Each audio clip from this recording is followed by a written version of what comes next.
flash before my eyes, but at least there's one huge plus. We know that the bomber was a gay woman drone pilot.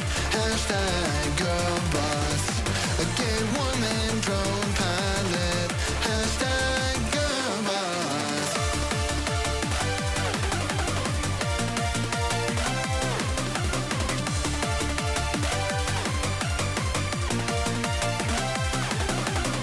I'm here to get my kid from school. I pull up, don't see him at all. I stop the car to head inside when a black van cuts me off. An armed agent steps out of the van. Next thing I know, I'm in an ICE camp, and I won't see my son again. At least I wasn't deported by a man. Brown woman, ICE agent. Hashtag girl boss. A brown woman, ICE agent. Hashtag girl boss.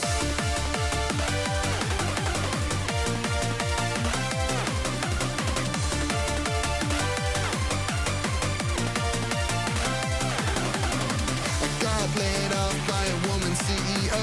Oh yeah, it was hashtag woke. Israel destroyed my olive farm to build a settlement.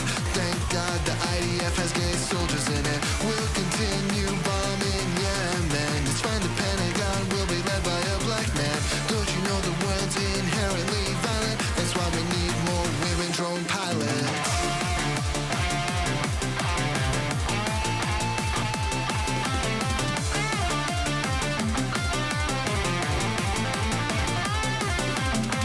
Someone murdered a white family in the year 1983.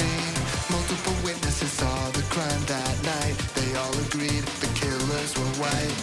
The police had a different idea in mind. They found a black man to malign. They framed and sentenced him to death.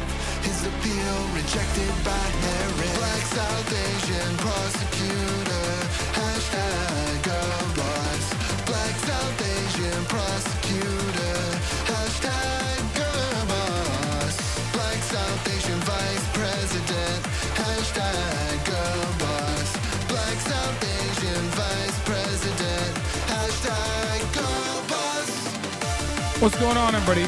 I hope everyone's having a fantastic evening, afternoon, pre-noon, no matter where you are in the world. I'm Hasan Piker, and this is Hasan. I'm broadcast coming to you live from sunny California, Los Angeles, folks. We're live, and I hope all the boys, girls, and MBs are having a fantastic one because today's a beautiful day. Today's a wonderful day. That was Vika's music. More women drone pilots. It's Monday, Newsday, 10:59 a.m., Monday, March 2nd, 2026. We're live, we're alive, and we're in hell. You already know what it is. Obviously, things are not great in the world, but things are going to be great regardless, because we're live and we're alive, and you know how that goes. This part of the broadcast where I tell you about my personal news about what's going on in the world of HasanAbi Piker in between the time period where I press the stop streaming button and press the start streaming button. So help me God, that's what I'm gonna do. What is happening with this fucking with one of my monitors? One of my monitors is just like shutting on and off pretty aggressively today. But did you put a light just for Kaya? Yes, I did. I just filled file for a mayoral run in my tiny Nebraska town. Thank you for being an inspiration for many like me.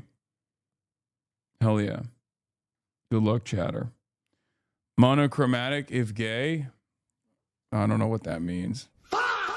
Anyway, we're live, we're alive, and it's time for the personal news. And as far as the personal news goes, as part of the broadcast. Wait, what the fuck? I gotta fix this goddamn monitor now. Holy shit. This is crazy.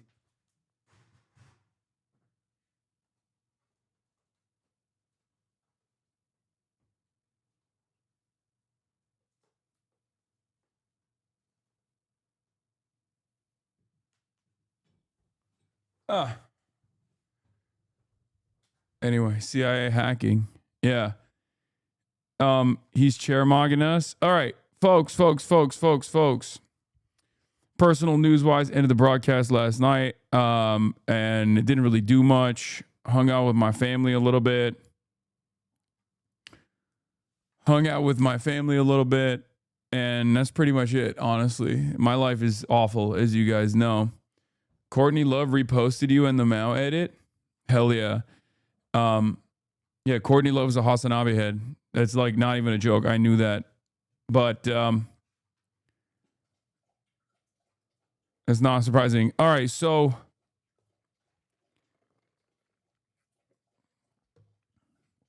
where was I? Oh, yeah. One of the best Fear End episodes to date. Can't wait for Jinx. Yeah. Where was I? What was I going to talk about?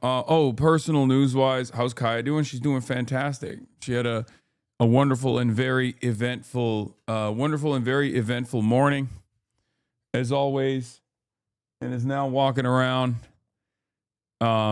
Did you grow a fourth pimple, man? Dude, don't even get me started, okay? I don't want to talk about the left side of my face. Wait, I just checked. Courtney Love literally posted Alex Jones Mao edit to her IG story. Yeah, it's the one that I posted on my IG as well. It's the famous one.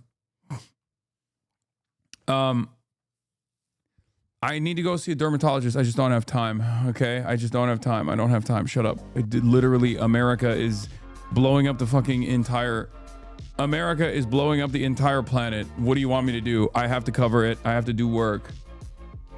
Okay.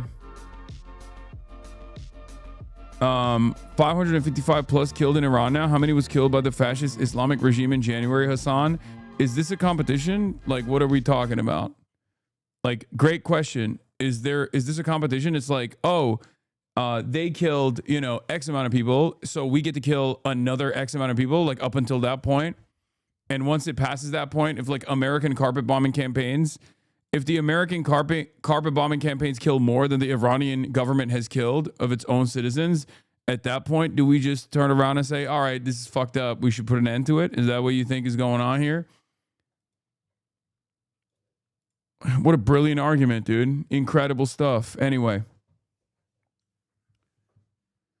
I did see the Trump rash.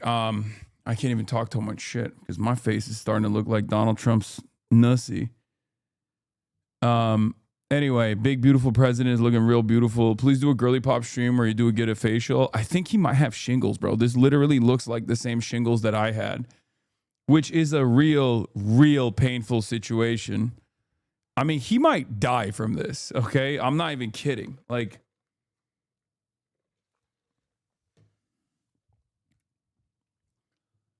if it's shingles, he's cooked. Shingles behind your neck and ear is exactly where I had it. And it's a pretty fucked up place to have it. Anyway, my man looks like he's got radiation burns. So obviously we're going to be talking about Iran. We're going to be talking about Israel. We're going to talk about America. We're going to be talking about domestic affairs as well. We're full tilt into Epstein, Operation Defend Epstein, Operation Epstein's Fury, World War Epstein, whatever you want to fucking call it. It's deeply unpopular in a way that I even consider to be kind of surprising because I'm pretty familiar. I'm pretty familiar with like how the American appetite for death and destruction is virtually unlimited, and yet for some weird reason Americans are not biting the bait on this one as much. Operation Fortnite Chungus has turned into an epic failure for a million different reasons. They bombed Aramco in Saudi Arabia too, big dog. That's wild. No, I think that was an interception that fell because the Iranian government very quickly came out and was like, we did not bomb the Saudi Aramco facility. So, yeah, we'll talk about all of that and more. Right now, as a matter of fact, let's just get right into it. I have Tom Steyer coming on later in the broadcast, and I feel pretty good about that. I feel pretty excited about that. That's going to be a cool interview, I think. We're going to ask him if he's a Clash trader or not. Tom Steyer, the billionaire running for CA Gov in the building. Get in now. www.twitch.tv/HasanAbi.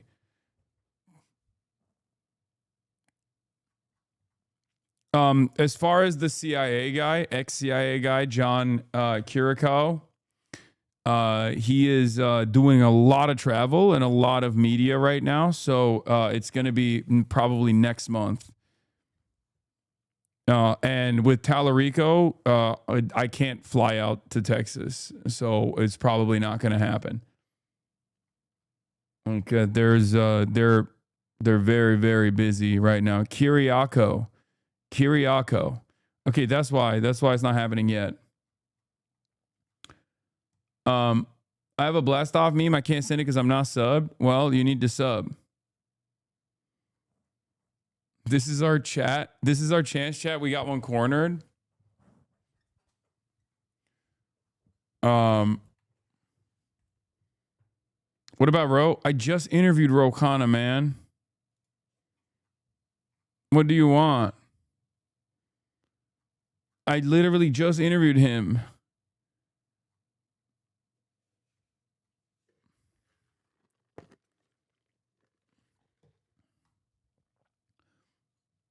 Anyway, do we have a blast off meme or not? We'll talk about Texas. How about Nithya Rahman? We'll talk about that too. I'm Iranian. I feel devastated. I've been worried about my family and friends since the beginning of the year. Wait, why are you interviewing an ex-CIA guy? Because I'm also former CIA. Well, I'm current CIA.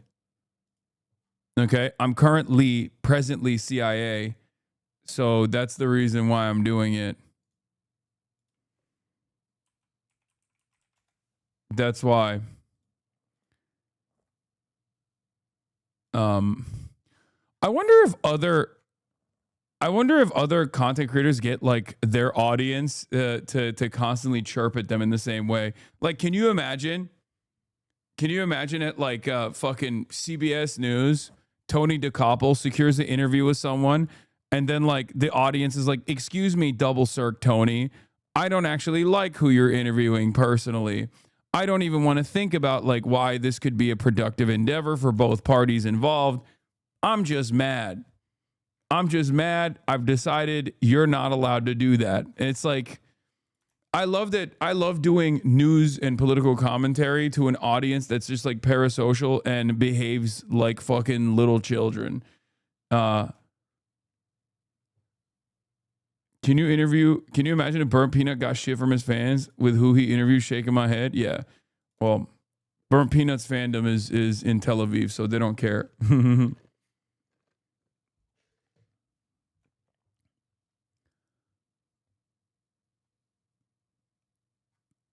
Anyway.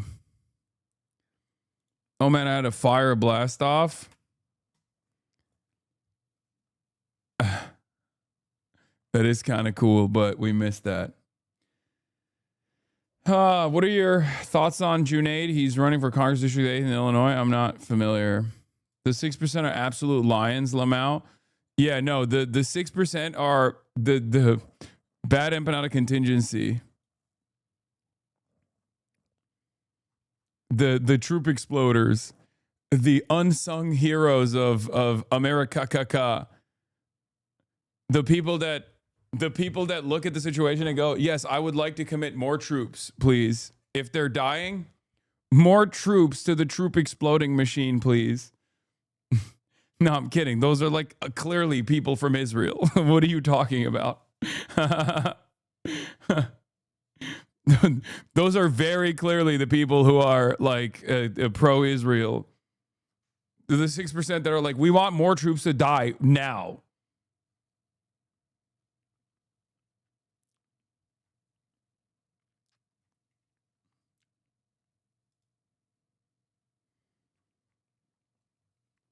CNN polls an outlier. CNN poll showing 41% approve, 59% disapprove of U.S. action in Iran basically mirrors Trump's overall job approval rating. Opinion of Trump drives opinion attacks on Iran. No, most people don't want it. I mean, you look at all adults, 27% say yes on Trump's attack on Iran, 43% say no. CNN has the highest approval rating, but even then, it doesn't reach majority. Majority say no, or plurality say no. Make no mistake. every major organ of media, every major 41% approval is higher than the 20%. No, yes, it is. But I'll keep it at $1.50. That's what the media is trying to do. They're trying to move these numbers to the best of their ability. There's a reason why every person that they're interviewing is like John Bolton, Lindsey Graham, and like at most, the people who are like kind of against it are basically saying, well, it's a good thing that we're murdering, heads of sovereign states. Obviously, I love that. I love death and destruction. But maybe he should have followed the process. Like, that's it. That's literally it. That's at most a process, like an aesthetic difference that you're going to get from like CNN. CBS doesn't even do that. Fox News obviously is just like super hoorah. They're going nutty mode on it. They're blowing bubbles on it. It's like varying degrees of pro-Israel sentiment being expressed from virtually every organ of propaganda. I mean, this is just how it is. This is how it's been. It's 2003 all over again. We're like stuck in a permanent news cycle. We're stuck in a permanent 2003 news cycle. Jeremy Scahill, by the way, has the same suspicion that I do. Over the past 24 hours, I was talking to Ken about this last night. We have heard via witnesses that a number of U.S. personnel injured in Iranian attacks in Kuwait is much higher than has been acknowledged. CENTCOM has not responded to our request for comment. So I will say this. The American government is trying to do their very best to hide the casualty numbers right now. And we will find out what the actual casualty numbers are. If they are active duty service members on a fucking boat, it's virtually impossible to hide those casualty numbers unless they do something super crazy. And I don't put it past this administration, but it's very difficult because there's like auto triggers, I think, like auto notices that come out when a service member, active duty service member, is injured. Okay. However, there are numerous ways. We'll start here. We'll start with the dead troops. Okay. We'll start with the dead troops because we are going to be talking about the stockpile diminishing. We're going to be talking about the the massive, spectacular failure that has been Operation Defend Epstein's Honor. We're going to talk about like European allies also getting frustrated, Spain in particular. But where we should probably start today is Kuwait. Okay. Trump also had an insane speech and an insane interview that he gave. He has been on a tear, going on interview after interview after interview. It's been very interesting. But yeah, as I told you yesterday, the reason why Iran is striking hotels and office buildings seeming like civilian properties was for this reason. And here's the thing. The American government has a way of hiding casualties. If you have any loved ones that have served in the region, if you have any, if you have personally served in the region, there are a couple different ways where they just like hide casualty reports, right? One of the ways that they hide casualty reports is there's a lot of fucking contractors, right? They're not considered active duty service personnel, so they just hide. They can just not release the numbers, right? So there's a shit ton of defense contractors, and when they die or when they have like a debilitating injury in service, they don't count. So we just don't hear about it at all. Another thing, obviously, is clandestine operators, CIA. If you're CIA and you get killed, and there's some suspicion that one of the targets was like a CIA facility, you're not in the casualty reports as well. And then another way that they hide it is like casualty numbers, not death numbers, but casualty numbers is like TBIs. Okay, traumatic brain injuries. So a lot of these guys get completely knocked out. Sometimes you'll hear about it when the American government obviously wants to make a big show of like how victimized they are by big bad scary Iran or whatever. But TBIs are also a really horrific injury that ends up knocking people out of service completely. It's a debilitating, life-changing injury for the most part as a consequence of like blasts.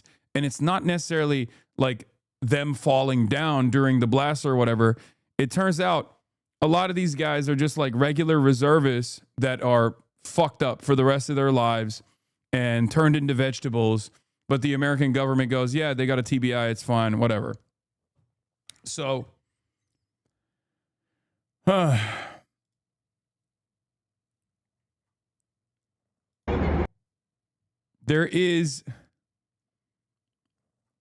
a Kuwaiti KIA. Apparently, Kuwait's military announces the death of Sergeant Walid Majid Suleiman following Iranian attacks, marking the first confirmed Kuwaiti KIA in the ongoing conflict.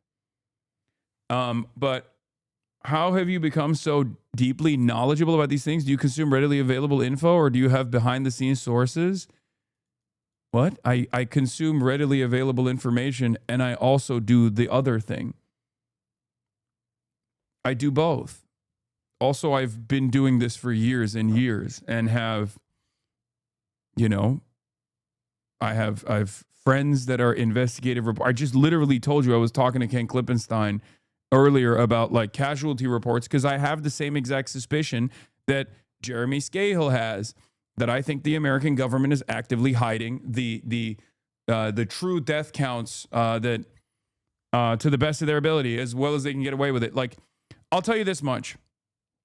From what I understand, I mean, this is like somewhat unprecedented. But if there was like a boat strike, which they tried to hide, there was a boat strike that took place on a supply boat. Okay. One of the naval assets was struck by Iranian missiles. Okay.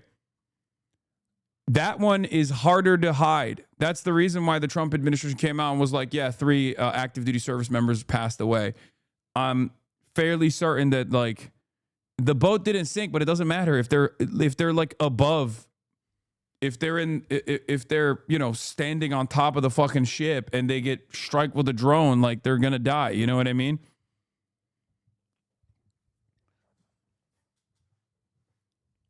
It's risen to 18 now publicly. Yeah, if they're on the poop deck,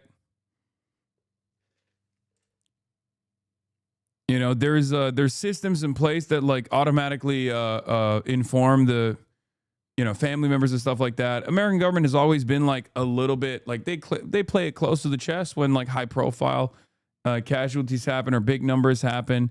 But I suspect that there is probably a lot higher numbers in terms of casualties. They're just not going to ever release all of that. But we saw that with Venezuela, right? In Venezuela, they said there were no casualties whatsoever. Now, casualty is different than death, right? They were like, no one was hit. It was beautifully executed, beautifully facilitated. And then guy out of nowhere gets a fucking Medal of Honor because he had his legs shredded, right? He got his shit shredded when he was flying the helicopter. The reason why they hide that stuff is because they don't want to lower morale. They don't want to incur any sort of like public disapproval, like a penalty. What's the difference between casualty and death? Casualty means like gravely wounded versus like casualty numbers include both people who have been gravely like people who have been wounded pretty severely and people who have died. Whereas fatality is just death, right? But casualty numbers include the injured. Like it means that you can't fight anymore. Like you're either dead or you're injured and you can't fight anymore. You're no longer able to be in combat.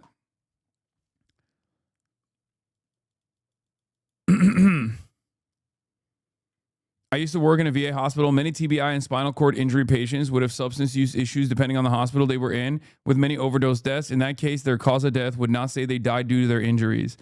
Yeah, I mean, the American military is also a fucking business in some ways, and as a business, they have to, like, you know, they do the same shit that businesses do, which is try to soften the impact, soften the blow, and that's one of the ways in which they do it.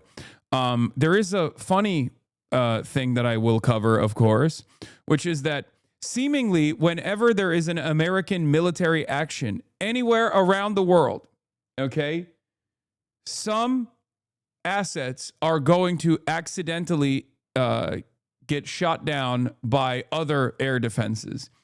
And of course, this is what I'm talking about is Kuwait. Apparently, Kuwait shot down 3 U.S. F-15s. Incredible work by the American defenses. Glorious. This literally happened with Biden in Yemen, and it happened with Trump in Yemen as well. I need you to understand, if there is any American naval movement happening anywhere, there are going to be some, you know, 10, 20, 30, $100 million equipment failing and falling and exploding and sometimes falling off the fucking ships, the aircraft carriers, and in evasive maneuvering. It's incredible. We love melting tax dollars on fire. We love lighting tax dollars on fucking fire. It's glorious. It's just, you know, you might as well watch a school explode in the air at that point. Command says 3 fighter jets were shot down by friendly fire from Kuwaiti forces. CENTCOM says all 6 crew members aboard the jets ejected were safe. John McCain's ghost is haunting our forces. Yeah. John McCain dropped 6 planes. 6 planes. And the only reason why he was incapacitated was because he was taken as a prisoner of war. Do you understand? Like, they would have put his ass back on a fucking plane even after the last incident if he hadn't been incapacitated by being taken as a prisoner of war by the Viet Cong.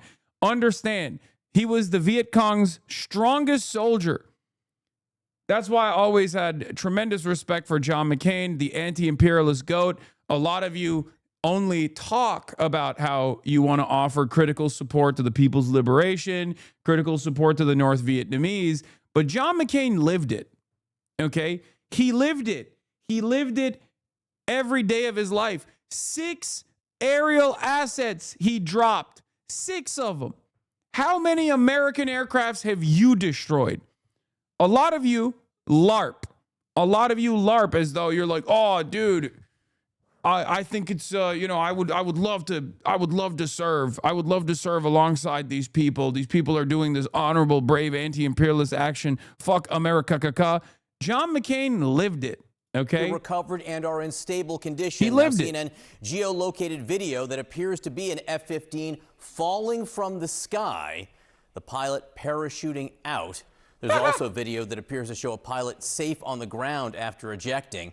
Now, the aircraft were F-15 Strike Eagle fighter jets. CENTCOM says Kuwaiti air defenses mistakenly shot them down during active combat that included attacks from Iranian aircraft, ballistic missiles, and drones. The cause of the incident under investigation. Now, CNN following all the latest developments from around the globe, the White House, the Gulf, inside Saudi Arabia, and Israel. Let's start there. Our Nick Payton-Walsh is in Tel Aviv with the very latest on the loss of 3 U.S. aircrafts. That's a significant loss all at once, Nick.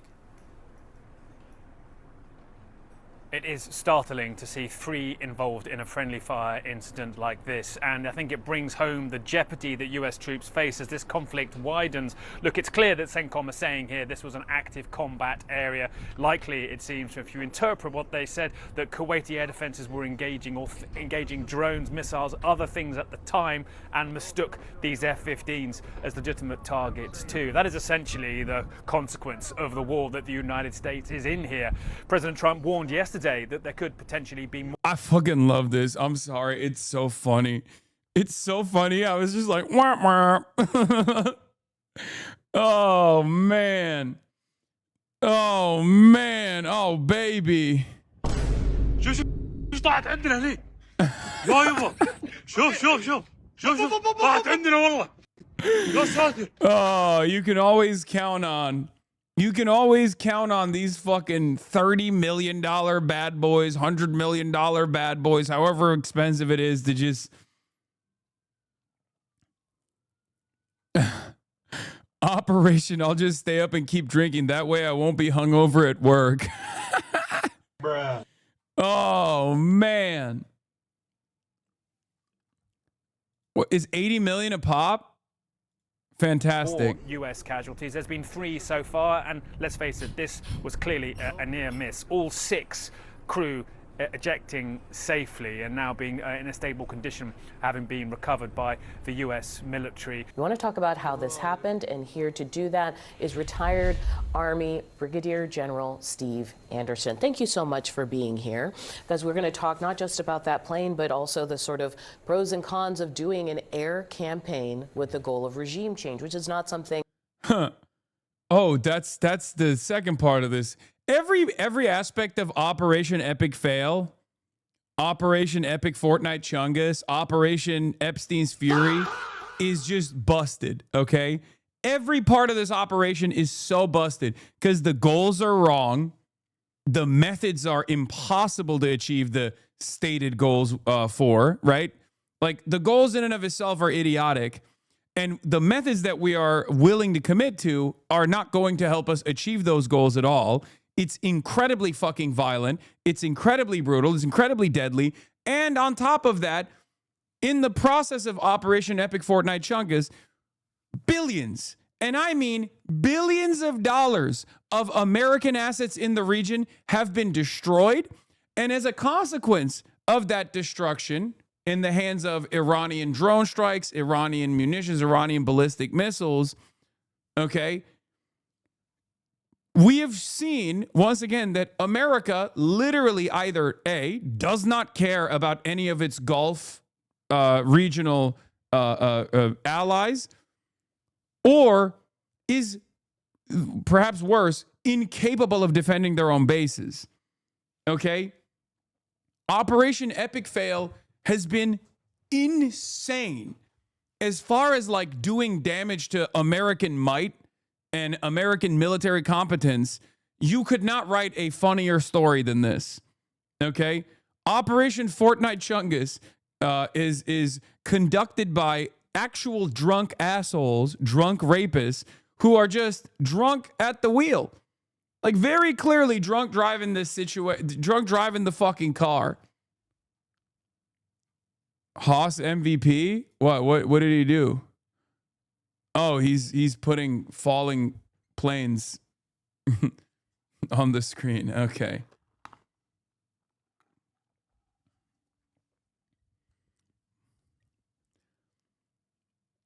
Wait a minute. What are these fighter jets on screen? Haas is throwing up some imagery, I think.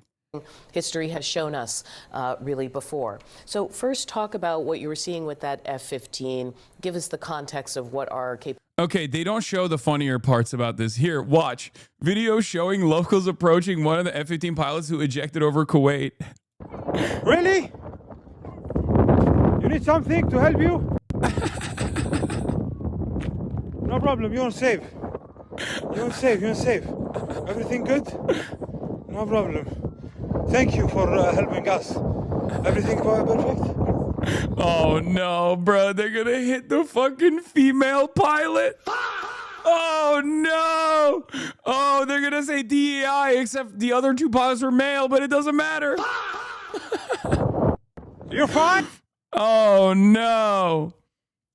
Oh no. Dude, no, do not take that helmet off. Just make your voice more coarse. Be like, yeah, I'm a white man.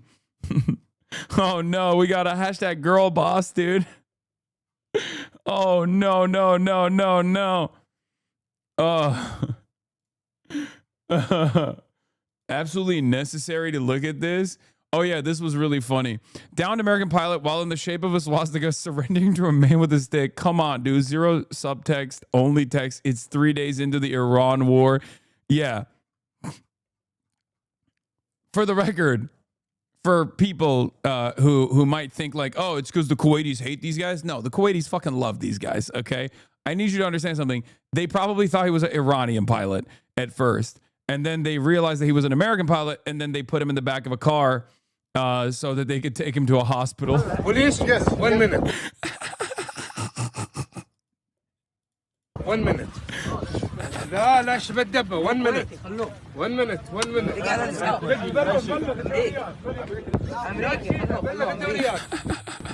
Police? Yes. 1 minute. Brother, what is happening? Bro, we are not a serious country, man. They put him in the back of the car like a dog. Oh my God, dude. Oh, that's so funny. That's awesome. Kuwaitis are providing cover. Only system they have that can hit F-16s are Patriot batteries, which have lots of fail-safes due to past FF incidents. It was Iranian batteries. U.S. is just lying. Yeah, there is a suspicion on whether or not this was friendly fire. And I guess America would rather say it's friendly fire than say that it was Iranians that struck the fucking Iranians that actually struck the F-15s. Having said that, I don't know. Maybe it is. It has happened before. So, do you see that? That's my fucking truck video from an American soldier.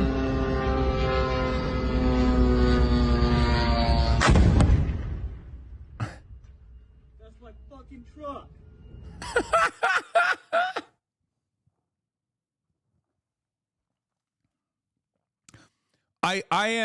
I'm inclined to believe that it's a friendly fire, because what fucking Iranian anti-aircraft system is striking Kuwaiti airspace, bro?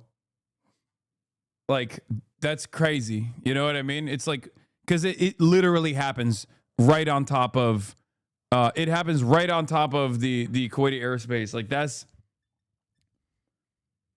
this is cognitive information warfare, e.g. lie the fuck out of everything and claim otherwise. This is a new NATO doctrine. Iran has S-300s within range of Kuwait.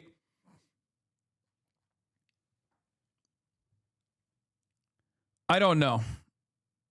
Why are you laughing it up all giddy about serious matters? Okay, but none of this is funny. What am I supposed to do, man? Kill myself? What do you want me to say? Look at our fucking incompetent ass multi-trillion-dollar military, brother. What do you want? The best possible outcome here for the American military to save face is that they struck their own fucking planes. The worst possible outcome is that Iranian S-300s, Russian S-300s purchased by Iran, were able to literally laser 3 American F-15 fighter jets off of Kuwaiti airspace. And none of this needs to happen at all. So what do you want me to do? Not laugh about the fucking situation? Yeah, it's our goddamn tax dollars being lit on fucking fire. That's a school. You know what I mean? That's healthcare. But of course I'm going to laugh. At least they didn't get to go murder a bunch of fucking school children. You know what I mean? In a bombing campaign. So I'm going to laugh. I'm going to laugh a little bit. Shut the fuck up. Yes, it's funny. It's objectively funny that an F-15 pilot wasn't able to fucking go and, like, I don't know, laser some school. Before people go, F-15s don't actually do strike packages on schools or whatever the fuck. It's an aerial combat. It's an aerial combat plane. Whatever.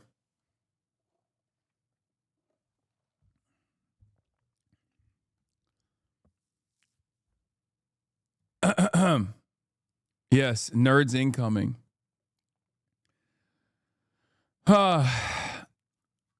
The F-15 friendly fire claim is either a lie or a U.S. command failure, but something is off, says Adam Cochran. After talking to experienced military sources, here's how we know the reporting is covered. Kuwait uses 3 types of air defense systems: Patriot, Improved Hawk, and SHORAD. A SHORAD type air defense would not reliably take down an F-15. An Improved Hawk could hit an F-15, but because a Hawk requires constant radar illumination, the pilot would be alerted to the lock by radar detection, could deploy a chaff, activate ECM, take maneuvers against it, so a Hawk striking 3 planes is deeply unlikely. The Patriot system can reliably strike targets like an F-15, and so we know it's likely that this was the system used. But Patriot systems rely on multiple ID types to engage a target. Radar track behavior rules. It shoots at things that act like a missile. IFF signature, broadcast automatic signature between fighter craft and ground systems. I mean, look, I don't know. I don't know what the what the point of failure is here, but it's the American military, so I feel like there's numerous points of failure that you could point to. Okay? How is it not funny? It's the military industrial complex being incompetent. Nobody got hurt. It's literally hilarious. Exactly. I will say a couple things that have proven to be true here. Okay, a couple things that have proven to be true here once again. And maybe a lot of you are too young to remember the numerous points of failure that took place in the global war on terror when they first went in. When you go into an active war, no matter how much you've done combat simulations, no matter how much you've like trained your troops, there are going to be very real problems when you get into a real shooting battle. Okay, it's always a clusterfuck. I mean, the one example I always use is like the Humvees. Okay, they brought all these fucking Humvees into Iraq and Afghanistan, and literally they had no coverage, no protection underneath the Humvees. So basically, all of those Humvees turned into dick explosion machines because they would just drive around, and some dude who mixed the concoction and put it into like a Teflon pan, like a boiling pot with a bunch of marbles, would put together a roadside bomb, and that shit would explode right underneath the Humvee, and every single troop's dick would explode in the process. Okay? Literally. How do you not factor in like armor underneath the goddamn Humvee? It's shit like that. It happens all the time. No matter how much you think you've factored everything into the equation, you have the most sophisticated equipment, you have the best machinery, there are always going to be issues. Okay? So there are obviously, again, numerous points of failure and many problems that are taking place with this round of epic Fortnite chungus that we haphazardly put together as we are, lasering Iranian schools, a volleyball team, and an 86-year-old man and his whole family in his residence that we seemingly have presented as this unique espionage victory. Like, oh my God, the American and Israeli clandestine operators are so good. They've deeply penetrated Iran. It's like, bro, he was at his house. Like, that's really, this is the pivotal achievement of the CIA. He was at his house. It's mind-boggling that they're trying to fucking sell this as like as an incredible feat. Okay? Anyway, so there's a lot of, it's costly, it's bloody, it's completely it just shouldn't happen at all. I mean, it's completely ridiculous. And we're doing it anyway because that's just the way it goes. Having said that,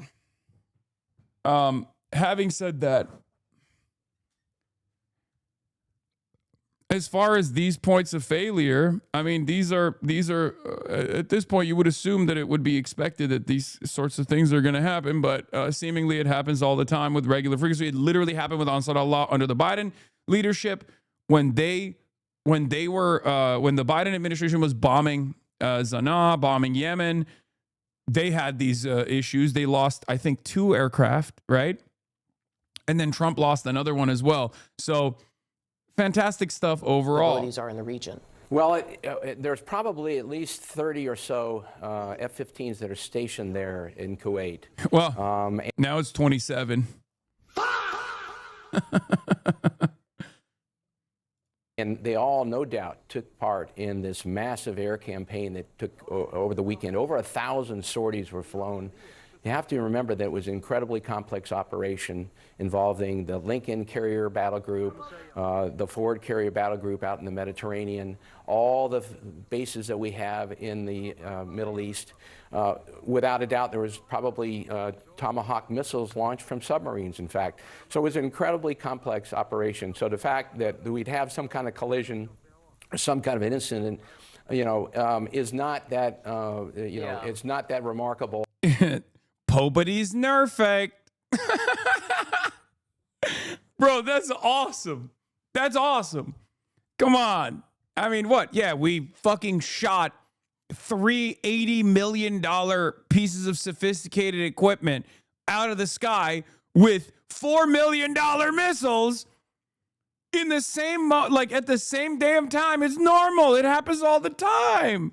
But what is remarkable is the performance of the American military in this and the Israeli military to have done what they've done over the last couple of days without a single shoot down is pretty remarkable. Those aircraft were F-15 Strike Eagle fighter jets. The cause of the incident, of course, continues to be looked at, but those jets are just some of the assets that the U.S. is deploying in the air as this war expands. The military is also using remotely piloted MQ-9 Reaper drones. They carry Hellfire missiles and guided bombs. They are also using B-2 stealth bombers, valued at just... Isn't it wonderful to see why you don't have healthcare on TV every day?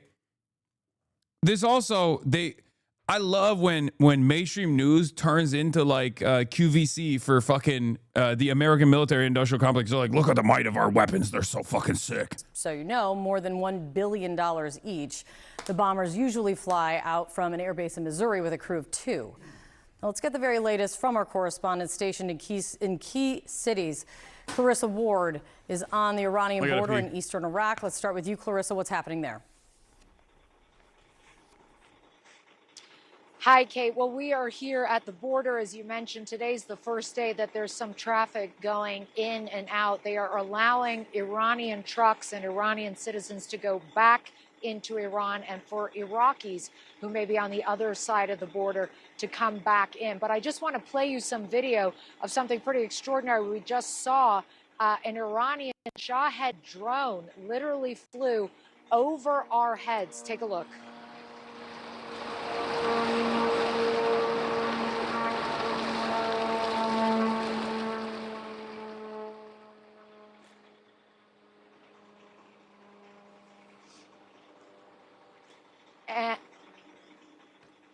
And now, sorry, there was supposed to be more of that video, but we'll get that to you later. But they closed the border for a little while, then they reopened it. And now if you turn over here, you can see these trucks are starting to move again. We spoke to one Iranian truck driver who told us that he was very scared about what's happening inside Iran, but that he wanted to get back home. Reminder, this border is going to be very consequential because this is where they're going to push the Kurdish militias in to the Iranian state through. Okay? Just so you understand, I'm telling you ahead of time, Babe Ruth calling out the fucking shot. This is the border that they are going to push the Kurdish militias through because they do not have an active mobilization on the ground. The goal here is to destabilize Iran and destroy the state, okay? The goal here is to destabilize and destroy the Iranian state. They are going to send in Kurdish militias, maybe ISIS too, who knows? ISIS would love to get a couple licks in there as well, but I know for a fact, but they are not moving. They want to keep it democratic. All parties agreed to that. Brother, just wait, okay? Just fucking wait. As quickly as possible to be sure that he could get back to his family. Kate? Oh, that's understandable. That's some amazing video. We're getting that all brought in and to show that more of that video that you and your team were able to get. Clarissa, we're going to be showing that for sure once we can turn that around. I really appreciate it, Clarissa. Standing by. How hypocrite after having sacrificed Rojava? Yes. Yes. But these are separate Kurdish units. But they will do it one more time. Okay? They will do it one more time. Because they need... Okay, listen. The biggest problem from the American perspective here, pulling it back. Pulling it back and taking a top-down approach to what's going on here. Okay? There are numerous factors at play. There's numerous goals here, right? Donald Trump 100% wants a Venezuela-style situation. You know, he did the decapitation, and then all of a sudden he finds someone that's more pliant, and he gets to deal with them. He doesn't give a shit if they're IRGC, obviously, right? The problem is Israel wants an entirely separate thing here. And I tweeted about this last night, and it's really important. I'm going to keep stressing this point over and over again, because the reason why this operation is haphazardly put together, and the reason why it's become a spectacular failure very quickly, is because there are competing interests here. Not converging interests, but diverging interests here. Because Donald Trump wants it fast and easy. Donald Trump wants boom, boom, boom, quick in and out. Bombing campaign, negotiations process with a leveraged position, a much better position overall, and then a pliant state in Iran that's going to play ball, and it's going to say, we're really sorry, whatever your demands are, we'll let you build a Trump Tower in Tehran, all this stuff. Israel, on the other hand, does not want that, because Israel knows that, and I tweeted this last night, large majorities of Iranians in Iran do not fuck with Israel, including the people who hate the IRGC. There are some people who like Israel and like America in Iran. Iran is a massive country, very diverse, but large majorities in general are not fans of American, are not fans of the American bombing campaigns or the Israeli bombing campaigns, right? Like, there's been polling that was conducted after the 12-day war where Iranians were very frustrated.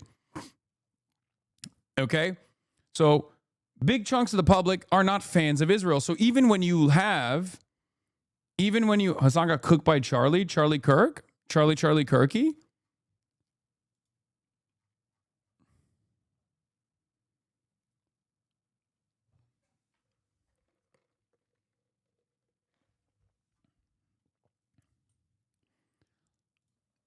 I'll unban you. I just popped a perky. So, as I was saying,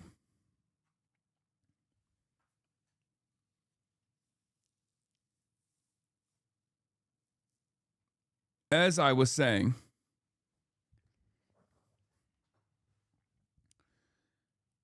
forgot what I was saying. God damn it. Oh, I lost my train of thought. I'm going to receive it one more time. I'm going to get it again.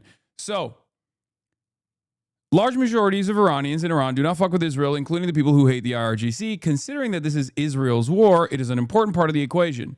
And it offers clarity to the Amer-Israeli airstrike targets, which include opposition figures and moderates and border guards. Okay?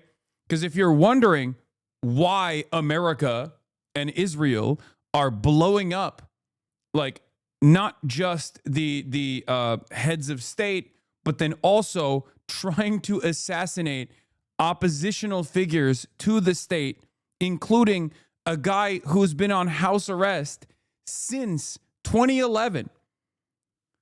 The reason for why is because Israel does not want any real oppositional figure there, okay? Israel wants a failed state. Israel recognizes that, with the exception of like Reza Pahlavi, right, which you would need to send in American troops to defend.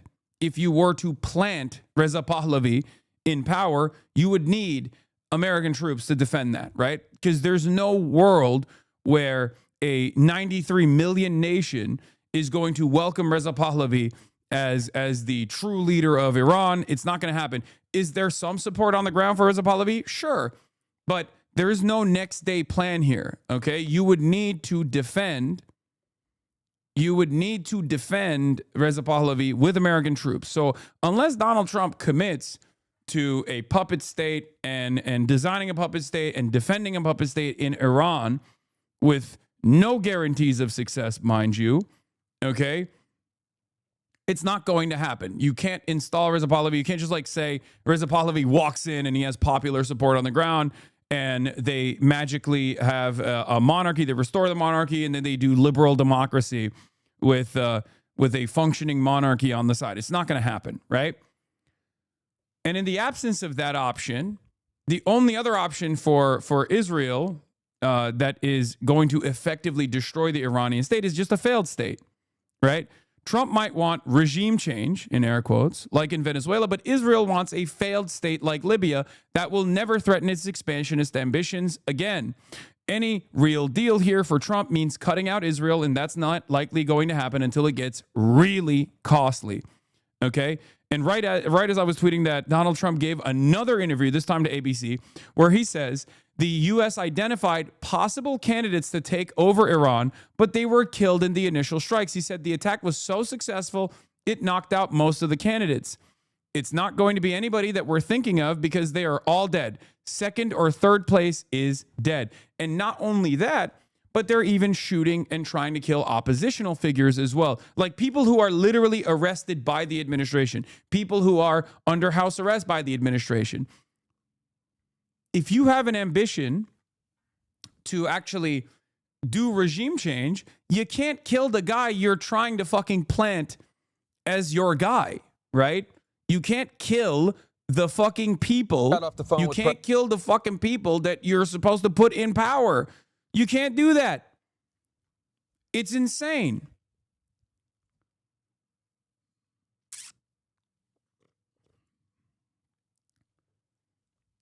So this once again proves that there are diverging interests here. This is Israel's war. Israel's goals broadly are to create a failed state in Iran. America's goals are, or Trump's goals in particular, are glory and a quick in and out campaign, couple bombs, negotiations, art of the deal, as he has conducted over and over again. Like this is what he did in Venezuela. He thinks Venezuela was a massive success, right? And he's coming off the heels of that success and quote unquote success in Venezuela and going into this Iranian operation after getting the worst intel possible from Israel and probably the compromised people within his like closest administration allies like Lindsey Graham and whatnot, who are just telling him over and over again, you're going to reach glory. Israel's going to go in without you. You want a piece of this puzzle. You know how Israel is. They got the best fucking equipment. They got the best intel. We should go in with them, right? That's pretty much how this story was concocted, right? And I think Donald Trump thought, judging by what took place in Venezuela and judging by like what they perceived as the success of the 12-day war, he thought this would be going down very differently. He thought we go in, we blow some shit up, we do a decapitation strike, and then we find a much more pliant figurehead within the IRGC to deal with, and then it's over, right? We can get all of our demands across, and it's going to be totally fine. What they didn't realize, or what he did not factor in, perhaps was the information that his own generals were giving him. The CIA was telling him, don't do that. Don't do a decapitation strike. You're a fucking idiot. If you do a decapitation strike, they already have a system designed called like this decentralized mosaic. They have a horizontal movement within. They have a horizontal contingency plan where even if there is a very successful decapitation strike, they will still continue fucking bombing Israel and continue to bomb American targets, even potentially. Like everything that unfolded, Donald Trump was aware of. And we know Donald Trump was aware of it. You want to know why? Because the generals clearly leaked it to the fucking media. They literally leaked it in the buildup to this campaign. They were like, Trump is not listening to us. We're going to go and tell the media. We're going to go and tell the media that like we might actually fail. We're going to wash our hands of this failure. Right? And what this operation has shown thus far, and I know everyone wants a big W here, and I know like the Republicans are running around talking about like, oh, we did it, we killed the Ayatollah, we killed the 86-year-old guy, it's fucking over, we've done it, like, and if there's a new Ayatollah, we'll kill him too, not realizing the consequences of these actions, and not realizing what this is showing to the rest of the world. Number one, it shows that America doesn't either have the motion or the ability or the care to defend its allies with military bases. All of a sudden, if you have a U.S. military base and you have a regional actor that has a lot of smoke, you're not getting protected. You're not getting any protection whatsoever. You're basically becoming a missile sponge. That's number one. Number two, if they do not have the capability of protecting these bases, then all of a sudden it's a major weakness, right? Like, either they don't have enough munitions and they have to expend them protecting Israel, or they just don't give a shit at all about the Gulf nation states, which are supposed to be incredibly important petrostates that are incredibly reliable and incredibly important allies for American capital. Okay? The other thing that this has shown is that if America went to war with a country like China in a proxy war, for example, right? They would get their fucking backs blown out, because the technology gap between Iran and China is insane, right? The technology gap between Iran and China is insane. The missile gap between China and Iran is insane. Like, if there was any sort of serious battle, proxy battle or not, between the Chinese state and the United States of America, we're not making it out of that. We're not making it out of that process. Okay, their manufacturing capabilities are far superior to the Iranian manufacturing. All it takes is a willingness to engage in this, right? So this, in my opinion, is completely rewriting American hegemony and the American military power, especially considering that China also, as it stands, literally holds the cards to American manufacturing and the American munitions manufacturing side, considering that they have all of the procurement and refinement processes on lock for rare earth minerals and battery systems that are necessary for American national security interests. It's not even, it's over at that point.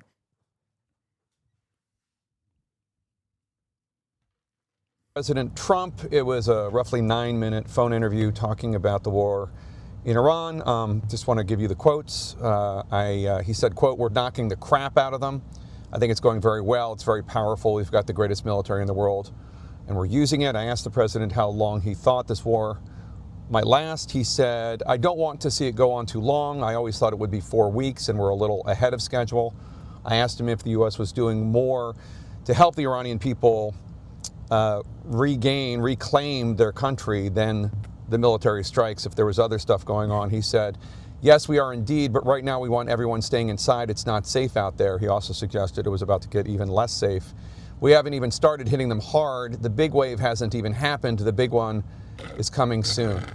I asked the president about the fact that Iran attacked Arab countries in the region, Bahrain, Jordan, Kuwait, Qatar, and the UAE. He said that was the biggest surprise so far for him and his team. Quote, "We were surprised. We told them," meaning the Arab countries, "we've got this." And now they want to fight, and they're aggressively fighting.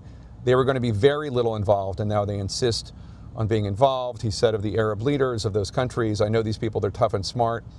The Iranians, he said, quote, "shot into a hotel. They shot into an apartment house. It just made them," meaning the Arab leaders, "angry. They love us, but they were watching. There was no reason for them to be involved." That was probably the biggest surprise.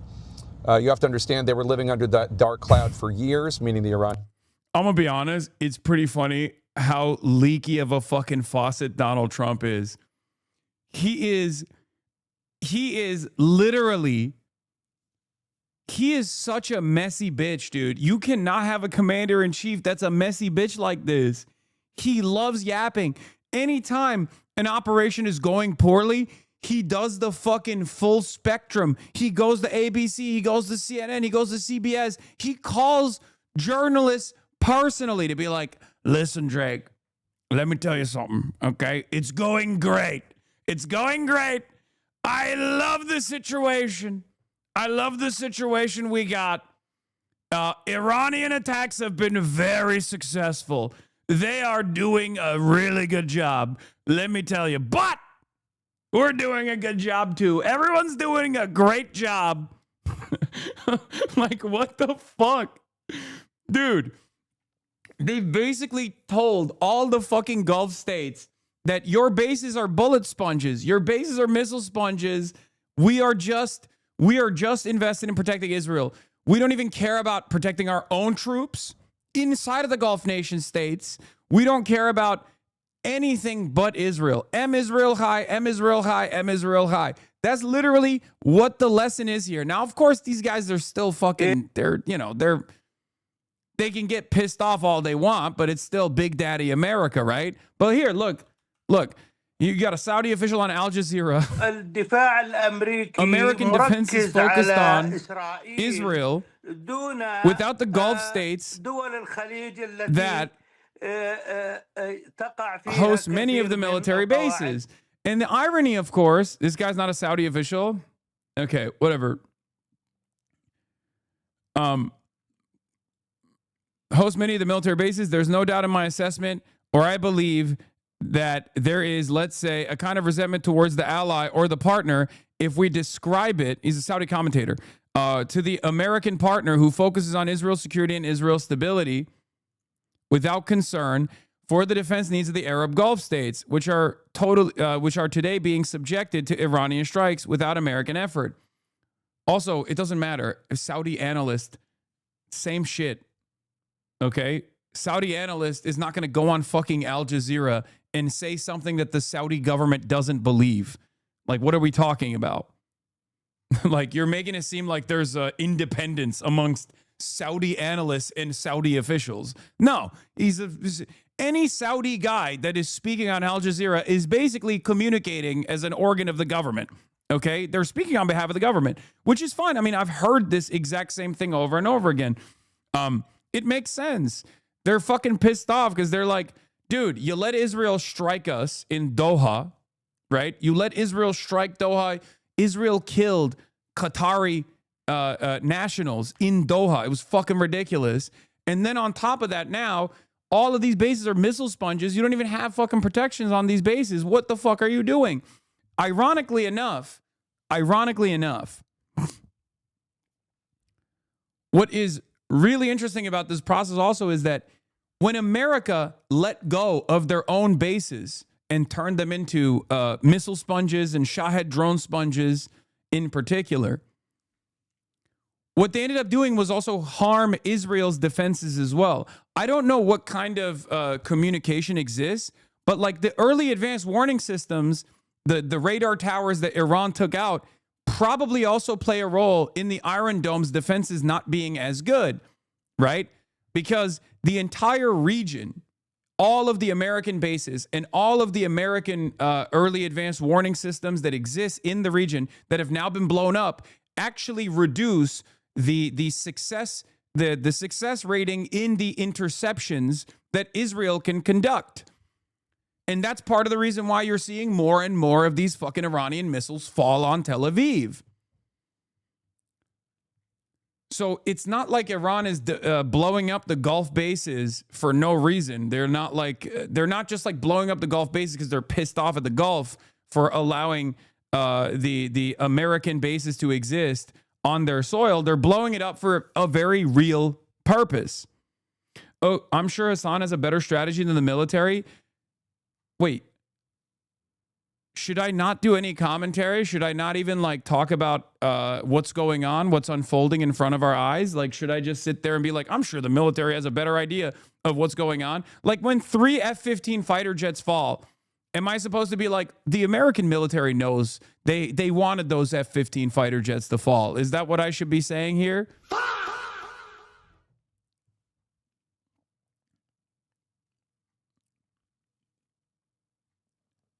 Like, how can you not look at this situation and see it as a spectacular failure? You think America looks good in this process, the mightiest military on the planet, the most sophisticated equipment on the planet, and they just left their fucking radar towers unguarded. Like, with the exception of Al Udeid, which is where the fucking CENTCOM is, they don't have any fucking missile defenses. These bases were not even being hit with ballistic missiles for the most part. They were being hit with Shahed drones. Do you know how fucking cheap that is in comparison? It's nothing for the Iranian government to keep fucking sending these like slow ass drones to hit the radar tower over and over and over again for like the past 48 fucking hours. We've seen it. Yeah, it's like a flying tractor, dude. They can be shot down with conventional small arms. You understand? They could be shot at with like AK-47s if necessary.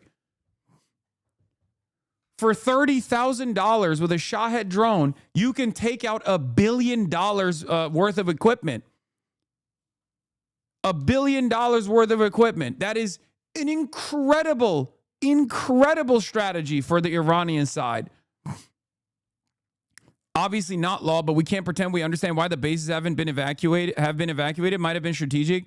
I mean, even if you don't like the military, they're not completely stupid. No, brother. It's because America, no matter how mighty its military is, does not have infinite munitions.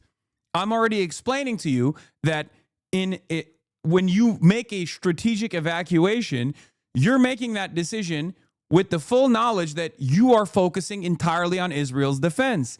That's what's going on. Also, there is a party involved in this that you can't really fully factor in, like how they're going to respond. It's the Iranian side. And it's very clear that the American government, the American military, understood how Iran would retaliate. But the top of the fucking, the commander-in-chief was clearly way more focused on the intel that he was getting from Israel and false assurances that he was getting from fucking Israel. That's my point. The point that I've been making is that the Arab states are eventually going to fucking run out of interceptors because they don't have unlimited funds. They have a finite resource here. This is not, Israel doesn't have unlimited resources to defend itself. This is something that the American generals were very aware of and kept telling Donald Trump. They kept telling Donald Trump this. And when Donald Trump didn't listen, they went to the fucking media. They leaked it to the media. They said, we don't have unlimited resources. It's going to look really bad for China. If China wanted to fucking go and like attack Taiwan, we would be completely shit out of luck. But the real reason why they were saying it was because we don't have enough missiles to even defend fucking Israel eventually. Now, the question remains, I think the Israeli side here, which is totally fucking guiding this entire process, this military quagmire, they know how to manipulate Trump really well. Okay? They know how to manipulate Trump very well. They're exceptional at manipulating Donald Trump. Okay? Because Trump is very malleable. He's so easily persuaded, especially when he thinks someone is like brilliant, you know what I mean? And he clearly thinks like, oh, the Israelis, they got the best intel.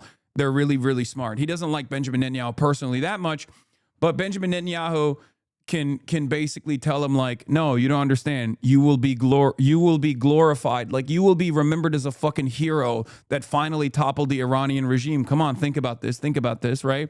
And then Donald Trump believes him because he's a fucking idiot.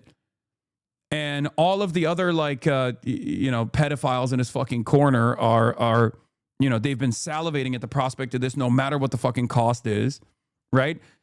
And basically what's going on here is clearly that Israel knows that they can just, once they committed Donald Trump to this process, he's not going to fucking pull out with egg on his face. Okay? They committed Donald Trump to blowing up Iran, and now he's stuck. And now he's just fucking stuck. That's it. He's stuck in this military campaign that he wanted to get out of with a swift exit. He thought he could get a fucking a better leverage negotiation position. He was an idiot, and the Israelis lied to him 100%. Or he's compromised by Israel. I mean, look at the fucking Epstein files. I don't know. But like, regardless, he clearly doesn't care enough. He clearly doesn't care enough about anything beyond like what he could have gotten as far as like a good deal from Iran. Decapitation strike, good deal from Iran. So now the question is,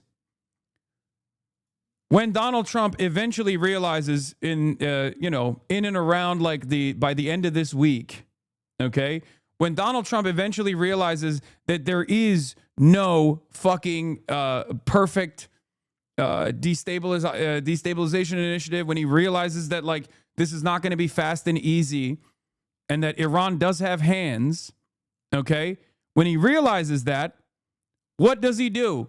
Does he commit more assets? Does he actually commit a more aggressive response to Iran? Does he commit to blowing up the entire fucking country?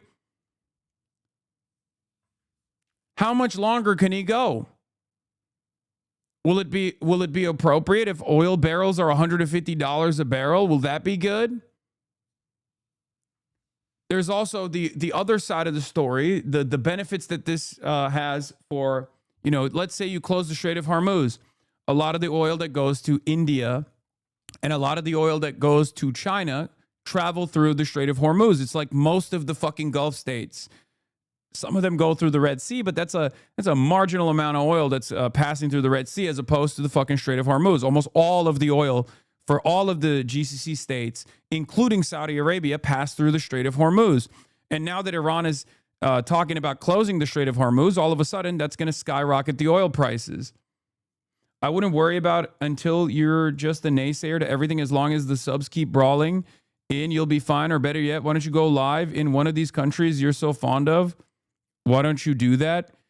I was literally live in Doha a month ago. That's number one. Number two, I will be live from Havana, Cuba in a couple weeks. And not only that, but also, this is like what fucking difference does it make to my analysis? Like, do you have a disagreement here, or are you just going to be like live as in live in? Oh, okay. Yeah, I also did stay for an extended period of time in China as well. Yeah, no, I think I'm going to stay here. I'm an American citizen, and I want my tax dollars to actually go to good things that help the American population, as opposed to like defending Israel's interests in the region, no matter how fucking insane and bloodthirsty those interests might be. But it's okay. You can continue being cattle. This bait doesn't even work in the context of this topic, lol. I know. What do you mean? Oh, you don't like your tax dollars going to fucking melt American troops at the behest of Israel's expansionist agenda in the region? Why don't you leave America and go live in what? A country that's being bombed by America instead? Why would I do that? How does this make any fucking sense to you? Nothing makes sense to you because you're a fucking idiot. I pay more taxes than you do, bitch. Okay? Shut the fuck up. By the way, your analysis was correct about the Iranian reasoning behind the hotel strike. Yeah. An Iranian drone strike in a hotel in Bahrain injured 2 U.S. Defense Department employees, according to the State Department cable reviewed by the Washington Post. I told you.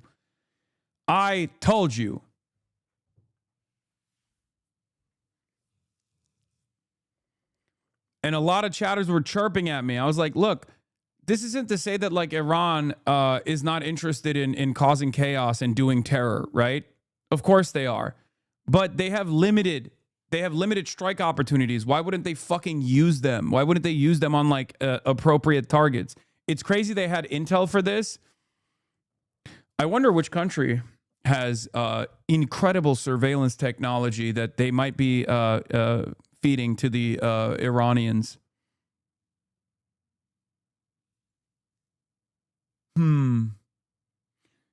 It could be Iranians' own surveillance, or it could be another major world power that's potentially aiding the Iranians a little bit with their surveillance expertise.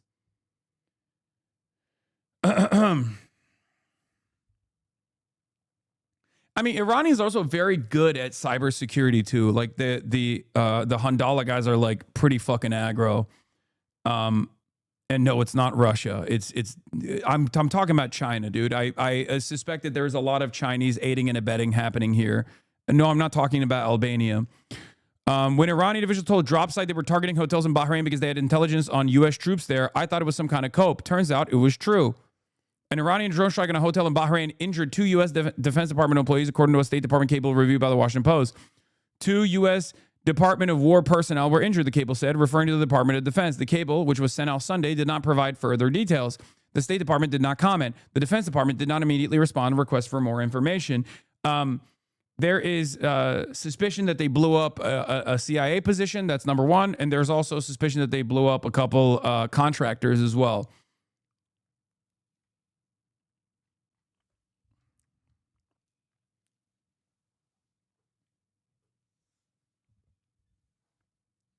So, yeah. You mentioned that Iran is degrading systems that likely factor into Israel's defense before and after satellite imagery of the destroyed radar and storage naval base in Bahrain. Yeah. I think that this entire net of radar systems that exists in the Gulf region play a major role in Israel's defenses. And I think America made a fucking massive mistake just leaving these places unguarded and allowing them to become fucking Shahed drone sponges, which is insanely cheap, by the way, because like war of attrition also has an economic toll, right? There's an economic cost analysis here. And when Iran is striking with $20,000 lawnmowers that fly at $1.5 billion worth of satellite equipment, that's insane. That's insane cost. It's insanely economic for Iran to engage in this kind of thing. Okay. Obviously, on the American side, for the military industrial complex, that's great. That's economic activity that's going to happen. But like, there's tremendous upside for Iran. Yes. It's very cost effective. There is very little risk and very high reward for the Iranian side to keep pummeling these American bases. And on top of that, that plays along with their with the larger goal here, the more consequential goal here, which is to embarrass and punish Israel and America. And obviously, when they blow up those radar facilities, that also undermines the network of surveillance that exists, that undermines the Israeli defenses in general. Okay, U.S. intelligence treated an uprising as a remote scenario, yet many in the hawkish Iran analyst echo chamber confidently sold the idea that Iran was a paper tiger and regime change would come fast at little cost.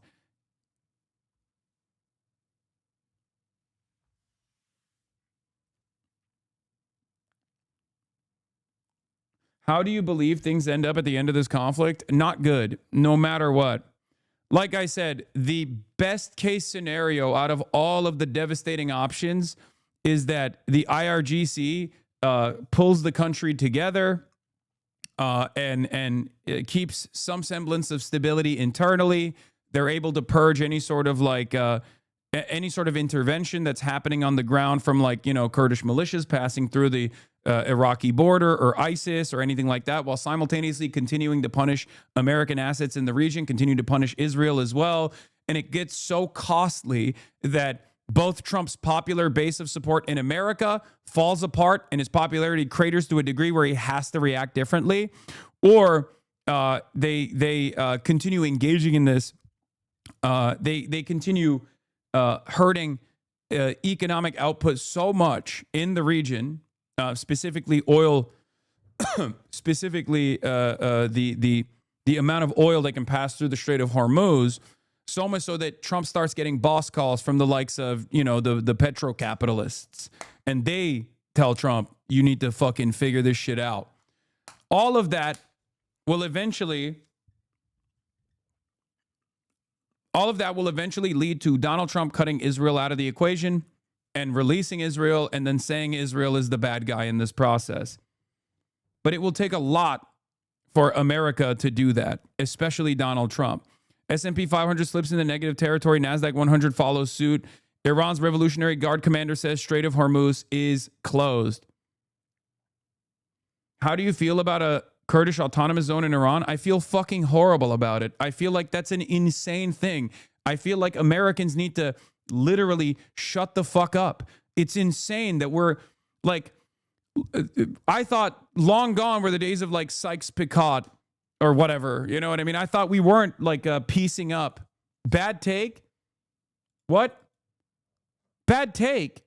Shut the fuck up, dude. What are you talking about? What do you mean bad take? Oh no, we just get to piece up other countries. What are you talking about? This is a sovereign state, man. It's ridiculous.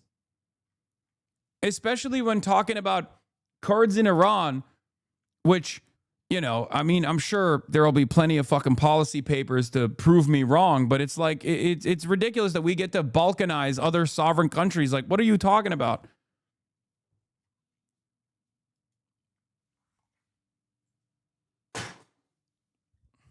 Yeah, let's make Kurdish Israel happen, please.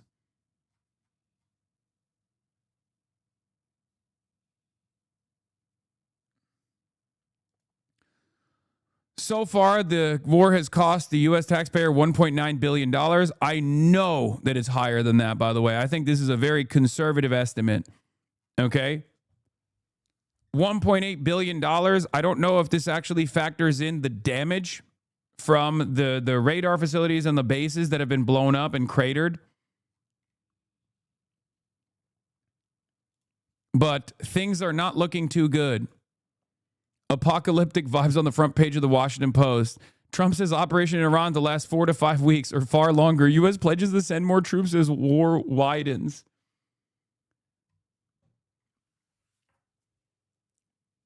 What about balkanizing Chinatown to its own autonomous zone for China? I'm in favor of that.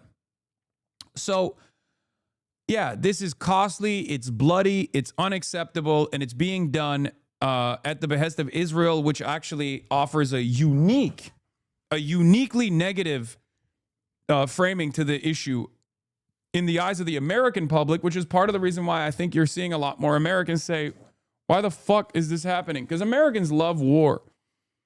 There's always a little bit of rallying around the flag amongst the nationalist side in the United States of America. And there's obviously the MAGA cult that will scream for years and years about no more regime change wars and how fucking bloody and costly that shit is and how stupid that shit is, and then vote for Trump because he's going to be the peace candidate. And then Donald Trump turns around and says, no, actually, war in Iran is good. Regime change war in Iran is good. I wanted it. That's America first. And then a bunch of dummies say, you're right. Right? A bunch of dummies in the base will turn around and go, yes, Mr. President, I love that actually. I've decided I love that. The problem here is for many Americans in the edges, for many Americans in the margins, even those in the MAGA movement, Donald Trump said he was going to do no new wars, and they believed it. So all of a sudden, they're going to be like, well, what the fuck is this? What the fuck is this? What do you mean I wanted no new wars? Now you're doing a regime change war, and Americans are dying, and you're doing this for Israel. It's not looking too good. It's not looking too good for the base.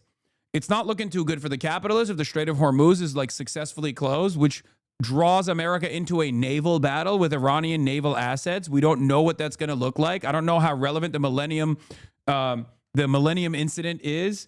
In 2002, there were war games very famously conducted. It cost $250 million to put together these war games to see what it would look like if the American naval assets fought the Iranian naval assets. And the American general that was supposed to be in charge of the Iranian side literally destroyed the American naval fleet over and over again, so much so that they had to literally change the rules, and they had to make sure that the Iranian side was not able to use certain tactics. Okay, so I don't know if they learned important lessons from that, but judging by current performance of the American Navy and the American military in general in the region, I don't know.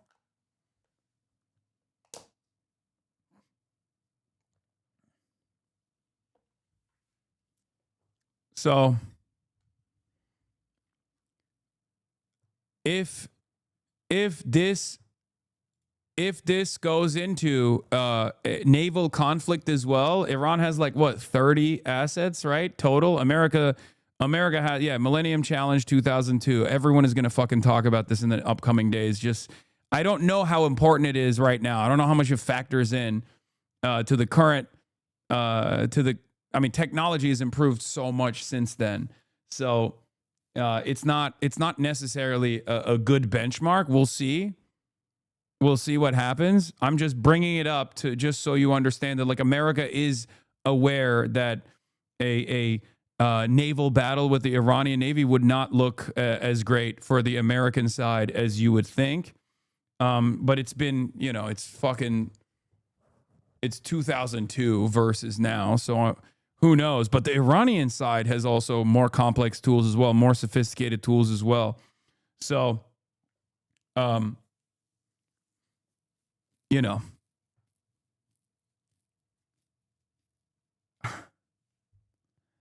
European natural gas prices surged almost 50% on Monday as the war in Iran strangled shipping through the Strait of Hormuz. There's also that element. This also ruins the economy of the Gulf states as well. So they're going to be feeling it. Iran is basically implementing crippling sanctions on the Gulf nation states by saying the Strait of Hormuz is closed. Why don't we just let it happen? Why is this so bad? Wait, what? Why is it so bad? I mean, it's worse for China. Let's be real. And that's the American cope. It's great for Russia, right? It's terrible for India. It can be really bad for Pakistan, but Pakistan is right there with Iran, so they can still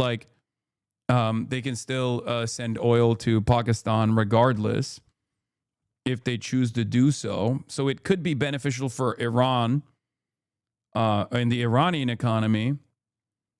But wait, you said, isn't Iran bad? Why don't we just let it happen? Why is this so bad though? Wait, what?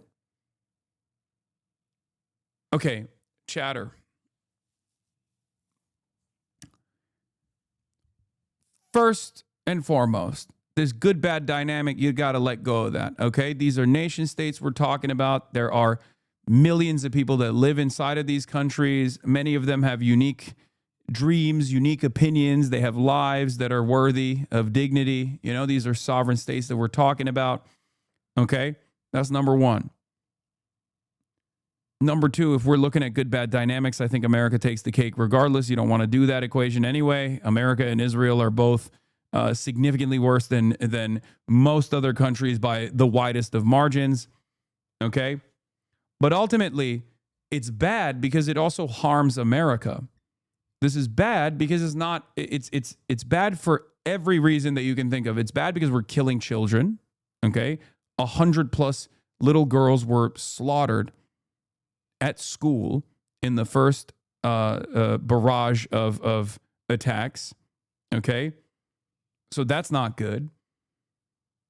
And number two, on top of that, this is destroying America's, this is American expenditure that is utterly unnecessary. The entire region is now on fire. The global economy is going to take a massive hit with no real success in sight. A prolonged campaign against Iran could also produce a failed state with enriched uranium, destabilize crucial oil routes, threaten Gulf allies, trigger a refugee crisis, disrupt the global economy. There is a million different reasons why the worst case outcome, the outcome that Israel wants, by the way, is devastating for the entire planet. But because Israel is a fascist state, they have no problems engaging in an act of mass suicide. Killing the supreme leader was one thing. Ousting the regime will be another. That's why I keep repeating that the best case scenario for the entire planet right now is that the IRGC keeps things intact and then America pulls out and they cut a favorable deal that cuts Israel out of the equation, at least for the time being, because Israel's going to come back again and again and again. And that eventually there's a guy that Trump trusts enough on the Iranian side where he will do ease of sanctions or whatever the fuck. Like the negotiations process will be beneficial for both parties involved. That is the least bad option out of, I mean, that's still not the best option, but it's the least bad option. The worst option is Israel gets to commit more American troops, boots on the ground military warfare, complete collapse of the Iranian government. 93 million people live there. The entire nation is swept away in ethnic conflict, sectarian fighting over and over again, and there's no more real state that exists there. And now you have incredibly angry IRGC guys that still control some of the munitions. They have no safeguards whatsoever. They have no restrictions whatsoever in how they deploy the weapons any longer. They can now directly strike civilian targets with no care or consideration, with no military goals whatsoever. And then tens of millions of people are displaced in the process as well. They go to all the other countries that then destabilize all the other countries as well. I mean, it's horrible. Now you got like, you know, super ISIS, Omega ISIS, basically. But this time it's not even ISIS. It's like the people who killed ISIS who have a lot better understanding of how to fight. I don't know where this goes. I mean, it would be completely devastating. The worst option also is like Israel fucking deploys a mini nuke or something in Tehran because they realize that they're not going to fucking win. And you know, their munitions are running out. And instead of coming to a reasonable conclusion here, they just like try to deploy a mini nuke, and then the entire world is on fire from that point on. You know, there's a lot of really, really bad options here. Which is why, in comparison to all those really bad options, the one that is perhaps the best option is going to be America eats a lot of the America ends up with incurring a lot of costs, and it's too costly politically at the domestic level for Donald Trump. His base starts yelling at him. American troops come back and, you know, flag draped coffins. It becomes too big of an issue for him. And instead of leaning into a longer military quagmire, they pull out. And they pull out and they cut Israel out of the equation.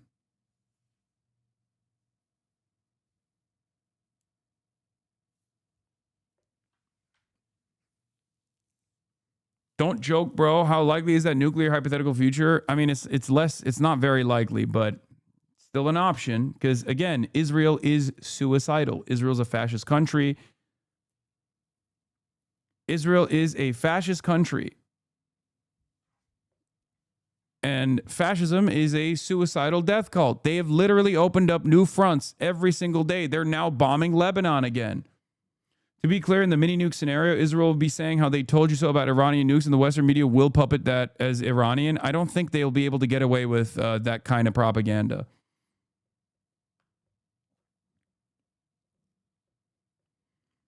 So do you think Israel has overstepped this time? Israel's been overstepping. The only difference is whether or not Trump recognizes that Israel's overstepping and it's too costly for him because all of his billionaire friends start calling him and being like, dude, you need to cut this out. What the fuck are you doing?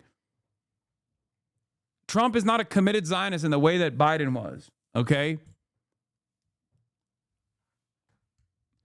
Interesting. Between this and the sus leak, the WAPO, seems like someone really wants to turn the Saudis against Iran, sink the 2023 rapprochement that China brokered. Oh, yeah. The other side of this equation is Washington Post coming out with that bullshit story. As you guys know, I'm not a big Saudi fan at all, okay? I'm not a big fan of the KSA. I'm not a big fan of MBS. Having said that, Washington Post eradicated its fucking Middle Eastern office, and then all of a sudden they got this major story that claimed that that MBS, in spite of what they were saying in their public posture, was secretly petitioning America to go to war with Iran. I don't believe that. I said I don't believe that initially, and I actually do not believe that at all. I think that's American intelligence like trying to, or Israeli intelligence trying to potentially disrupt whatever kind of like rapprochement or whatever kind of like negotiations Saudi Arabia and Iran put together. Saudi Arabia and Iran are not fans of one another. That much is clear. It's obvious. They never have been. They've been waging proxy wars all around the fucking region. But in one of the last iterations, Saudi Arabia literally aligned with Iran to get the UAE out of Yemen. So, and that happened only a couple months ago. So I don't think that Saudi Arabia wanted this defanged Iran to be completely destroyed. I think it's actually beneficial for them to have no more proxies in the region, but then still kind of exist as a sovereign power, especially because Saudi Arabia also has to make the calculation on what happens when Israel decides to take over Saudi territory in the greater Israeli project. You know what I mean? So I'm not that invested in the Washington Post report that claimed that Saudi Arabia was really petitioning the American government to do a death blow to Iran. I don't think that was real. I think that was bullshit. Saudi Arabia will eventually be able to figure out where the missiles came from that struck their oil field. And if it's confirmed if it was Israel, that'll have regional implications for a generation. The reason why we're talking about this is because the Iranian government has said to CNN, the Iranian deputy foreign minister to CNN said, "We are not responsible for the bombing of the Saudi oil fields and have not informed our brothers in the kingdom of that." They very quickly came out and said, "We didn't blow up the Aramco fields. That wasn't us." The question is, who did it? And the question is, why did they do that? It's bullshit, and Bernie just jumped on this fake-ass story. I think that if Iran was interested in blowing up the Aramco fields, they would make a big show of it because it's their final option, right? It's their final option, and they have struck the oil fields in the past. The Houthis have struck the oil fields in the past. I don't think it was Iran this time around.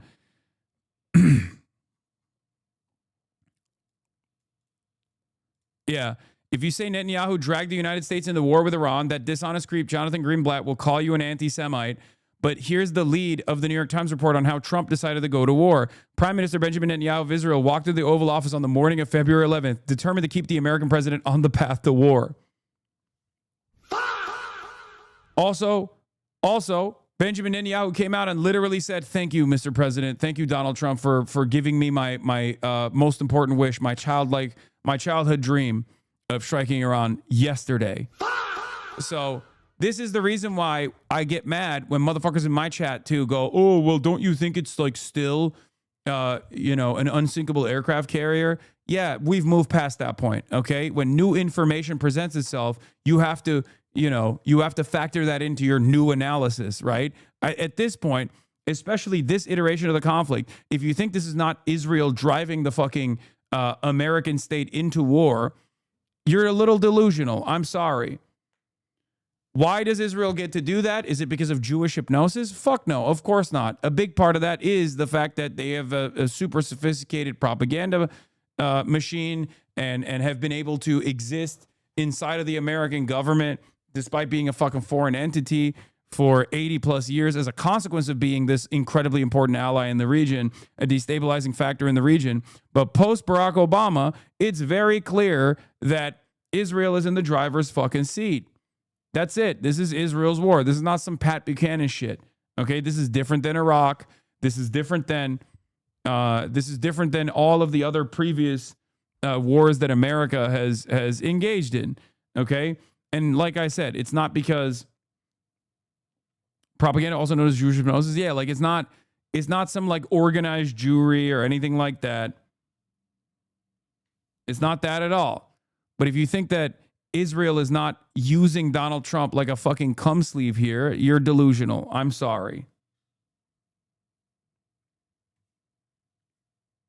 What, do you remember this video you made May 8th? Today's action sends a critical message. The United States no longer makes empty threats. When I make promises, I keep them. And just like that, we are at the precipice of the largest conflict in the Middle East by pulling out of the Iran deal for literally zero fucking real reason. Because come on guys, Saudi war crimes against Yemeni civilians was honestly becoming too mundane. The IDF firing off live rounds at press and peaceful protesters at the Gaza border is boring as heck. Our robust military-industrial complex is bursting at the seams looking for a new war to justify increased military spending on. And I've been talking about this for months, and now it's finally here. Listen to me when I say this. We are at the precipice of a global conflict that will not end well. But first, let's look at how we got here. Obama and European nations put together a denuclearization deal with Iran, which Iran has been complying with in order to avoid sanctions. However, Trump has consistently threatened to pull out of the deal, stating that he can put together a better one, or whatever other reasons he parrots directly from his warhawk generals and administration officials, or Fox and Friends on any given day. Let's also not forget that after Trump's trip to Tel Aviv, an unknown client literally hired the same fucking ex-Mossad contractors who worked to cover up Harvey Weinstein's rapes to uncover dirt on Obama administration officials to sully the Iran deal. We don't know who it was. They claim that it wasn't Donald Trump. We don't know. Just think about that for a second. People want to rip up this Iran deal so badly that they look to the literal ex-Mossad agents who covered Harvey Weinstein's rapes for the answers. And while that's happening on the diplomatic negotiation side, there are also ongoing proxy wars in the region. On one side, in this proxy war, you have the US, Saudi, and Israeli coalition of unlikely and likely allies that are interested in maintaining geopolitical power in the region. And on the other side is the coalition of Iran and Russia, which seeks to increase their regional influence. The other two major interested parties are Turkey and China. Turkey has played both sides by both downing a Russian fighter jet over Syria, but then also putting together a massive pipeline deal with Russia, which is why Russia is involved in the Syrian conflict to begin with, to build pipelines. But with permission from the United States, Turkey has also taken over the Syrian border town of Afrin, which had been held by Kurdish forces supported by the US. So Turkey's playing both sides, and as a massive player in the region, Turkey will be a key factor in how a potential war may play out. Then you have China dipping its toes in the water by sending the nation's Siberian Tiger Special Forces to fight alongside Assad in Syria late last year. None of these nations want a war though. The side that absolutely wants a war is the coalition formed between Israel, Iran lied, big time, Saudi Arabia, and you might have guessed it, but the US. We'll continue to work closely with our Saudi partners to counter threats to this country's security. That, of course, starts with Iran. Iran destabilizes this entire region.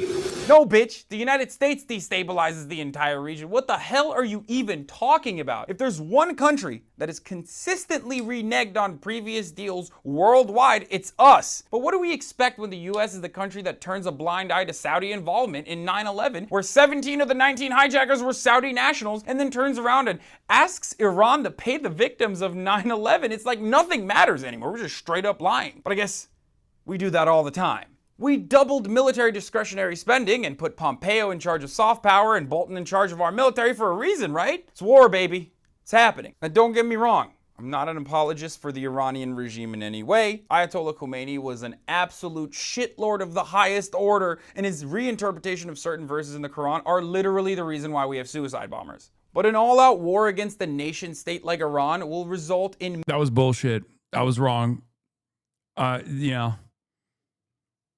I was libbed up. Millions of dead people. This is unlike the disproportionate warfare the United States is engaged in post-World War II. You're not exactly dropping phosphorus on North Korean villagers wielding AK-47s or fighting against rebel groups that are using the RPGs you supplied them 2 decades ago. This is real war, the kind that no one wants. So here's what I think could potentially happen. 1, a Hezbollah false flag attack or real bombing campaign against Israel, which will lead to increased military involvement from the United States in a full-scale global conflict, forcing all of the nations involved into the throes of global warfare. And also, even if Iran continues to comply with a nuclear disarmament, the US coalition could just lie and claim that they aren't to justify boots on the ground. I mean, we literally did that with Iraq, and not that long ago. It's still ongoing. But that's the worst case scenario. The best case scenario is the Trump administration winning a symbolic victory by renegotiating the same essential deal, and then Iran agrees because they don't want to... Leftist Brian Tyler Cohen vibes? Brother, come on. That's crazy. This is me shitting on the American government pulling out of the JCPOA back in May 8th, 2018. Okay? That's crazy. This is a video from May 8th, 2018. a war with the U.S. either. But the question then becomes, will Israel and Saudi Arabia accept any peace? Now that the Ayatollah is deep frying in hell, who's going to be your next guest speaker? I love these guys, man. I fucking love my hog haters. They literally think like, oh, Hasan, you love the Ayatollah. You're paid for by the Ayatollah. And now I bet you're so sad he died, bro. That's literally all I've been seeing in my replies on Twitter. People just being like, you can't have a nuanced approach to anything. You must love the Ayatollah. Prove me wrong, bub. You're not Wolverine, brother. What do you mean, bub?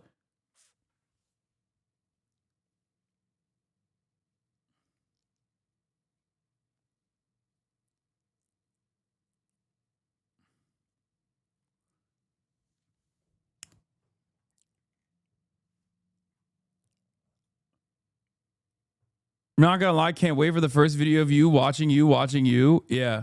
With the current Iranian government, or will they demand regime change? And with that, inevitable war. I'm Hasan Piker, and I'm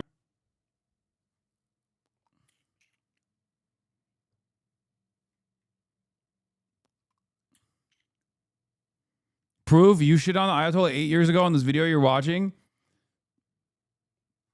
Yeah, well, I was libbed up when I was like, Ayatollah's false interpretation of the Quran is the reason why suicide bombers exist is bullshit. That's what I was saying I was wrong about.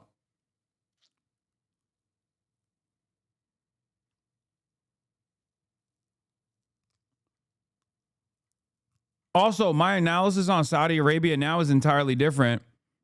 And the reason why I say that is because I think the conditions have changed. Is Hasan going to have a new guest speaker on now that the Ayatollah isn't deep fried and shit? Is Africa like Wakanda now that the white man isn't there? This is what this guy is saying on the Asmongold chat.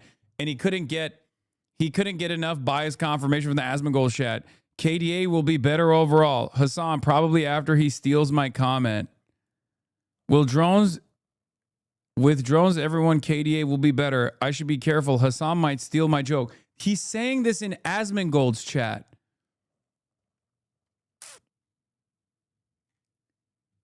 Brother, I live deeply inside of your brain. Like inside of your fucking brainstem. There's a lot of room up there too. It's empty as fuck.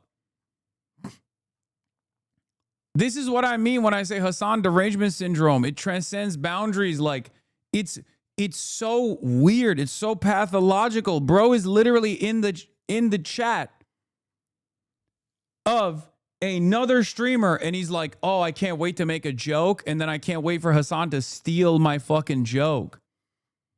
They were attacked and by someone else. Israel attacked them. They hit us first and we waited for them to hit us. We would suffer more casualties and more deaths. We went proactively in a defensive way to prevent them from inflicting higher damage. Had we not done so, there would have been hearings on Capitol Hill about how we knew that this was going to happen and we didn't act preemptively to prevent more casualties and more loss of life. The U.S. was forced to strike because of an impending Israeli action? No, let me two things I would say. Number one is, no matter what, ultimately this operation needed to happen. That's the question of why now. But this operation needed to happen because Iran in about a year or a year and a half would cross the line of immunity, meaning they would have so many short-range missiles, so many drones that no one... This is a good take from Cloud District Enjoyer. Much better than him yelling at me when I say this is Israel's divergence of interest. Cloud District Enjoyer, divergence in interest with Israel reminds me of Syria. Everyone in the Western plus Middle Eastern alliance was interested in removing Assad. True. But Turkey and the U.S. and co. want a stable but subservient Syria. Also true. But Israel wants to tear it apart. Also true. It's the same here. U.S. and the GCC want a subservient and stable Iran that is amenable to U.S. security and financial interests. Israel wants the whole thing torn apart. Initial convergence of interest, then divergence. That is exactly what's going on here. Israel sneaks into the equation with the divergence, or with the convergence of interest. Israel says, oh, we got the same interest that you do, right? We're Israel. We love you guys. And then, slowly but surely, they take over the fucking driver's seat and turn around and go, actually, we want something different than you. We want something very different. We're going to sell it to you. We're going to try to make it seem like this was your own decision. Okay? We're going to try to put you in front of the fucking moving bus so you have no other way out of the situation. And that's precisely what they're doing in this situation as well. Like, they're doing this with Iran right now. Yes, everyone wants to defang Iran. The sovereign Iranian state presents a threat to America because at some point they might decide, we don't like what you're doing. America doesn't want that. The GCC doesn't want that, right? But they're perfectly willing to have a defanged Iran with no Hezbollah, with no IRGC presence in like Iraq or Syria. They're totally fine with that. Okay? They're totally fine with that. The problem is Israel doesn't want that at all. Israel doesn't want a pliant Iran. Israel wants no Iran. For the next regime that comes in there and replaces the Well, we would love to see this regime be replaced. And ultimately, as the president has said, he calls... No, but let me finish my answer. As the president has said, he would love for the people of Iran to use this as an opportunity to rise up and remove these leaders. They've been wanting to remove them from a long time. We've seen successive waves of protests, and we've seen them slaughter people. Yeah, Rubio's still lying, by the way. The Pentagon literally admitted that there was no preemptive strike coming from Iran. Pentagon tells Congress no sign that Iran was going to attack the U.S. first. We know that already, though. The bottom line is, no matter who governs that country a year from now, they're not going to have these ballistic missiles and they're not going to have these drones to threaten us. That's the objective of this mission. To threaten us, is Israel, to deny them he the means. ability He means to Israel. use ballistic missiles to threaten their neighbors, to threaten our bases, to threaten our presence in the region, and ultimately as a shield behind which they can do whatever they want with their nuclear weapons ambition. We were not going to let them hide behind that, and that's why this was such a critical mission to undertake now while they were at their weakest point, and not a year from now where they could inflict even more damage and perhaps already be behind that point of immunity. Go right here behind. Go ahead, you and then you. Yes. Your critics in Congress have said that they should have a role, they should be able to weigh in here, and there are going to be war powers resolutions votes in Congress later this week. Why not notify Congress ahead of this? And does Congress? Well, we did. We notified Congress. I mean, we notified the Gang of Eight. We notified congressional leadership. There's no law that requires us to do that. The law says we have to notify them 48 hours after beginning hostilities. We've done that. I think the notification went today. But we did notify members of Congress in advance. But we can't notify 535 members of Congress. Well, the Congress can vote on whatever they want, but there's no law that requires us to do that. And I want to say something, because I see people on TV. Look, that's fine. If they want to take a war powers vote, they can do that. They've done that. They've done that a bunch of times. But there's no, people keep saying that there's no law that requires the president to have done anything with regards to this. To begin with, no presidential administration has ever accepted the War Powers Act as constitutional. Not Republican presidents, not Democratic presidents. That said, we have followed the notification at 48 hours, and we're here today. I've done more Gang of Eight briefings than I got in the 4 years that Biden was president and I was a member of the Gang of Eight. All of that said, we've complied with the law 100%. And we're going to continue to comply with it. We've done the notification, and we officially to Congress, but we did notify members of Congress. We just can't notify 535 people. That's not possible, but we did the Gang of Eight twice. I briefed them last week, and then I called them the night before the operation. Can you tell us what you know, Mr. Secretary, of the administration knows about the strike on a building in southern Iran, the Iranians saying that the school reports of large including children killed? Yeah, I've seen those reports. I don't have. I would refer you, not because I'm not trying to answer your question, but I don't want to get it wrong. The Department of War would be investigating that if that was our strike, and I would refer your question to them, and I'll make sure they're aware that you have that question. But we'd like to know. Well, clearly, the United States would not deliberately target a school. Our objectives are missiles, both the ability to manufacture them and the ability to launch them, and the one-way attract drones. That would be our focus, and that's what we would be focused on. We would have no interest and, frankly, no incentive to target civilian infrastructure. The Iranians are, on the other hand, targeting civilian infrastructure. You guys have seen it. I'm sure you've seen it. We never target civilian infrastructure. You blew up a school. Hitting airports. They're hitting oil infrastructure. Well, it'd be very Also, tragic, but I can't there speak is to no the world where you can details get behind it because normal Americans to be like, wow, I can't believe Iran is targeting Israeli civilian infrastructure. That's not happening. We have moved way past that. You can't complain about cluster bombs, and you certainly cannot complain about Iranian targeting inside of Tel Aviv. It just doesn't work that way. To the average person, they're going to be like, what do you mean? There is such a thing as international rule-based order here? There's such a thing as like war crimes? I didn't, you know, I spent the last fucking 3 years listening to you say that that's actually bullshit.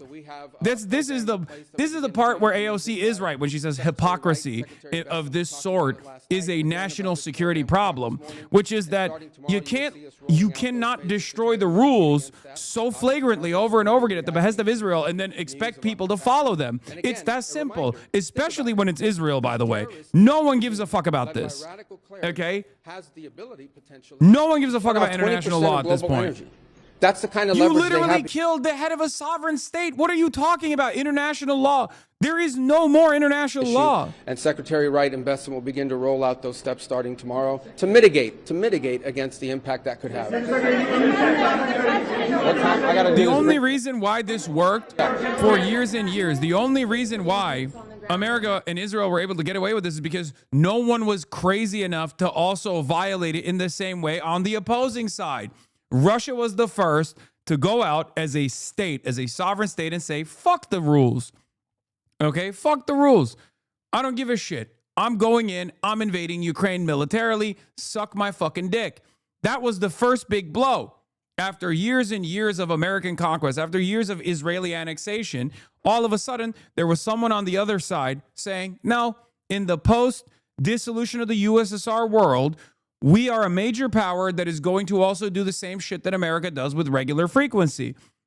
People lost their minds when Russia did it. But then October 7 happened. And when October 7th happened, Israel decided to nuke what remains of all of these security cooperations, international rule-based order, and America was along for the journey every step of the way. America literally didn't even try to fix the propaganda side of things. They didn't even try. They didn't even try to be like, no, we actually do have rules here. We actually do have to do whatever we can to follow the normal rules, follow the normal fucking process here. No, Joe Biden was supposed to be Mr. I will bring back NATO, Mr. I will bring back our alliances, Mr. I will bring back the international rule-based order. And it was a spectacular failure. You're being so dismissive. Iran is also attacking civilians all throughout the region. It's not just about rules. Are you reasoning nobody should be sympathized because of your stance about Trump in other parts of the world? Wait, what are you talking about? He's not wrong. Iranians are targeting more civilian infrastructure, not just Israeli. Arabs in the region. Stop being dismissive, I beg of you. Nobody deserves to die because of Iran-Israel beef. It's condemnable. Man, shut the fuck up. What are you talking about? America is carpet bombing Tehran. As of last night, hundreds of Iranian civilians have died.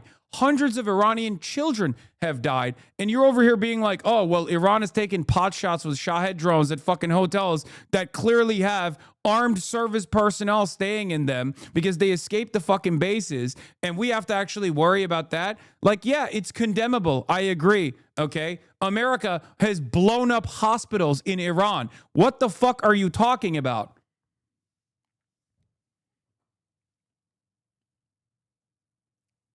I can't believe HasanAbi was just in Tehran. You know I have eyes, right?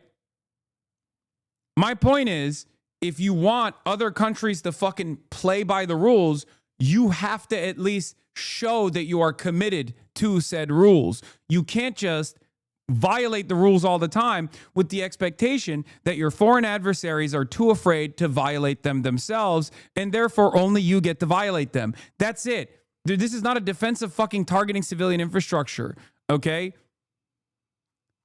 It's ridiculous. It's ridiculous that you think sovereign nation states are not going to fucking sit there and watch America and Israel take a shit on all of the previous rules that were designed to keep the world stable for years and years and years, and then not inevitably also say, all right, well, fuck it. Especially after they killed their head of state. They killed their head of state. Do you know how many fucking rules that violates? Are you crazy? Guys, this is so insane that Russia has not done it. Okay? Russia has not done this in Ukraine. Do you understand how fucking insane that is? Like, what are you talking about?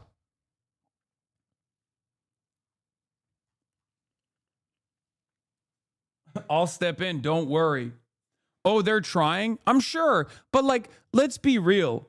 Let's be real. I'm fairly certain that if Russia really, really wanted to assassinate Zelensky, I'm sure they would try a little bit harder. You know what I mean? Like these are nation states we're talking about. The whole point of there is a well-established rule that you just don't do this, okay? You just don't do this. You don't use nukes, and you don't kill the head of a sovereign state.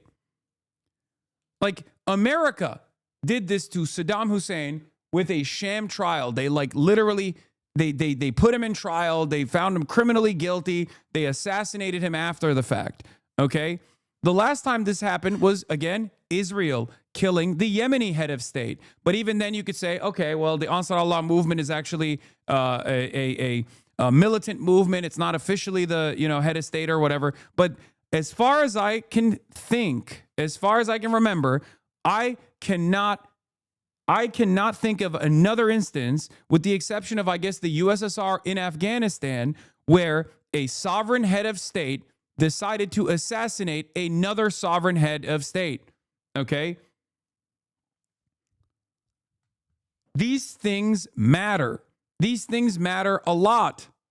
Okay? Like, Gaddafi doesn't even count because Gaddafi was not a direct targeted strike. It was they set events in motion that led to the assassination of Gaddafi. And America has obviously always utilized covert operations. Like, you can say Allende is another example of this, right? But as far as a successful assassination of a sovereign nation, a head of a sovereign state is unheard of.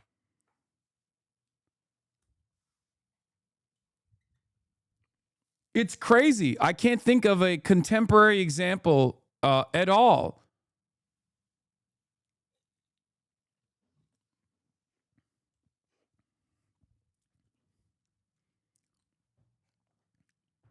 Last time a head of state was killed by military action by foreign military was 1870 Paraguay versus Brazil. No, I think Afghanistan, the USSR in Afghanistan probably is a more recent example. But again, what the fuck are we talking about? This is crazy.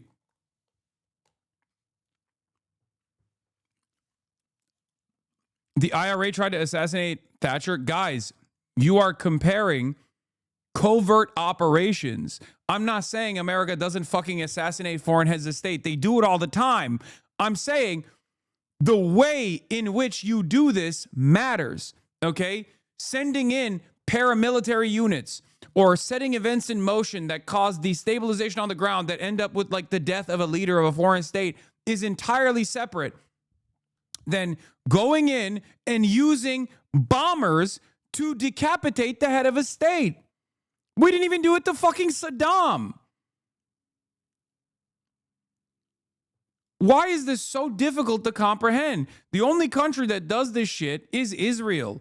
And even then, they did it to Yemen, and you can say that it's not technically the head of an official head of a sovereign state in that regard.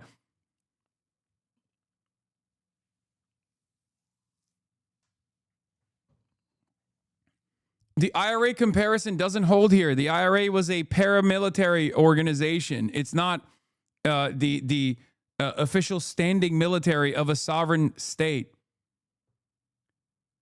The way we did Osama, my guy, also Osama bin Laden doesn't even fucking count because he was not a leader of a sovereign nation state anyway.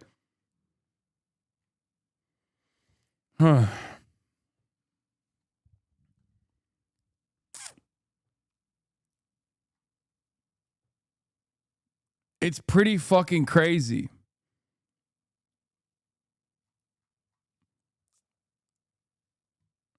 Like we are, but should heads of state be acceptable targets? I mean, look, that's a separate conversation. What you're bringing up is an entirely separate conversation. Okay? Probably not, though. The answer is probably not. Because ultimately, the head of a sovereign state is supposed to engage in diplomacy at the end. When you lose the war, you still sign off on the fucking treaty, for example. Okay? Like, there is a good rule. There is a reason for why these rules have been around since antiquity. Okay? We are changing rules that have been around since antiquity. Okay? It's fucking insane.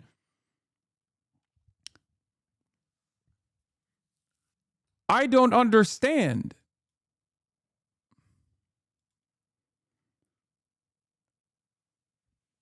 Name one head of state that slaughtered thousands of their own citizens and civilians in a single month since Hitler. Your argument is non-existent and dumb.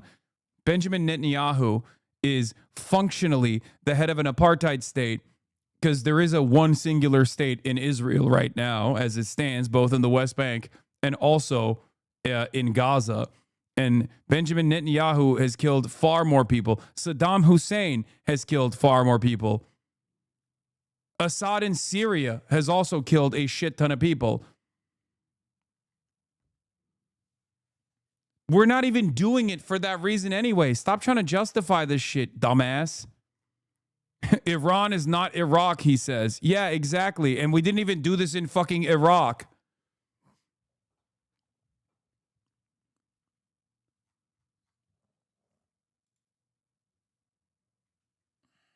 Death count is at 6 soldiers now. There is no justification for what America and Israel did here, okay? There is a reason why we don't do this. Because guess what?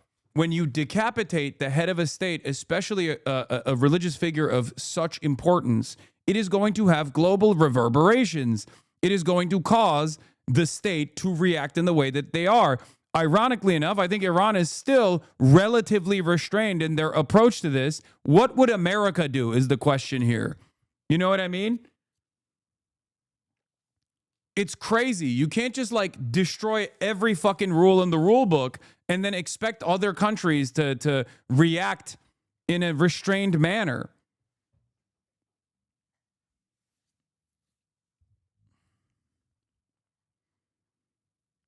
And then people go, oh, well, I don't know. I think Iran is like behaving irrationally here. No, they are behaving far more rationally than many other countries would in this circumstance, and are very deliberate with what they're striking, very deliberate with their expenditure of munitions. They have a longer term goal here in spite of the decapitation strikes that took place. It's very clear. If you want to analyze it normally, this is how you analyze it normally. If you want me to engage in fucking fanfare and engage in like a partisan approach and try to make you feel better about America's idiotic fucking idiotic rule breaking here, and idiotic attempts of like destabilizing a fucking massive country in the region, you're not going to get that from me. Okay? Yeah, I've been looking back, and the only one I can see where a foreign military intelligence service directly killed a head of state or government was Hafizullah Amin in 1979. All others were either covert support or proxies. This is pretty unprecedented. Yeah, that's why I said in contemporary society, the last time you can go back to in recent history is 1979. That's literally, it's fucking ridiculous. Like it is so unheard of. Like we're moving past it because like Ayatollah's a bad guy, all this shit, right? But like they're not going to move past it. It's their fucking head of state. You know what I mean? Like what is the expectation here? That, oh, they're cheating? Why are they striking back? Like we're so used to just dominating the entire planet that we straight up look at the situation and go, wait a minute. Why are our enemies totally operating outside of the confines of like the rules that we set that we violate all the time? No, Allende doesn't count. The reason why I'm saying like Salvador Allende or all these other covert instances of American action is because America sets up the stage for a military coup and then Allende kills himself. Like all of those, there's a reason why those were covert operations, even if we were directly involved in them. There's a difference between that and America flying a jet over Chile and bombing Allende's fucking palace. Okay? This is crazy. This is a war operation. This is a military operation against a sovereign head of state. It does not happen that way.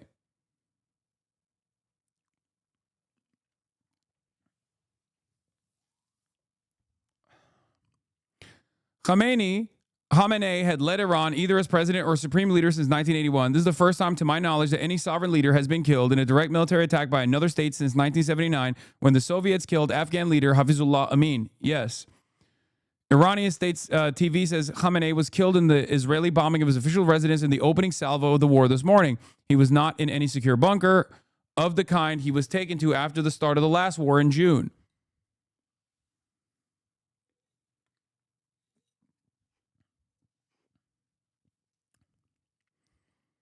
Mao Zedong grandma, so your analysis of U.S. Israel killed the Ayatollah to stir up the Iranian people and Shia Muslims in the region to destabilize the country and region.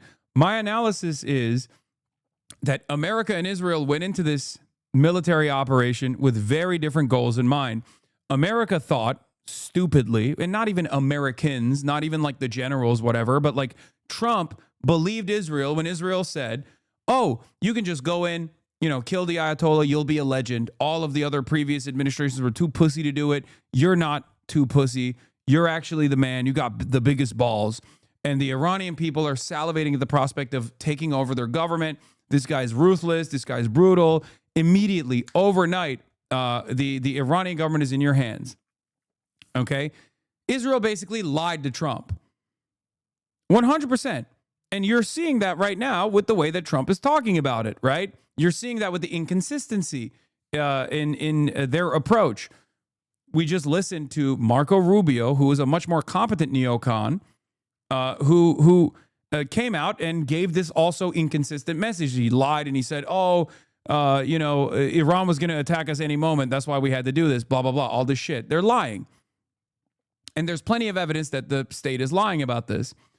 So my assumption here is that the Israelis literally told Trump a lie. They said, you will be a legend. This will be easy, in and out. You'll negotiate with whoever you want to put in charge. But Israel had a different ambition in mind. Israel wants to destabilize Iran. Israel wants Iran to not exist. Israel wants to balkanize Iran. Israel wants to turn Iran into Libya, a failed state, right? Israel does not want any Iran to exist in the region. Israel does not want any sovereignty in Iran to exist in the region because guess what? Those ballistic missiles will still exist in a sovereign Iran, and those missiles can still strike Israel if they see fit. Are you aware fans of your former co-host are now claiming that you are encouraging your community to attack the U.S. with Chinese weapons? What?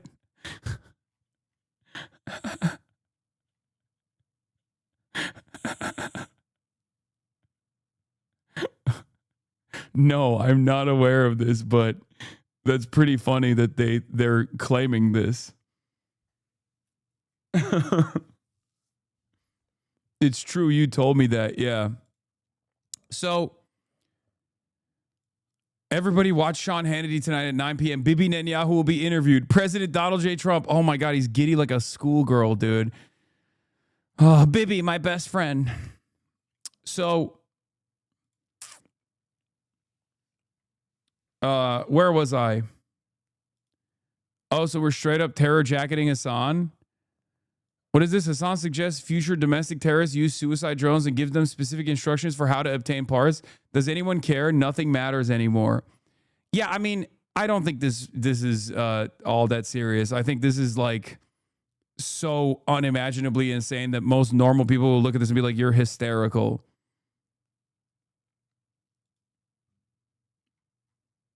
Studied air.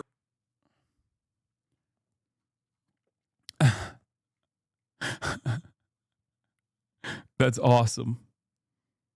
Can we just take a moment to say how right we were about Jimmy Dore and Tulsi Gabbard? Remember the people that would attack you and me for calling them grifters 5 years ago? Yeah, of course. All of those people were cranks. I could smell the crank from a mile away, and that's the reason why I kept yelling at people. This is how Twitch streamers announce collabs. Yeah, guys. It's so obvious that Israel has a totally separate ambition here than the American government, and is steering the American naval assets to a long-standing potential military occupation of Iran, which will probably collapse the American state later down the line. But that's besides the point. Israel doesn't give a shit because they're fucking suicidal and they're insane. But basically, Israel wants a failed state in Iran. They will try to get that to happen with American military and American service members dying in the process. They'll do anything to get that goal. And it's entirely dependent on how far Trump will go. If Trump is stupid enough to play along with this, it's cooked. It's entirely cooked. If Trump decides things are going poorly, and just goes, all right, we're going to commit to boots on the ground, we're fucked. You can figure that out by just looking at the strike patterns and the strike targets. Donald Trump literally revealed last fucking night, that his plan B and plan C options for who gets to control the Iranian state were assassinated on the first day. Okay? It's so unimaginably cooked. Here is Donald Trump talking to Jake Tapper about how things are going. Quotes. He said, quote, "We're knocking the crap out of them. I think it's going very well. It's very powerful. We've got the greatest military in the world, and we're using it." I asked the president how long he thought this war might last. He said, "I don't want to see it go on too long. I always thought it would be 4 weeks, and we're a little ahead of schedule." I asked him if the U.S. was doing more to help the Iranian people reclaim their country than the military strikes, if there was other stuff going on. He said, "Yes, we are indeed, but right now we want everyone staying inside. It's not safe out there." He also suggested it was about to get even less safe. "We haven't even started hitting them hard. The big wave hasn't even happened. The big one is coming soon." I asked the president about the fact that Iran attacked Arab countries in the region, Bahrain, Jordan, Kuwait, Qatar, and the UAE. He said that was the biggest surprise so far for him and his team. Quote, "We were surprised. We told them," meaning the Arab countries, "we've got this." And now they want to fight, and they're aggressively fighting. They were going to be very little involved, and now they insist on being involved. He said of the Arab leaders of those countries, "I know these people, they're tough and smart." The Iranians, he said, quote, "shot into a hotel. They shot into an apartment house. It just made them," meaning the Arab leaders, "angry. They love us, but they were watching. There was no reason for them to be involved." That was probably the biggest surprise. You have to understand they were living under that dark cloud for years, meaning the Iranian nuclear threat. That's why you could never have peace. I asked, okay, well, who's going to lead Iran now? The president said, "We don't know who the leadership is. We don't know who they'll pick. Maybe they'll get lucky and get someone who knows what they're doing." The Iranians, he said, lost a lot in terms of leadership because in the initial strikes, not only was Ayatollah Khamenei killed, but also 49 other Iranian leaders, he said. It was an amazing strike. They got a little bit arrogant. By the way, if the Strait of Hormuz closes, Japan is cooked. I forgot to mention that. They're even in a worse predicament than China. The Japanese government has stated they have 254 days worth of oil reserves. Also, the Japanese government, or at least not the fucking pliant leadership in Japan that are America dick riders and Israel dick riders, but the rest of the Japanese government has been losing their fucking minds because America did not even give them a prior notice that they were striking Tehran. And there are Japanese nationals in Tehran. So we're not even abiding by previous long-standing security arrangements that we have with some of our most consequential fucking allies. And not only that, but also closing off the Strait of Hormuz. If Iran ends up successfully closing off the Strait of Hormuz, it's over for Japan. They destroy All of Japanese energy. The Japanese government has stated that they have 254 days of oil reserves. If the Strait of Hormuz is closed for an extended period due to the ongoing war, it will be a very serious problem for Japan's economy. But hey, am Israel high, right? Let's go, baby. Fucking nuclear warfare. Fuck it. Fuck it. Destroy the planet for Israel. Let's go. Let's go. That's where we're moving towards, by the way. I just want to fucking put it out there one more time, okay? East Asia, in particular, highly exposed to disruption of oil exports in the Strait of Hormuz, okay?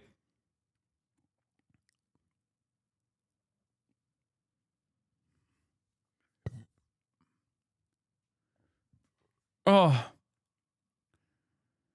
The U.S.-Israeli war against Iran is driving up sugar prices. World sugar prices rose on Monday on fears of the U.S.-Israel war against Iran, which is disrupting global energy supplies, will prompt Brazilian cane mills to produce more ethanol and less sugar, and also impact the flow of refined sugar. Most ethanol in Brazil is made from sugar cane. If mills and the top sugar producer and exporter use more cane to produce the biofuel, as prices for it might rise following oil, they will have less of the raw material to produce sugar, a food staple and cheap source of calories for developing countries. We are literally rerouting international trade and nuking it. And yes, Iran has officially stated that they are closing the Strait of Hormuz, by the way.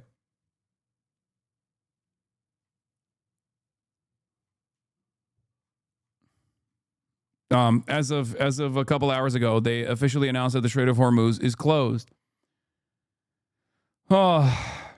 When? What will it take? What will it take for people to literally realize that we got to fucking stop Israel? We all have to get united and stop Israel. What will it fucking take? A group of Japanese tourists land in Israel in matching Israeli vests singing I'm Israel High. Okay, stop. This is just a Japanese cult. I don't care about that right now. Fuck you, degenerate. Really? Fuck me. Well, you're getting ass fucked, dumbass. Trust me, you're getting ass fucked a lot worse than I am. You're like, no, I don't care. Israel's suicide mission is far more important for me, an American citizen living in the United States of America. I am literally cattle, sir. I am servile. Strap me to a fucking JDAM and send my ass to Tehran right now. Please. As long as Israel gets to, I don't know, invade southern Lebanon again, I will be happy. It'll be a glorious death for me.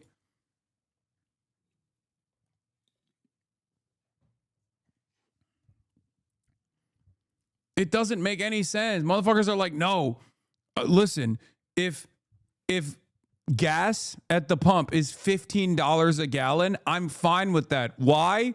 Because Greater Israel as a project is more important to me than anything else. And we have to take out all of Israel's sovereign enemies in the state, in the region, so that Israel can take over more territory in Syria, take over more territory in Lebanon. This is the only thing I care about. Is that it? Is that it? Is that the only thing you care about? Israel's ambitions? Rubio is now saying regime change is not the goal. What the fuck is going on with this admin's messaging? Because they don't have any fucking real message. That's the problem. They don't have it. They don't have, like, listen, the previous global war on terror was conducted by demonic entities, okay? Dick Cheney was a fucking demon, but at least they had like a fully fleshed out plan here as far, and obviously it didn't go according to plan and there were many setbacks, but it doesn't matter. Like, there was a goal there, okay? There was a goal there. One that aligned with Israel's interests as well, certainly, but there was a fucking higher priority here. Right now, there is no goal. There is no goal because Israel is fucking insane. Just wait until we start talking about the nuclear option. In the upcoming days, you will start hearing about nukes in the same way that American Defense Department employees were going on CNN in the early days of the Russian invasion of Ukraine. If you recall, they were like trying to justify a potential for Russia using tactical nukes, baby nukes, mini nukes in Ukraine. They literally said that, okay? There was a reason for it because at the time, there was a nuclear posture coming from the Russian side. And they were trying to see if there was a, if they could maneuver public appetite in the direction of nukes.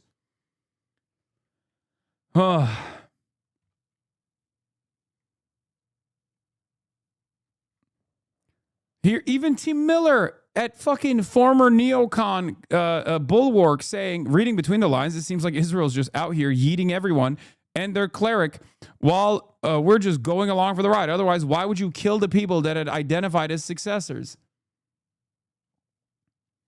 We have to stop Israel before the entire world falls apart. Okay? This is big if true. Oh, I saw this. Nuxtaco's mangled corpse flying through the Tel Aviv skyline. Stop. That did not happen. And I disavow such things. I disavow.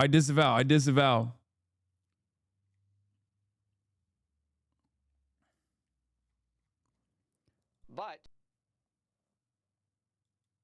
it's up to the Iraqi people, or I'm sorry, the Iranian people to. But it's up to the Iraqi people, or I'm sorry, the Iranian people to choose their next leader. It's up to them to rise up and kick this regime out of place. If they do not, then they will be with a different leader, but the same regime. If they choose to get a different leader that we can have a relationship with, which we would love to. Prior to 1979, we had a good relationship with Iran. But if they choose to pick up a leader, Stuart, we will surround that leader, not necessarily with boots on the ground, but with assets to make sure that that leader can be protected, rise up, and then the Iranian people will have the opportunity to choose their next leadership. Yeah, they don't give a fuck. I can't begin to explain to you how much white supremacy factors into this equation, okay? It was preempted because Israel was going to attack Iran, and then Iran would attack the U.S., yeah. No, that's... Rubio's statement on this is so fucking dumb, dude. He is such a moron. I mean, sure, he doesn't have an easy job here, right? But you can't package this in a way that makes sense. The logic is we knew Israel was going to attack Iran. We knew Iran would retaliate against the U.S. because of it. So instead of stopping Israel from attacking Iran, we attacked Iran first to prevent the retaliation we knew Israel's attack would trigger. Incredible. The second question that's been asked is, why now? Well, there's two reasons why now. The first is it was abundantly clear that if Iran came under attack by anyone, the United States or Israel or anyone, they were going to respond against the United States. The orders had been delegated down to the field commanders. It was automatic, and in fact, it bared to be true because, in fact, yeah, they're trying to repackage Israel's preemptive strike as the trigger point, which it is. Hour of the initial attack on the leadership compound, the missile forces in the south and in the north, for that matter, had already been activated to launch. In fact, those had already been pre-positioned. The third is the assessment. I need you to understand why there's so much inconsistency in the messaging, and it is because, and I'm going to keep repeating it over and over again until it's pummeled into your fucking brains. This is Israel's war. I'm not on some Pat Buchanan shit when I say this. This is Israel's war. Israel manipulated Donald Trump. This isn't to say that Donald Trump wouldn't love to fucking kill a bunch of Iranians, okay? Obviously, we have that ambition as well. But the reason why we went in the way that we did, okay, is because this is Israel's war. And we were just along for the fucking ride. We were dumb enough, the Trump administration and the closest people to Donald Trump were stupid enough to literally think, oh yeah, this will be easy. We will just get a pliant Iranian head of state, not realizing that Israel had very different ambitions. Okay? It's that simple. Because Donald Trump still wants a W. That's why I'm saying this is like Israel's manipulation. Okay? Donald Trump wants a W. Donald Trump thought this would be a feather in his cap. Look at me. I'm so successful. Look at what I did in Venezuela. I'll be able to do it in Iran. Okay? That's it. That's it. And just like George W. Bush is still responsible for everything that Dick Cheney goaded him into doing, Donald Trump is still responsible for everything that Israel goaded him into doing. This is not an abdication of responsibility, okay?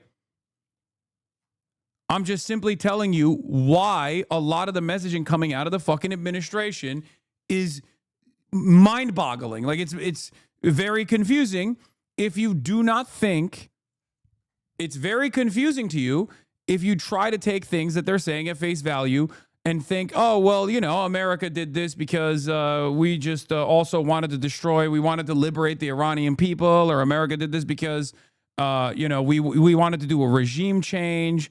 None of that is true, okay?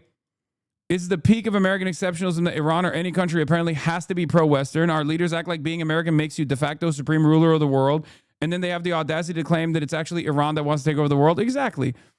That is American exceptionalism. It's built into the heart and soul of every American, by the way. And that's precisely the reason why when people say stuff like that, many people even in my community go, what's so wrong about that? They don't even understand. They don't understand that foreign nations can have different cultures, different attitudes, different interests, right? Sovereign countries can have sovereignty away from the hands of being like vassalized beings for American ambition, for American capital, just like a fucking area that you can extract natural resources from. Like, this is the problem. It literally comes across as them cheating. In the minds of a lot of Americans, they think, oh, they're cheating. What do you mean they have sovereignty? What do you mean they have different ambitions here? This is Ferdowsi Square in central Tehran. People on the ground say the bombing campaign is beyond anything they have seen and seemingly indiscriminate. Increasingly, Israel and U.S. appear to be following the Gaza playbook, having failed to achieve a quick regime implosion. I told you, literally the first fucking day, I told you the first day that the initial strikes were limited. And even in the limited strikes, obviously, they killed 100 little girls at school, but it was limited in comparison to what they can do, okay? And the reason why it was limited is because Donald Trump still thought, oh, Iranians will fucking rise up. Iranians will rise up, and then they'll give up all their weapons, and they'll say, oh my God, Am Israel Chai, I love America. When that didn't happen, what did I tell you? That they're going to slowly start increasing the cruelty to the average Iranian population.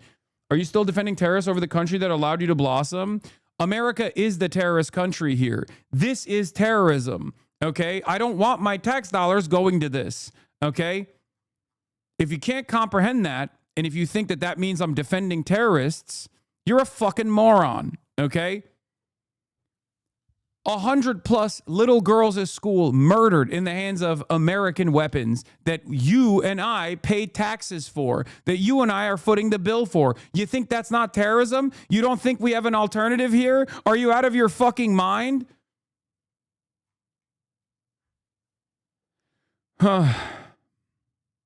Answer me.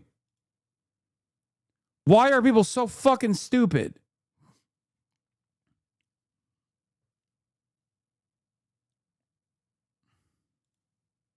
Confirm reporting of your predictions. Tucker Carlson was one of the only figures urging Trump not to strike Iran. In 3 Oval Office meetings, he warned that the war would risk American lives, raise energy prices, and destabilize the region. He argued that U.S. was being pulled in by Israel and urged Trump to resist that pressure. Trump said he understood the dangers, but he felt he couldn't stay out of it if Israel attacked.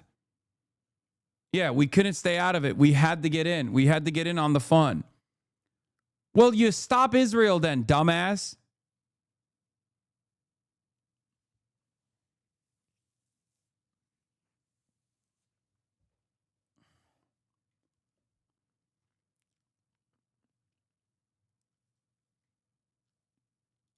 No counter, of course. I know.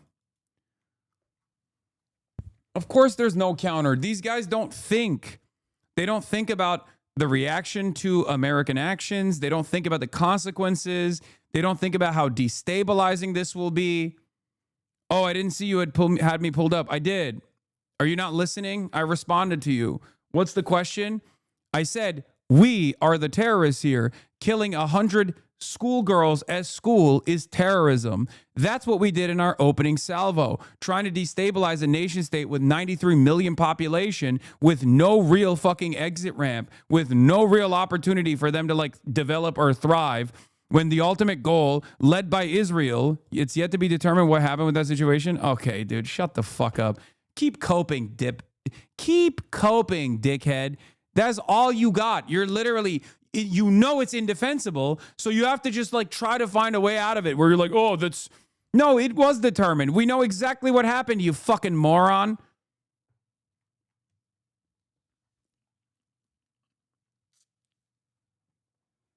You can only justify it in your mind because it's unjustifiable by saying, oh, we just don't know what happened. Maybe it was Iran that blew it up. Yeah, just like Hamas blew up every hospital in Gaza, right? It was never Israel.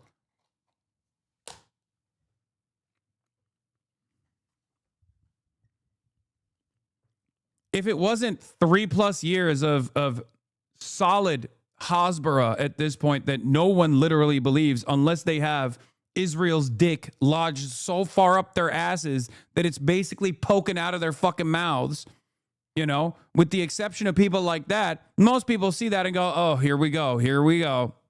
Israel at it again.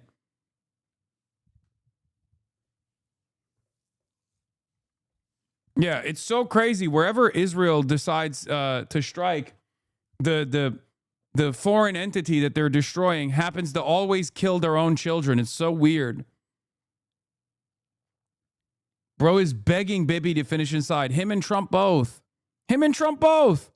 But that's how the MAGA guys are. They literally see their dear leader eat Israel's dick every fucking day for lunch and dinner, skipping breakfast, and they go, well, I must eat this dick as well.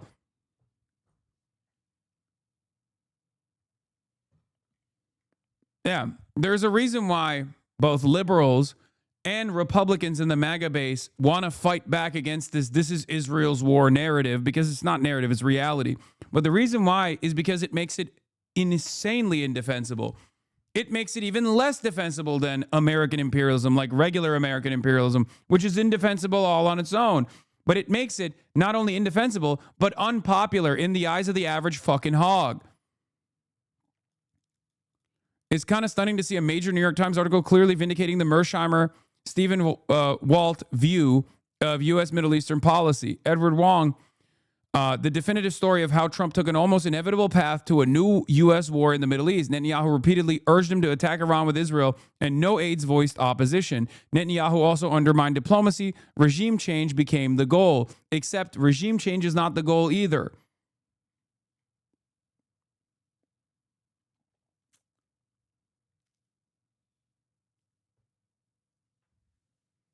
IDF is currently bombing Evin prison in the TV station again. Oh, here we go.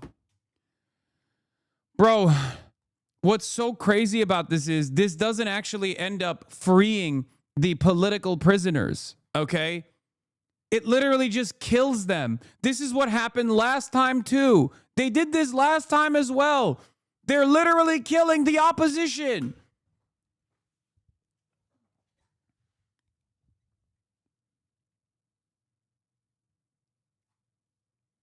It's crazy. They did this last time. The family members of that had people in the opposition that were in the fucking prison literally released statements telling Israel to fucking stop, that they're killing their family members in prison.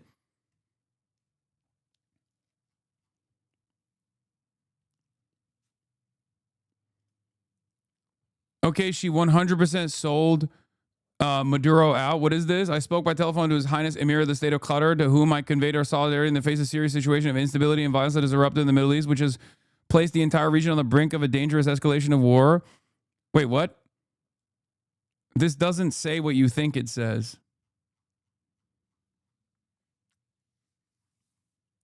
She's not calling out Iran by name and being like, Iran needs to stop or something. Unless she says that. Unless she actively says that, it's not completely gone. Qatar is the most neutral. Qatar is the most neutral here. And she's also saying, like, it's diplomacy time. You know what I mean?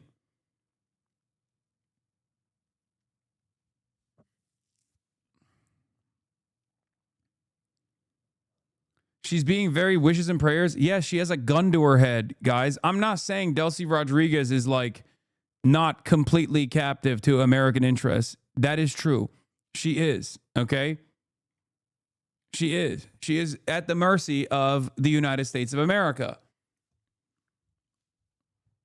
Batı'dan nefret etmeyen ya yavşaktır ya cahildir. Aynen, aynen abi, aynen.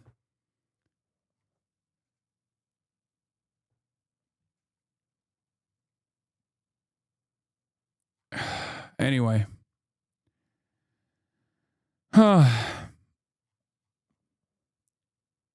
Pretty crazy that Democrats spent years trying to claim that Trump was controlled by Russia when there's like 100 times more evidence that Trump was controlled by Israel. Then again, that kind of opens up the Pandora's box of talking about AIPAC. Yep. Wonder why. She could step down and protest? Wait, what? But now never ceases to be the option of these people? Okay, you guys are fucking delusional. You live in La La Land. What do you mean? She steps down and protests and then what? They're making a calculation that they don't want what's happening to Iran to happen to their country. These people, at the end of the day, still care about the sovereignty of their states, but more so care about their populations, okay? No matter how despotic they might be, no matter how tyrannical they might be presented as in Western news, they do care about their fucking people.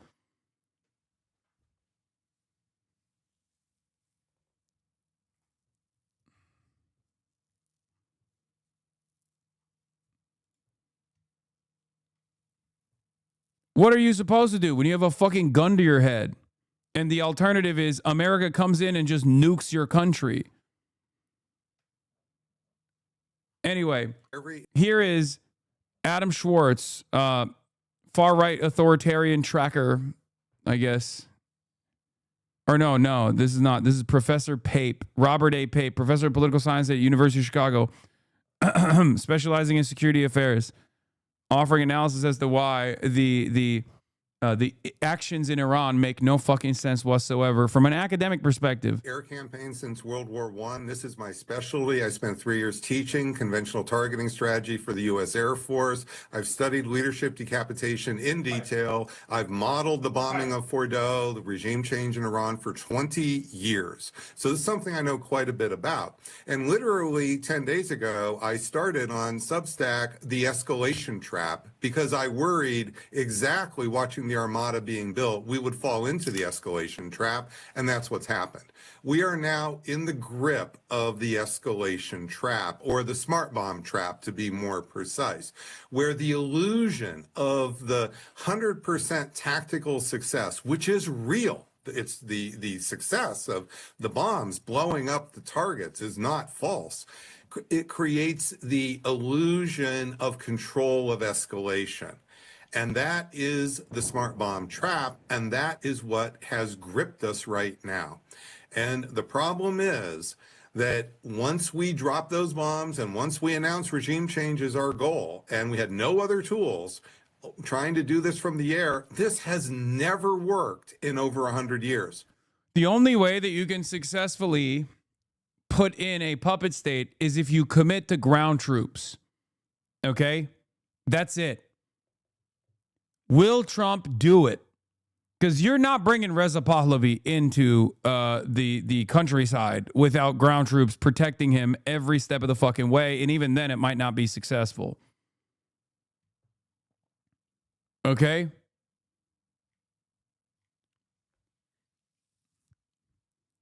Will we commit to boots on the ground military warfare in Iran? Because I know Israel's ass ain't going to war with boots on the ground against an adult military, a functioning military. They can only kill children that way after doing aerial strikes over and over again. Because I know it won't be Israel fighting that fucking war. It will be American sons and daughters, just so you understand.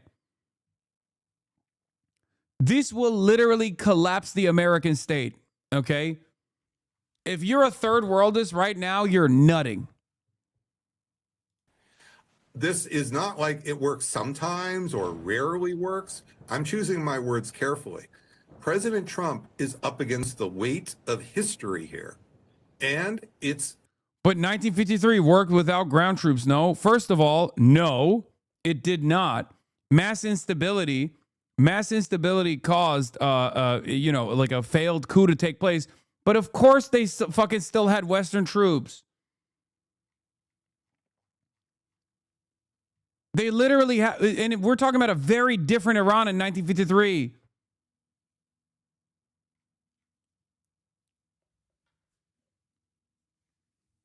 I don't know if you know this, but 1953 failed.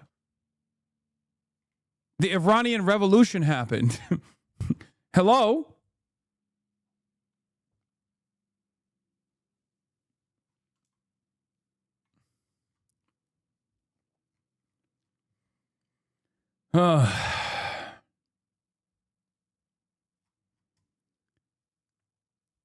The illusion of the smart bombs being near perfect. Please explain how it'll destroy the American state. The USA spends so much on its military. Are you saying it'll be like 1917? I'm saying it'll be like the USSR's invasion of Afghanistan. Okay? First of all, look at a fucking map of topography of Iran. Let's start there. Iran, as a country, is literally a fortress. Okay?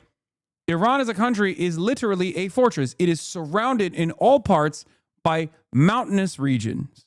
Okay? This will be an unimaginable mass casualty incident. If America tries to go in to Iran and deploy troops into Iran, it will be Afghanistan times 1,000,000. The amount of money, the amount of lives that you commit to this will collapse America because there will no longer be any domestic appetite for that kind of thing.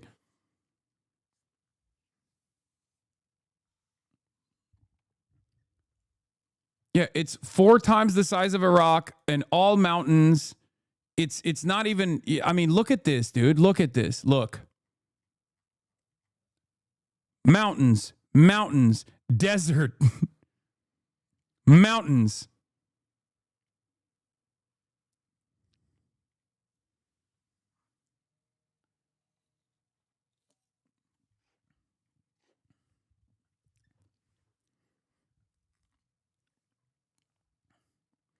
We don't even have enough munitions and enough equipment to defend little old Israel right now successfully.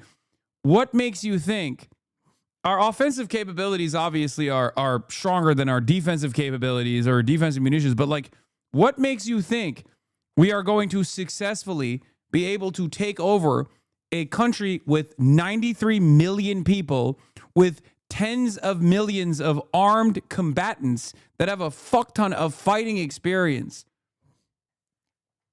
You're literally so fucking wrong. I defeated them easily in Hearts of Iron 4. Okay. How many times has Iran been successfully invaded throughout history? I mean, back when people were, you know, on horseback, they would just own it over and over again. But that's a very long time ago. Very different circumstances, okay?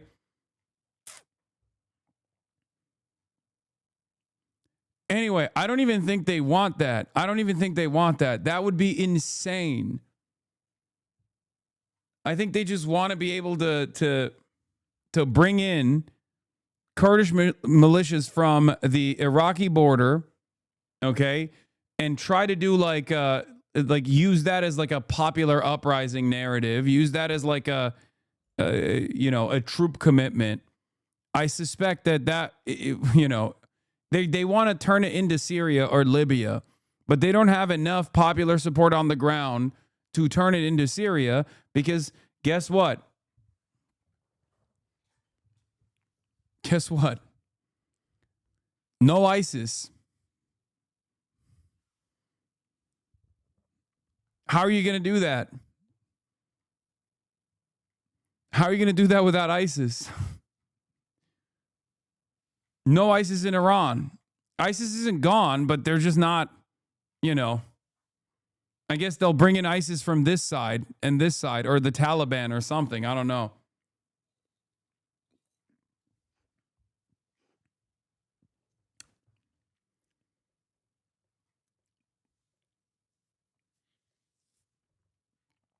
Kurdish militias wouldn't work. Just look at the topography. They won't be able to affect the closure of the strait.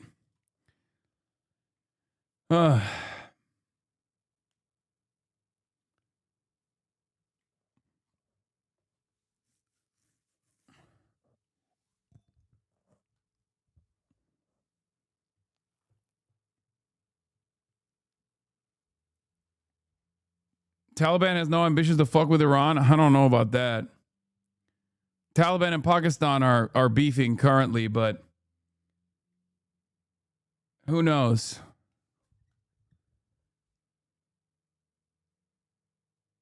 You're pretending as if al-Sharaa doesn't have incredibly high approval ratings even across minority groups, lol.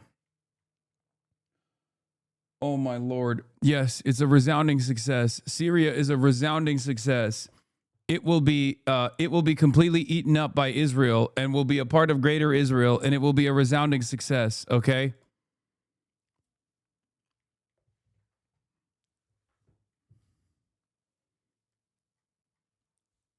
Honestly shows your Western bias sometimes with your lack of nuance when you talk about Syria. You're right. I apologize. I think it's a perfectly functioning state. It's a perfectly functioning sovereign state. You're right. I'm wrong. And it's great territory for greater Israel. And also, northern part of Syria is now Turkish, and southern part of Syria eaten up by Israel. Eventually, they'll fucking duke it out, you know? And how can Syria fight Israel right now? That's the point, dumbass. Shut the fuck up.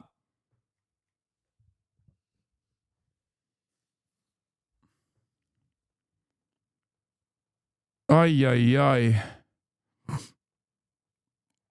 You're actually right. Yes, you're right. I'm wrong. Syria is a success story. It's actually awesome. It's actually awesome to have a country that is ruled over by a former Al-Qaeda leader. It's perfectly normal, perfectly good. It's you know, he's a reformist. He cares about building institutions, and he's doing the damn thing right now. And also, all of it will be Israel eventually.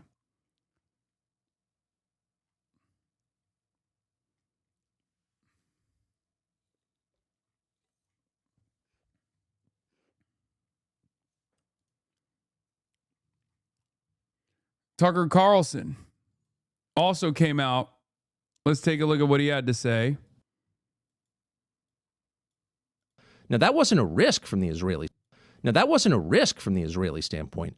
That was the point.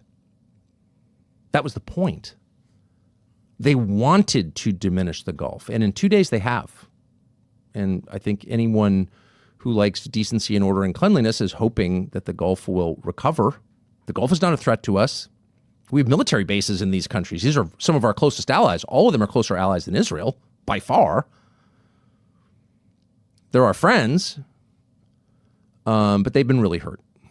And in a place like Dubai, which is basically part of a country, it's an emirate within the United Arab Emirates, but it's also a luxury brand, basically. People go to Dubai because it's beautiful and rich and clean, and above all, because it's safe and orderly. It's got the busiest airport in the world. You start seeing video on Instagram of smoke in the Dubai airport, and you're like, I think I'm going to Cabo this year. Oh, sorry, drug cartels. Whatever. Maybe you go to Sedona this year. It really, really hurts these countries. And Israel wanted to hurt these countries. That's the point. Wanted to hurt these countries. Wanted to sow chaos and disorder because they are rivals of Israel. So it's probably hasn't been reported, but it's a fact that last night in Qatar and Saudi Arabia, authorities arrest. Bro. Oh, I think he's a mercenary, dude. Okay? I think he's literally a mercenary. And right now, the people paying him the most is Qatar. Before it was UAE, now he doesn't fuck with the UAE as much, but like it's the Gulfs. not to come across as like a Hasbro guy here, but I feel like there's a different angle here, don't you think? Obviously, Iran is not paying him, so he is completely not talking about the very obvious destabilization initiative here against Iran.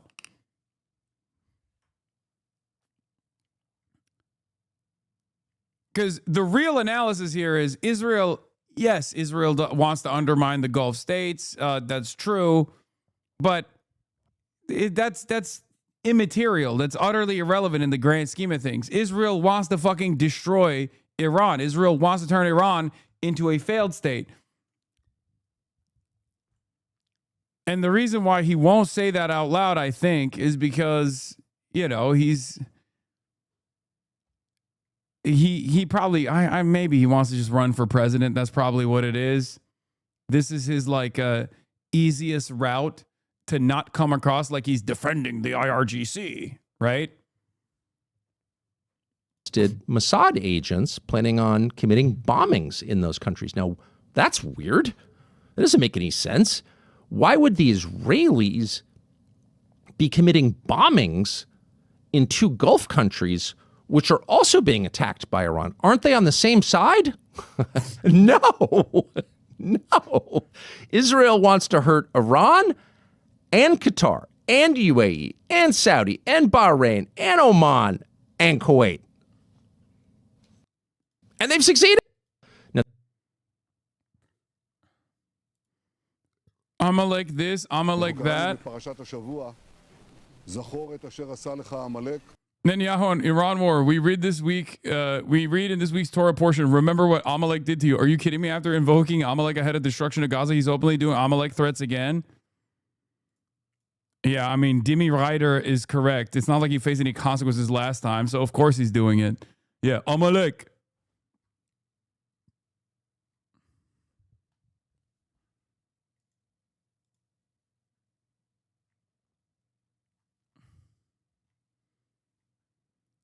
ICJ dragging its nuts, dude. Remember Jared Kush and the Abraham Accords? How's it going? I mean, none of that matters. As long as you can fucking destroy Iran, who gives a fuck about the Abraham Accords? Those guys will come back to the table at any point. They can think about that later down the line if there is even a fucking Middle East to do deals with at the end of that process.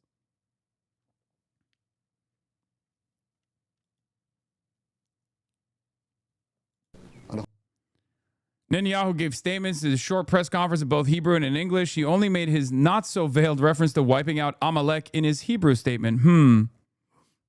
Interesting.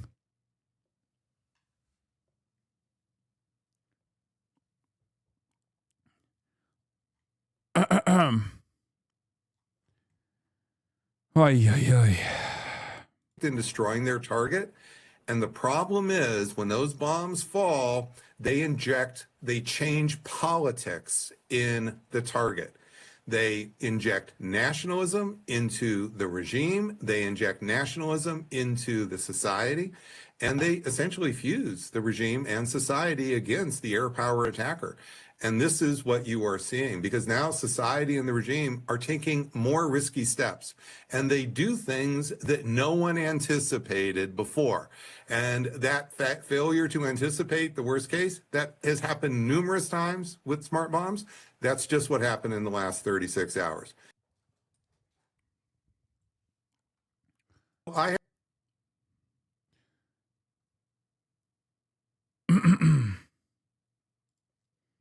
Oh, yeah. Here's Pete KEGSBREATH straight up saying, I will commit the troops on the ground if necessary. Yep. Right here. Thank you, Egypt is 100% outside the conflict. Bro, Egypt has fallen from grace so fucking hard. Israel literally cut out natural gas transfers to Egypt like a month ago. It didn't even make a blip. It didn't even register as like a issue of consequence. And on top of that, Egypt is already such a pliant vassal state, basically a fucking fail state, that like there is no Egypt in the equation. People aren't even looking to see what Egypt has to say in this instance.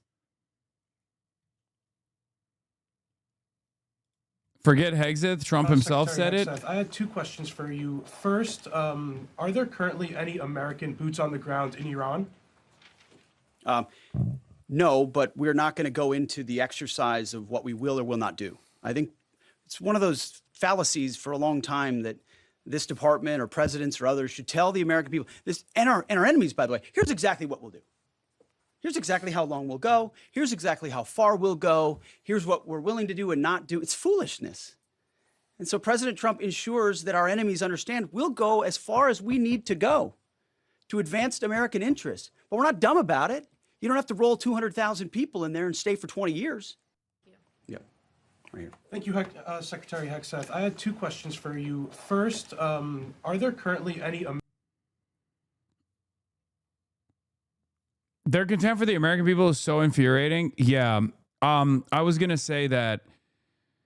So one of the things that's always frustrating about the way that these guys talk and people react when they're like, and people's reactions to the way that they talk is like, there's this notion that like America cares. There's this idea that like the American state cares, right, about the citizens in Iran. They don't care about the fucking civilians in Iran. They don't care about the citizens in Iran. They don't care about democracy in Iran.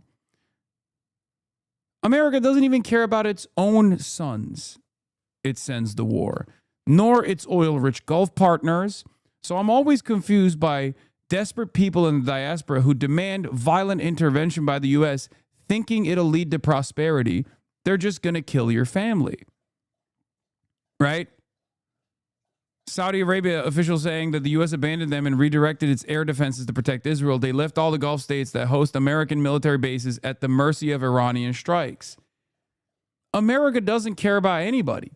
America is currently committing their own sons to engage in unlimited warfare and die at the hands of Israel's military ambitions, no matter how destabilizing it may be. It makes me feel so bad as a Jewish American that Israel's framing all their actions as defense of the Jewish people. I worry that one day will lead to an anti-Semitic sentiment against my religion at no fault of mine. I mean, that's already here, chatter. That's already happening. Like, that's why this whole America First shit is I mean, that's why it was so successful as a narrative, right?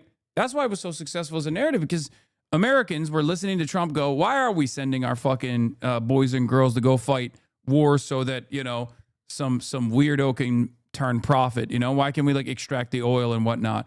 Only until Trump turned around and said, actually, that is America first. What's insane is that 2 million wars later and you still have to repeat that basic fact. I know. And I'll still fucking repeat it. I will never get tired of repeating it.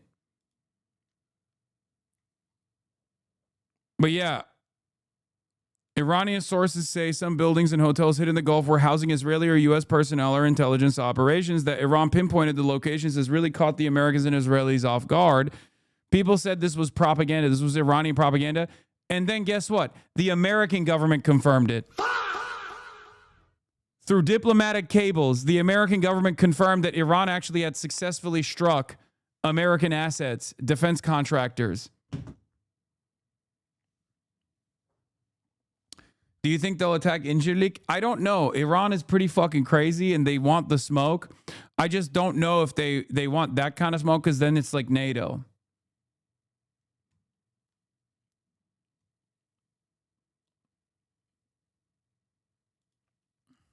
Scoop.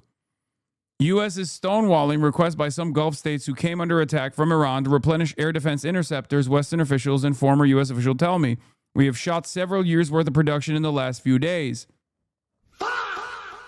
Also, we obviously have a higher priority here, which is our commitment to defending the nation state of Israel. Okay?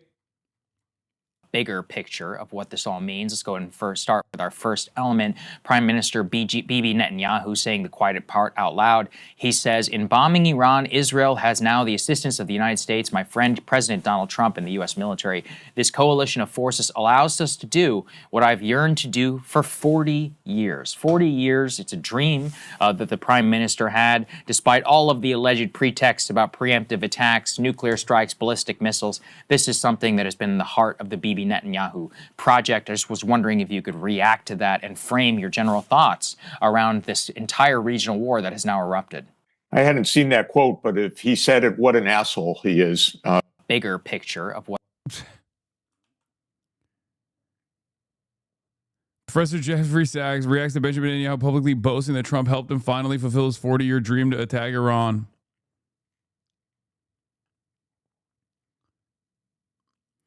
Well, my fucking friend, what the fuck? Like, it all comes down to buddies doing favors for each other.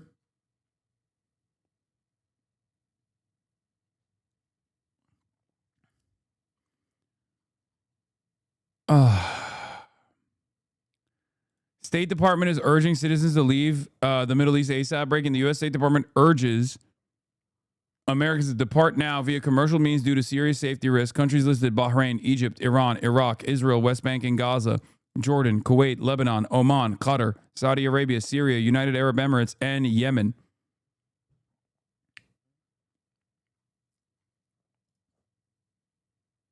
Jeffrey Sachs giving his hour-long analysis on how the U.S. undermined and collapsed Russia after the fall of the USSR is a video you would love to watch.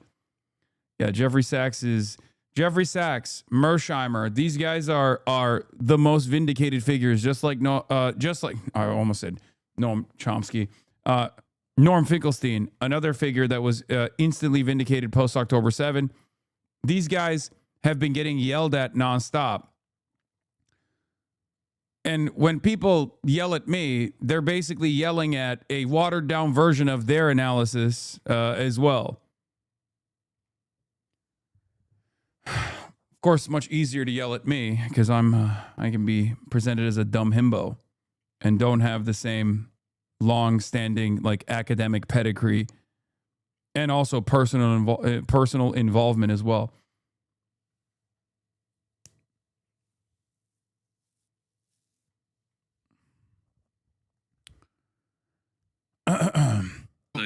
Oh, this was really funny. Speaking of like the American assets falling apart, we talked about disapprovals, we talked about approvals, we talked about Spain getting yelled at. Oh, here's a footage from a commercial airliner showing a missile being launched.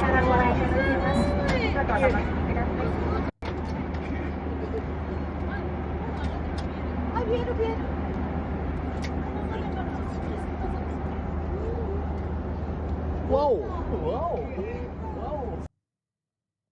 I suspect this is an older video. There's a Kuwaiti death. I don't have the yips with respect to boots on the ground. Exclusive to the New York Post, by the way.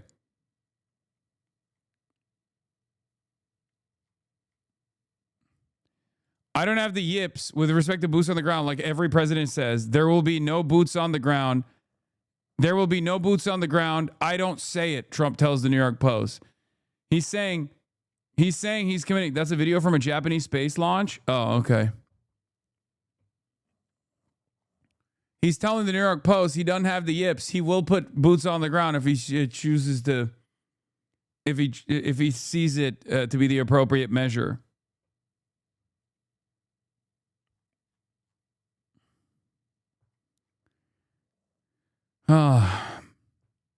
Prepare to die for Israel, everybody.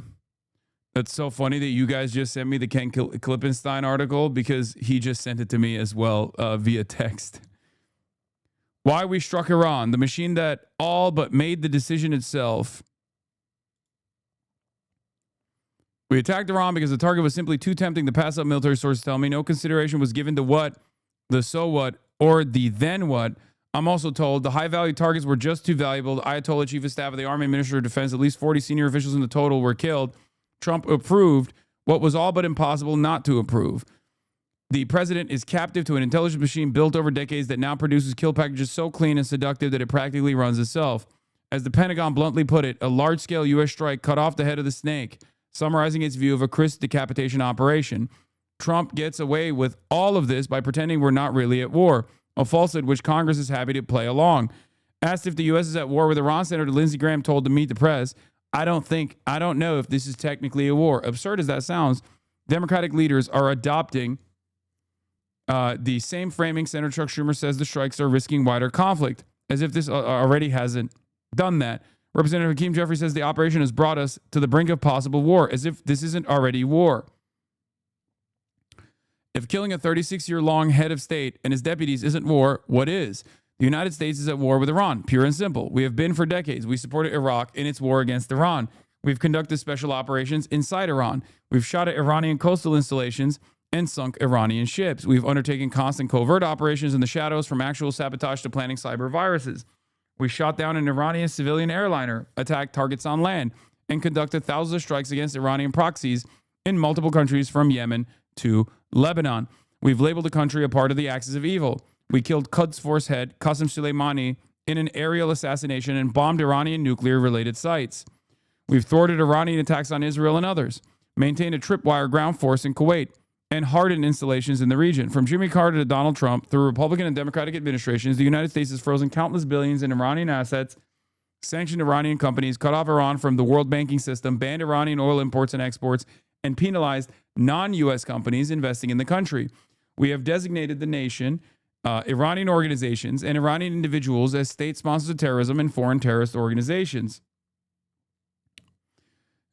Add to this history that today the American military machine continues to do its thing. In 2.5 decades of war since 9/11,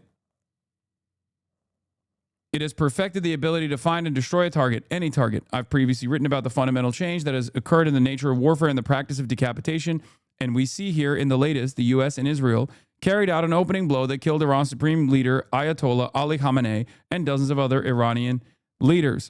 The military feat itself is the reason we are where we are. Pure and simple. Meticulous intelligence work identified the routines and locations of the Ayatollah and others in Iran's national security apparatus, and when a set of meetings on Saturday's morning were pinpointed, the tightest rubber band machine snapped into action. Calling this starting a war is a Democratic talking point, Secretary of Defense Pete Hegseth said today, adding, this is the elimination of a threat that has existed since 1979. Because we were already at war with Iran and have been for decades, this is the other side of the machine, by the way. It is Israel's urging, but the other side of the machine is the American appetite for more and more actions like this that is developed for decades prior to Donald Trump, right? So when Ken writes this, there is truth to it, right? Like, this machine has expanded, it has ballooned, and Donald Trump was crazy enough with the urging of Israel to go in and do this assassination strike, no holds barred. And I think a big transition from the previous neocon iteration of like going in and doing like a 20-year project of developing a puppet state and taking complete control over the country changed after Libya. Libya was seen by the military industrial complex as a massive success. Very low, like no assets were harmed in the process, and very little commitments as far as like staying behind and trying to figure out what takes place in the country. Okay? We collapsed the state, we destroyed the nation, and we fucked off, right? And we left our, paramilitary groups on the ground that we're aligned with or work with from time to time, ISIS style, Salafist groups. And then we let other regional partners like Turkey take control over the country. The difference here is Iran is not Libya, okay? Iran is not Libya. But the lessons learned from Libya was there is very little domestic political consequence if you just go in and out, destroy the fucking state, and leave it as a pile of ashes, basically. Okay? As a Libyan, it's pretty infuriating every time you mention Libya. What do you mean? What are you going to tell me? Are you going to do fucking standpoint epistemology on how actually Gaddafi needed to go and it's a perfectly robust state now in and of itself? Is that what you're going to tell me? What are we doing, man? Or are you saying that even like a reminder of America's imperial ambitions in Libya, it's more complex than that? No, I was part of the revolution. It's always more complex. Is Libya better off now or is it not? It sucks now, but we did that. Okay. Yes, America and the American CIA has never taken advantage of real anger and resentment. The Arab Spring was just nothing. It didn't happen. It didn't exist. Here's a good book I recommend. Vincent Bevins wrote it, not Jakarta Method, even though that's a great book as well. But his recent book that he wrote is specifically on this. I'm gonna get to reading that when I have time. What is it? If We Burn, I believe. If We Burn is the name of the book. I believe he even talks about Libya in it, if I'm not mistaken. But it's mostly talking about Brazil and talking about like real popular movements and how they get real popular movements and how the American State Department takes advantage of real popular movements with civil society organizations that they've already created and basically turns a real revolution into something that suits their purpose.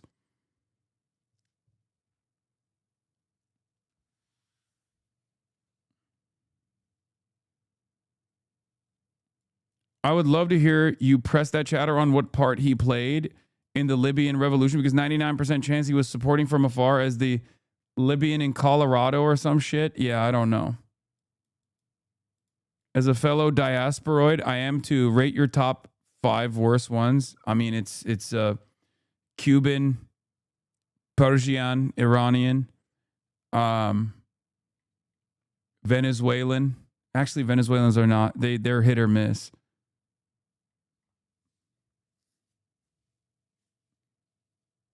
I don't know.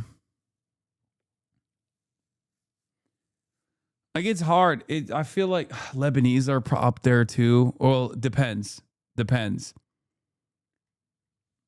Lebanese diaspora is like either the coolest people you've ever met or fucking people who say, I'm Phoenician. You know what I mean? Like, there's more diversity in the diaspora population, whereas like with the Iranian and the Cubans, there isn't really a lot of diversity at all. It's just like one massive fucking in-group.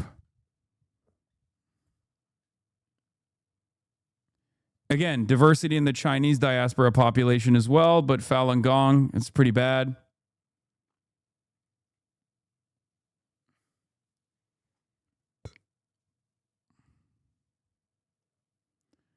Why is Cubans always catching strays? We ain't all bad, brother. As a part of the Cuban diaspora, I think you're probably aware of what the Cuban diaspora has been doing for years and years to Cuba specifically, right? I mean, we're talking about your neighbors and your relatives if you live in a Cuban neighborhood still. Like, I think you know better than anybody else personally. We're talking about like the overwhelming majority. Yeah, my whole fam. Exactly. If a diaspora population, if with your diaspora population, the overwhelming majority is like incredibly reactionary, it's hard to look at it as anything but like the reactionary component. Hasan, işin sonu bize sekecek gibi ama o zaman ipler tamamen kopar. Aynen abi. A Persian actress I like follows you on Insta.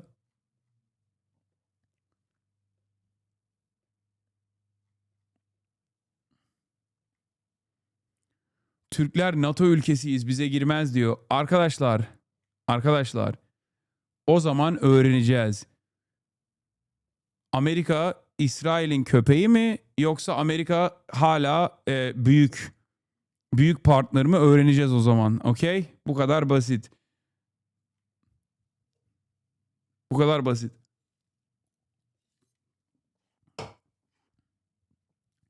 Siyonizm Daha mı önemli Amerika için? Yoksa Amerikan kapitalizmi daha mı önemli, göreceğiz.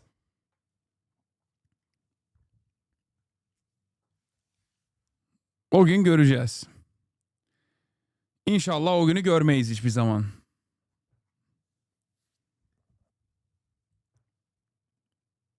Anyway. Because we're already at war with Iran and have been for decades. Yes, there's intelligent diplomatic people who fret about the consequences, but like wusses in Congress, they are brushed aside because this is an opportunity we can't pass up. That's how it's been explained to me. As many of you have noticed, I'm not going to lie. I think Ken is like taking away the shared responsibility from Israel with this article a little bit. I do disagree to some respect. I respectfully have to disagree. I think this is like, I understand that like escalation after escalation after escalation created a robust appetite to do stuff like this, and Donald Trump was crazy enough to do it. But the final fucking domino was absolutely Israel pushing Donald Trump with shitty ass intelligence, telling him that this would actually be super easy because they had a different ambition in mind. But yeah, I do worry that this will continue over and over again. I do worry that this will happen in Cuba. I worry that this will happen with any state that even European allies potentially whenever Donald Trump sees fit, because there is no one ready to counter the Trump administration. There's no one ready to counter the American government. Donald Trump tested this a little bit with Greenland. He got high off of his own supply with Venezuela and thought, oh, I'll do this to Greenland. Okay.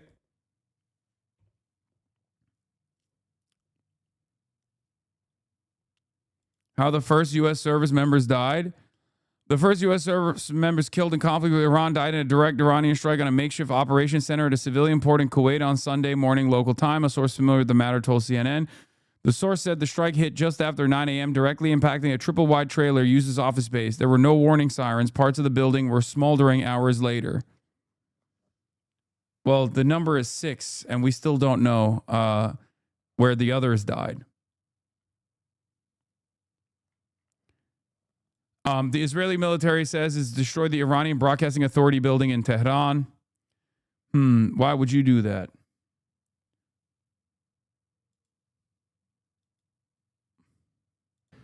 But if it was really about that, how could this threat have lasted for 40 years? How could, as Benjamin Netanyahu said yesterday, how could Iran's nuclear program been on the very verge, the cusp?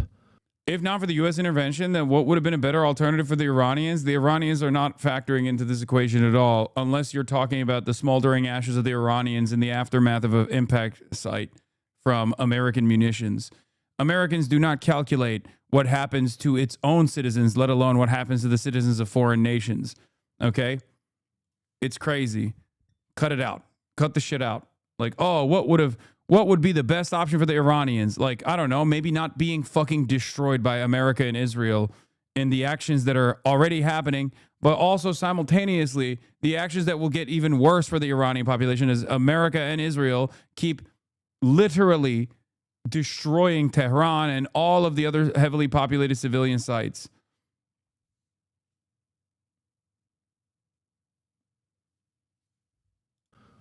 Of building and deploying a nuclear weapon for 40 years. Well, of course it wasn't. Well, we can argue about Iran's aims with nuclear weapons. They probably wanted one. Who wouldn't want one? Look at what happens to countries that don't have one. Everyone wants a nuclear weapon. But were they actually about to get one? I just saw you on Twitter, buddy. Totally agree with your perspective regarding the situation. Hi from Turkey. Israel cannot attack Turkey because Trump's daughter is in our hands. Okay, that's a joke. But HasanAbi doctrine on the Tucker Carlson show. Oh, I was going to show you while the footage of an American plane falling on the ground in Kuwait is playing in the background, Israel's Channel 12 host Niv Raskin urgently notes. This is very funny. Watch this. Friends, we need to emphasize this is an incident in Kuwait involving American forces and not, heaven forbid, an incident involving Israeli forces. Thank God. Thank God it wasn't one of ours, guys. It was just a dumb American idiot, okay? Guys. Don't worry. Don't worry. It was another one of these servile pieces of American cattle that Americans keep throwing into the pile for us. Please don't worry, okay? Incredible. And it's also extra funny because we also have that attitude. We, the American state, literally is like, oh, we will send our loyal servants to die, potentially. In this case, there wasn't a death, obviously, but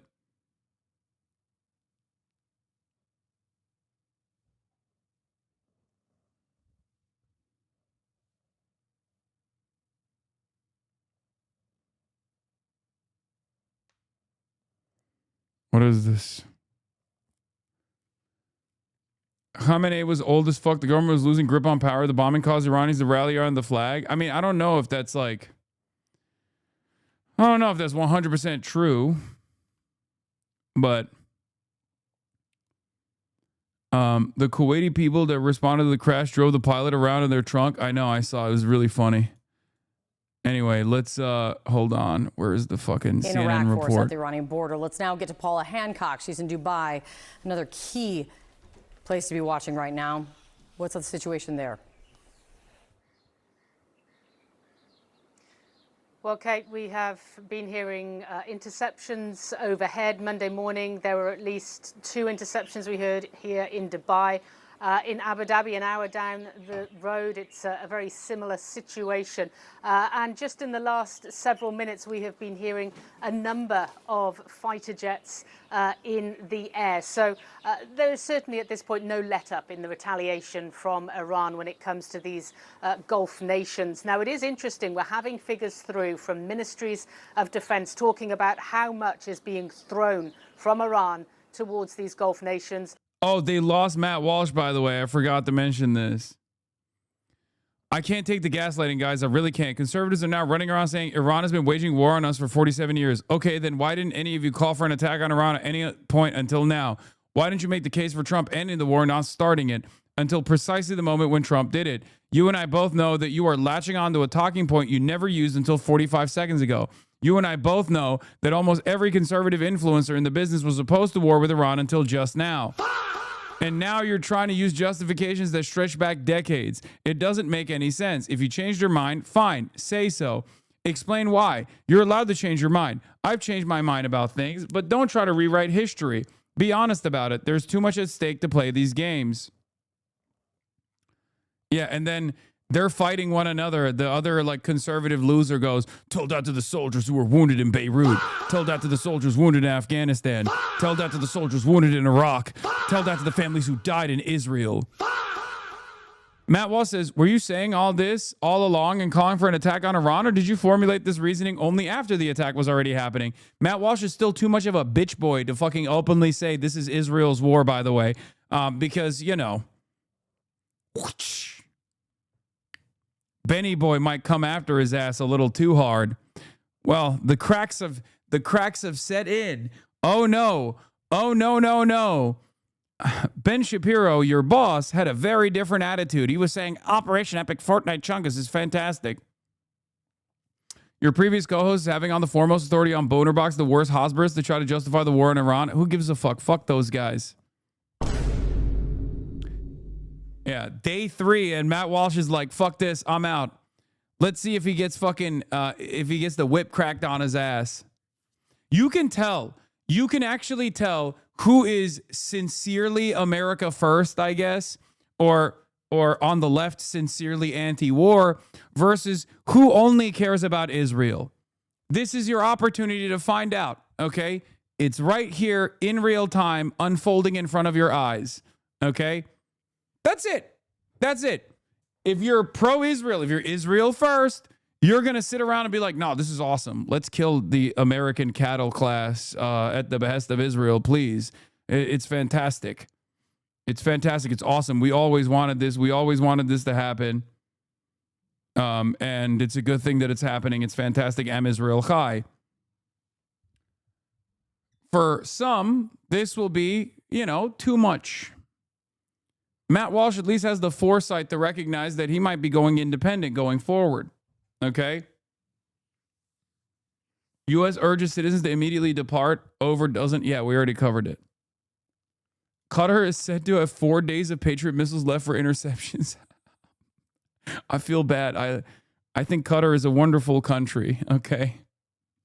But, you know, have some autonomy, Qatar. You already have a shared oil field with Iran.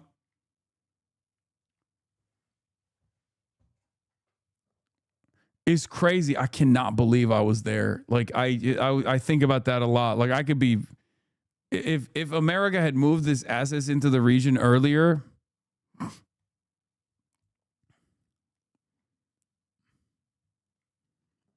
Qatar has 4 days worth of Patriot missiles left, Bloomberg reports. Trump says things are going great. According to Bloomberg, the UAE and Qatar are privately lobbying the Trump administration to bring quick end to the conflict out of fear of ongoing economic disruption and the depletion of interceptor stocks. The United Arab Emirates and Qatar are privately lobbying allies to help them persuade President Donald Trump to reach for an off-ramp that would keep U.S. military operations against Iran short, according to people familiar with the matter. By the way, I saw, you know what's really funny about this, and I talked about this when I was in Doha, I saw uniformed personnel at the fucking hotel I was staying at, and that freaked me the fuck out, okay? Literally, my dad was there. I was like, Dad, do you fucking not see this shit? And he's like, what do you mean? What's the problem? I'm like, what? That's a uniformed American personnel in the fucking hotel with us. That's crazy. This is literally like, this is now technically a military target. What are we doing here? I'm straight up a fucking human shield now. What the fuck is this?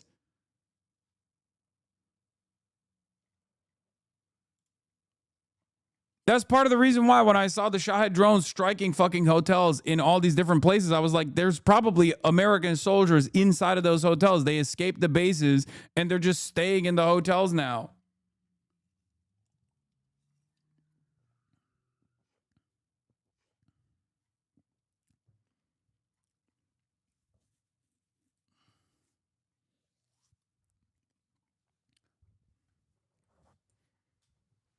What could be happening in Qatar in the next few days? I live here and it's been quiet so far. It's been quiet because they've been striking Al Udeid. Because Al Udeid, until now, has had decent defenses because that's where CENTCOM is. But Iran hasn't stopped pummeling Al Udeid, right? Al Udeid is one of the only American assets in the region that had a sufficient stockpile of anti-missile defense systems, okay? The problem here is they don't have an infinite supply. So eventually, when they run out, Iran is going to keep striking CENTCOM. Iran is going to keep striking Al Udeid. Okay. And they're going to start hitting Al Udeid. They're going to start succeeding in hitting Al Udeid. Okay.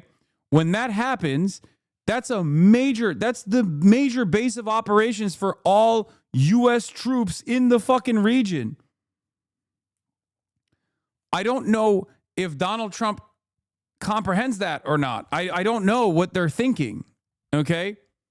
As far as the military working to defend, CENTCOM is U.S. Central Command. It is the base of operations in which the United States wages war in the entire fucking region.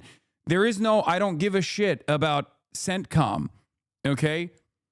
Like, if there is one area of importance that is just as important as like Israel, I guess, or should be a higher priority than Israel, it's U.S. Central Command.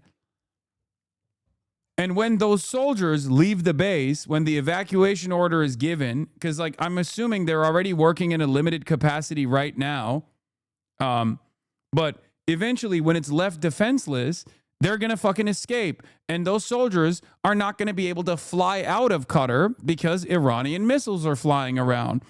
So they're going to have to go to the hotels. They're going to go and live amongst the civilians. They're going to hide amongst the civilians.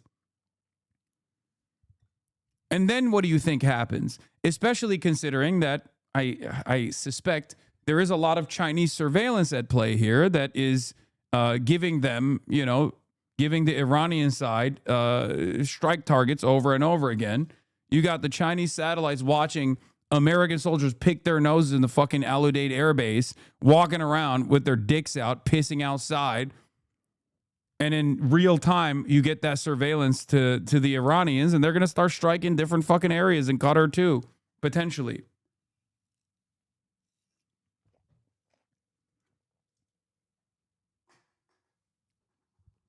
The only reason why this entire thing is foiled is because Iran, for years and years, had demonstrated restraint. Okay? And I think Americans and Israel thought that that restraint meant they're pussies, they don't have the fucking smoke, they don't have the weapons, they don't have the interest. Okay? Well, it turns out they did. When you assassinate their leadership and they already have a contingency plan in motion, this is what happens. And now America's going, oh shit, Iran has fucking hands. That's illegal. You can't do that. That's where we're at right now in this stage of the war, okay? In this stage of the war, you backed Iran into a fucking corner where there was no other alternative other than fighting their way out of that corner. And now they're fighting back, and America's like, wait a minute, that's illegal. You can't fight back against us. What the fuck are you doing? This is not fair. You should not be retaliating this hard. This is completely unsustainable. It's been 2 fucking days, dude. 3 days. We're on the 3rd day. And Donald Trump literally looked for an off-ramp the first day. After the end of the first day, he was like, he went through the Italian envoys to try to set up a ceasefire negotiation. And Iran was like, fuck off. When is your billionaire dad coming on the broadcast? My billionaire dad.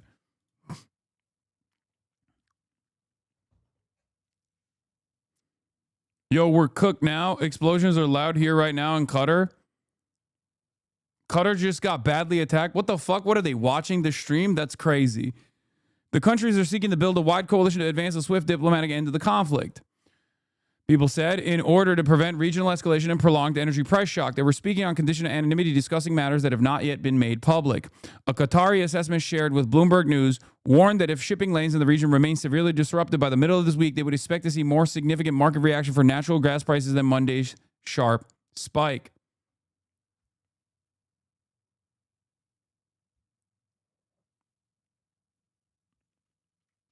Qatar Energy halted its production of LNG this morning at some point. That accounts for like roughly 20% of the LNG output. You know who makes a lot of money here, by the way? The American LNG producers. The UAE has requested assistance from its allies with medium-range air defense, while Qatar has asked for help to counter drone attacks, which have emerged as a greater threat than ballistic missiles, the people added. Qatar's stock of Patriot interceptor missiles will last 4 days at the current rate of use. 4 days at the current rate of use, according to an internal analysis seen by Bloomberg News. Insanity. Matt Walsh doubles down on the admin, so he's flat out telling us that we're in a war with Iran because Israel forced our hand. This is basically the worst possible thing he could have said. Ooh! Whoosh! Whoosh! It's coming. Matt Walsh is going to leave the Daily Wire. I'm calling it. He sees the writing on the wall. There is no shot that Ben Shapiro doesn't punish his ass for saying this kind of stuff. Ben Shapiro loves this operation. Ben Shapiro went on Daily Wire and was nutting when he was talking about Fortnite Epic Chungus. Operation Epic Chungus Fortnite is so good. In the 12-day war, the U.S. fired 150 THAAD interceptors to protect Israel, 25% of the entire global stockpile. In the last 48 hours, we have fired an untold number along with several other systems. In 2025, the U.S. acquired exactly 12 new THAAD interceptors. I don't know about that.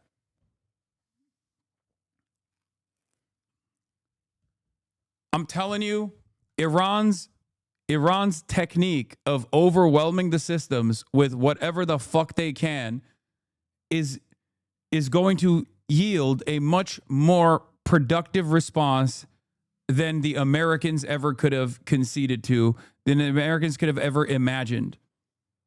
Good summary of why the Bahrain naval base was hit so much.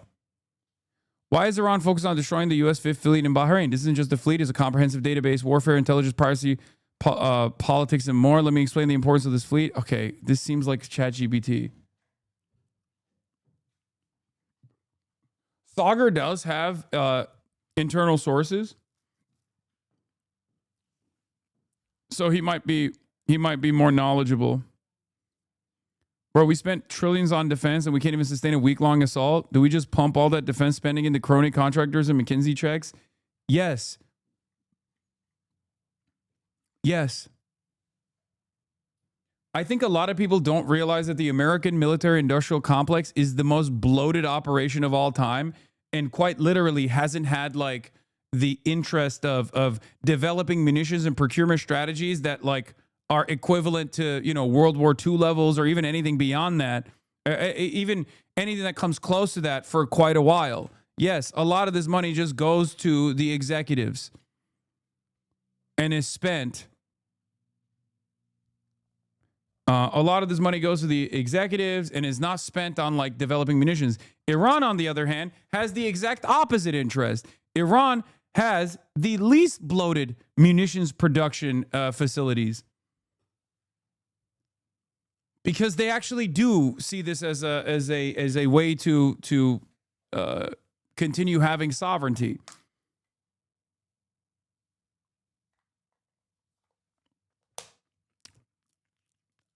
The U.S. is out here calling everyone a paper tiger, but it turns out we are the paper tiger. Yeah, I mean, paper tiger literally comes from Mao Zedong. Mao Zedong initially said the U.S. is a paper tiger, and it turns out he was fucking right. He just was too early. That's where paper tiger comes from. Paper tiger as a term comes from Mao Zedong calling the United States a paper tiger.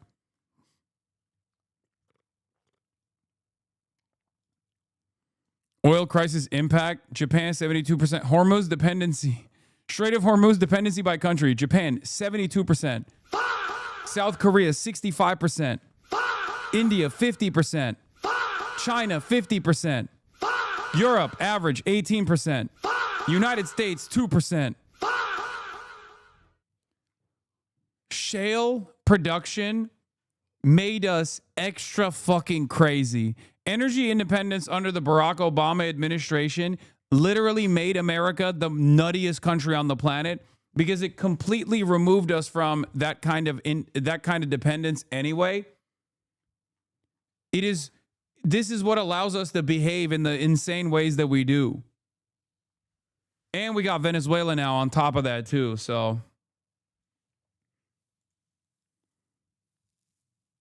How is it derailing the topic? He spoke about it like 5 minutes ago. I wanted to circle back to understand the view better as a competent conversation would be. What? THAAD procurement for 2024 was 11. 2025 was 12. This year scheduled for 37. Nice.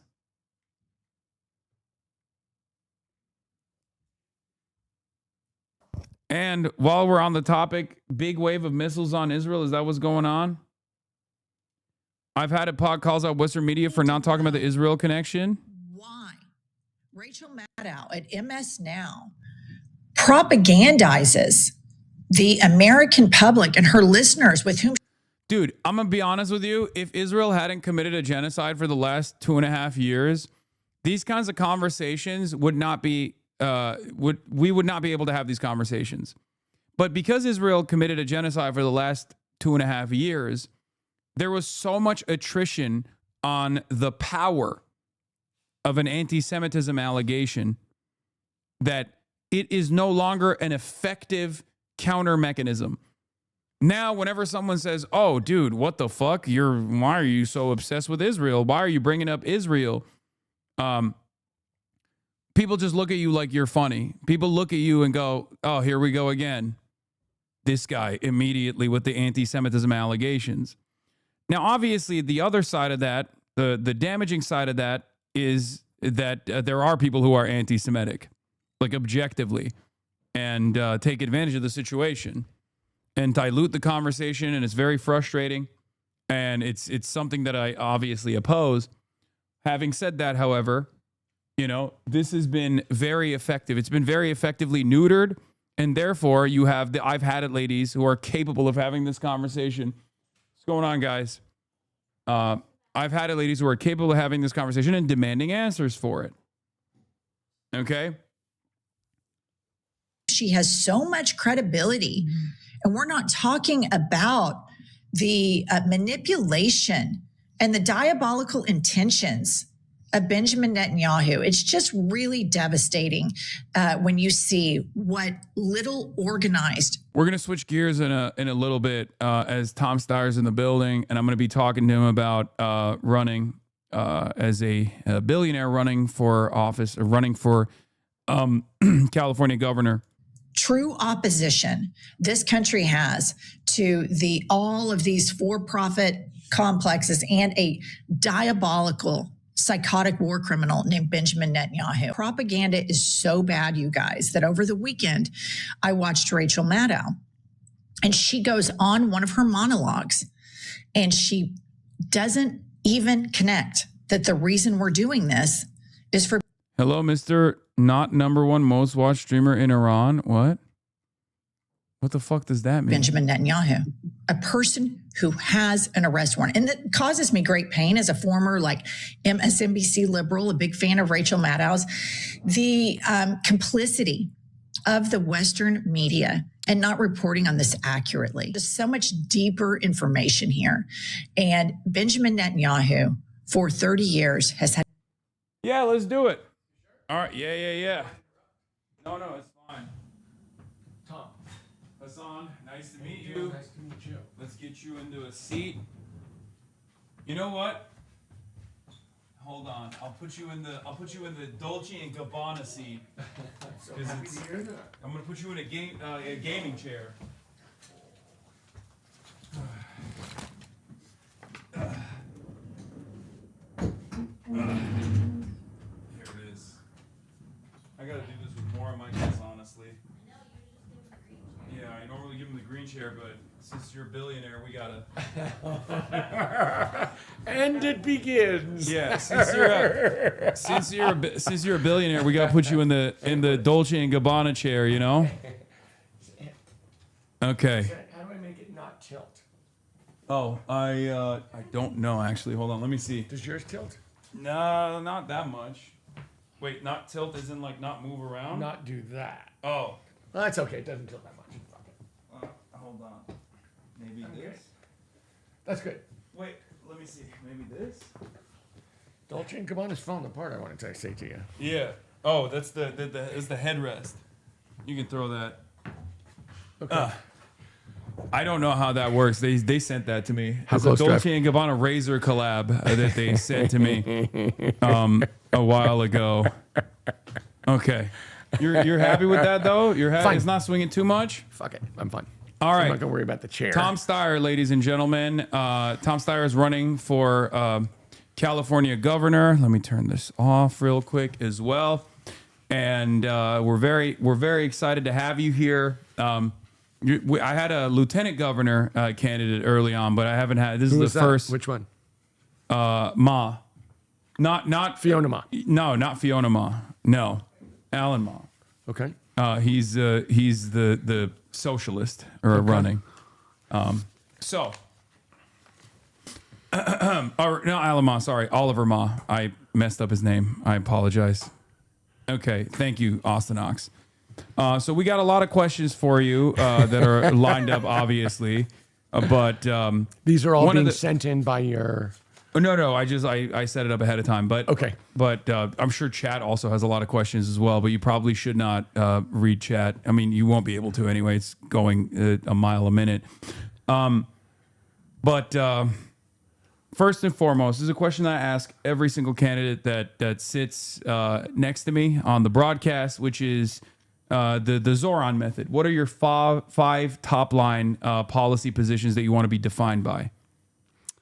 So I'm running on two things, and I'm going to answer your question, but I'm going to put it in a little bit of context. You're very good at politics already. Affordability. Mm-hmm.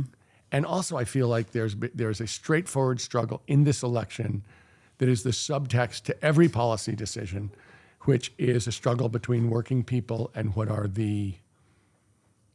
some would call them the corporate special interest. They're clearly becoming oligarchs, as is a word that I know people have used on your show.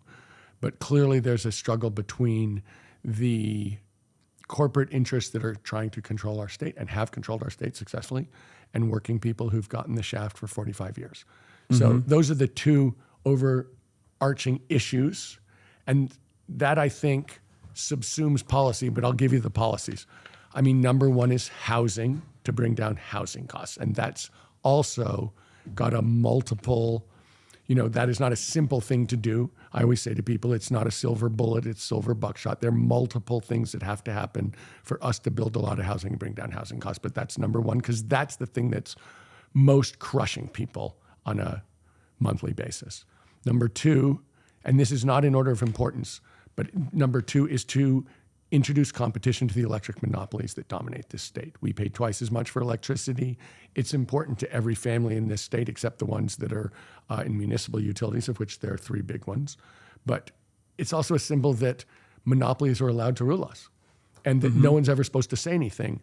And in fact, that they will beat you up if you try to say something, which I am clearly saying, and which I think is long overdue. Number 3, I'm for single-payer healthcare. And I'm for single-payer healthcare because I've looked at the numbers, I've studied where we're going, I've studied what's causing every family in this state to suffer the healthcare inflation that's been going on for 40 years, like clockwork, and that is eating every family, it's eating every business, it's eating every nonprofit, and it's eating the state of California itself. So that's number 3. Number 4, we have an amazingly weird tax structure in this state.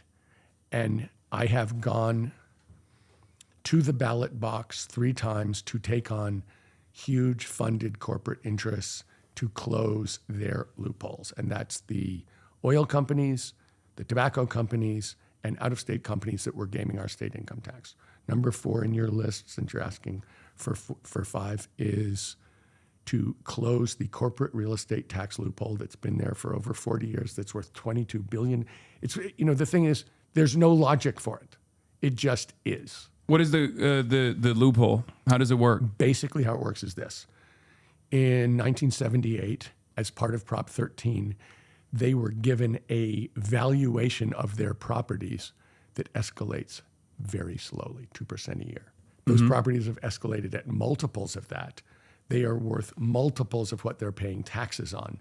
But the original point of Prop 13 was to protect families from being thrown out of their houses, because as the housing prices and values escalated, they couldn't afford to pay their real estate taxes on their houses, which they'd paid a fraction of in the first place. So the idea was for them to protect Granny from getting thrown out of her house. But of course, the lobbyists put in commercial office buildings and malls. And there's no reason for that. Nobody's worried about Granny getting thrown out of the office building she owns or the mall she owns. Yeah. And undoing that and having them pay real estate taxes based on realistic values, current values, is worth $22 billion a year to the people of California. There's no reason not to do it. There's no reason that this happened in the first place. So that's number 4. And number 5, I mean, these are not the only things I'm talking about, but number 5 is we got to be a top 10 school in state in education. I'm sorry, we aren't. There's big reasons for it, but how can we call ourselves a successful state in the 21st century if we're not educating our children? How is that possible? It's what are not possible. What are your solutions for education, and do they revolve around charter schools, or is it more so about restructuring the way that public funding goes to public institutions? It's 100% about public institutions. Okay. Let me say 90% of the kids in the state of California go to public school. If we're going to actually improve education in the state of California, we have to do it through the public schools. We have to do it in conjunction with the teachers who actually run those classrooms. And everybody thinks that we spend so much on public schools. The truth is, cost adjusted, we pay 31st out of 50 per pupil in the United States of America. Everyone thinks we spend so much. The costs are so high. What we're delivering is 31st out of 50. So when I talk about closing a corporate tax loophole for $22 billion, a little less than half of that's going to go to education. There's a money problem. Yes, can we do a better job? But am I one of those people who's coming in here to say, based on my 0 years as a professional educator, I believe I should be telling you guys how to educate? No. So let's get back to healthcare. One of the main things that you brought up, you're saying that you're in favor of single-payer healthcare, which obviously I'm also in favor of. I think it doesn't go far enough. I'm in favor of a nationalized healthcare system, but I'm perfectly fine with moving in that direction through an expansion of social safety nets, such as Medicare for all, and a single-payer system. You ran for president in 2020. And when you ran for president in 2020, there was Bernie Sanders, who was also running, and he was running on a single payer. And you actually came out with ads against single payer, saying that this was a system that you had looked into deeply and that you thought it had not worked. What changed in your analysis to make me change my mind? To help you change your mind. The facts.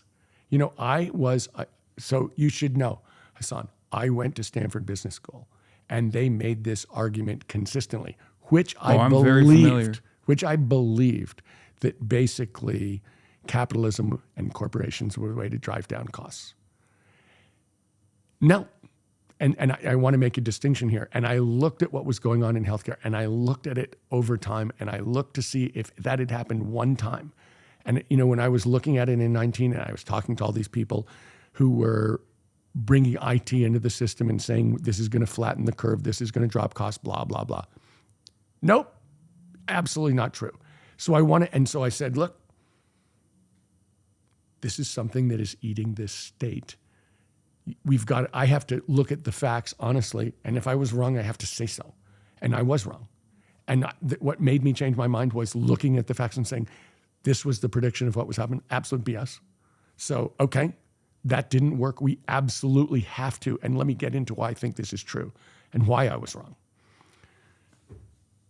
There are certain things for which capitalism is very effective. So if you and I are competing to provide the best cell phone, okay, so we're each trying to put in the most features and get the price the lowest so we can sell the most cell phones. Okay. And if you look and see that in those kinds of products, private companies come in with new apps and it's very effective. But when private companies have one customer, so if the electric monopolies have one customer, or if the healthcare system has one customer, then the capitalist impulse and the incentive is to drive the cost up as much as possible and drive the quality of care or the quality of electric, generation as low as possible. And I looked and I said, this is 7% inflation for as far as the eye can see. We can't afford it. It will bankrupt us. We need to do a different system, period. And I was wrong. Are you familiar with Deng Xiaoping?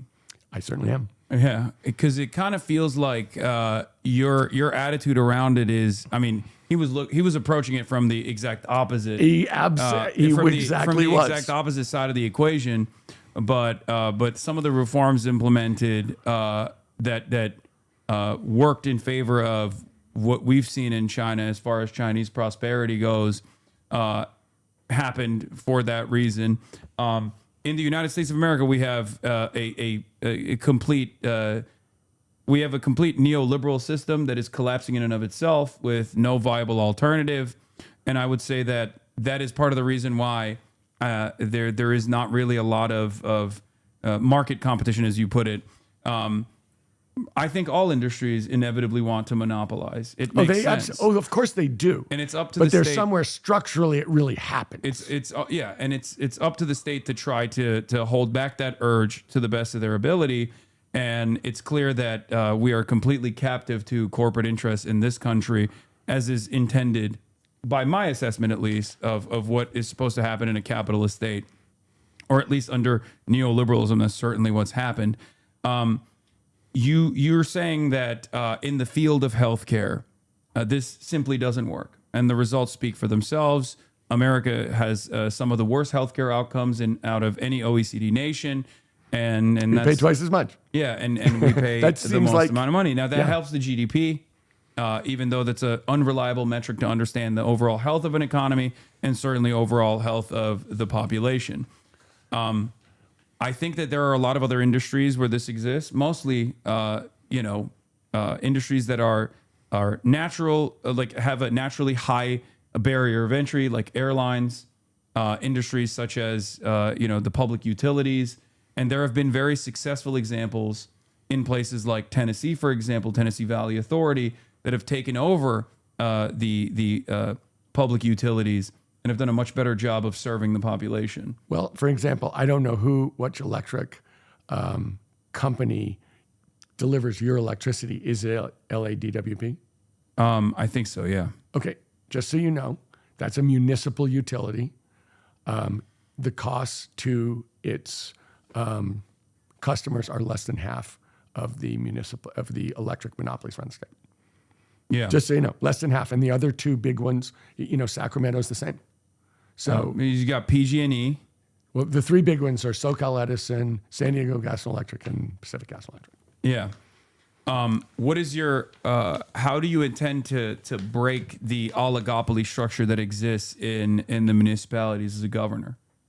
In terms of the electricity, electric? So in my mind, I'm going to do two things because there's a short-term thing I can do and there's a longer thing I can do. And that's true of a lot of these problems, including healthcare. Delivering money to the healthcare system to meet a current shortfall is necessary, but longer term, we need structural change. In terms of electricity, in the short run, we need to change the incentives that the PUC, that the Public Utilities Commission puts on these electric monopolies. And we can do that because the governor gets to pick the PUC, and therefore who you choose is policy. And we need, the policy incentives for an electric utility are very weird. And Hasan, I don't know how much, and how much depth you've gone into this, so I don't want to be, but I'm not super familiar, but it's okay. I'm here to learn. Okay, so basically everyone thinks that the way they work is like a company where, you charge people for electricity, you spend your costs, and the difference is your income. That is not how it works. The way that it works is you make a capital expenditure. It's approved by the Public Utilities Commission. It goes into a rate base, and you get a guaranteed return on it. That's how it works. So the state's footing the bill for everything. For everything. Well, and so your incentive is, if the two of us are running an electric monopoly and we say, look, we could do this for $100 million, or we could do this for $200 million.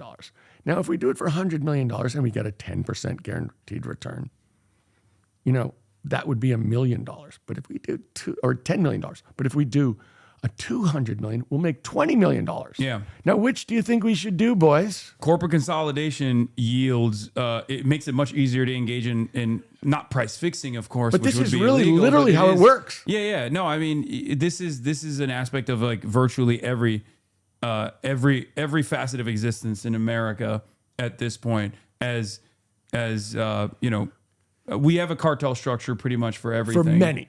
Yes. But let me say this. In this case, just to give you some more numbers, to generate electricity right now in solar and wind is between 1 and 2 cents a kilowatt hour. It's 1 to 2 is all that really matters. Mm-hmm.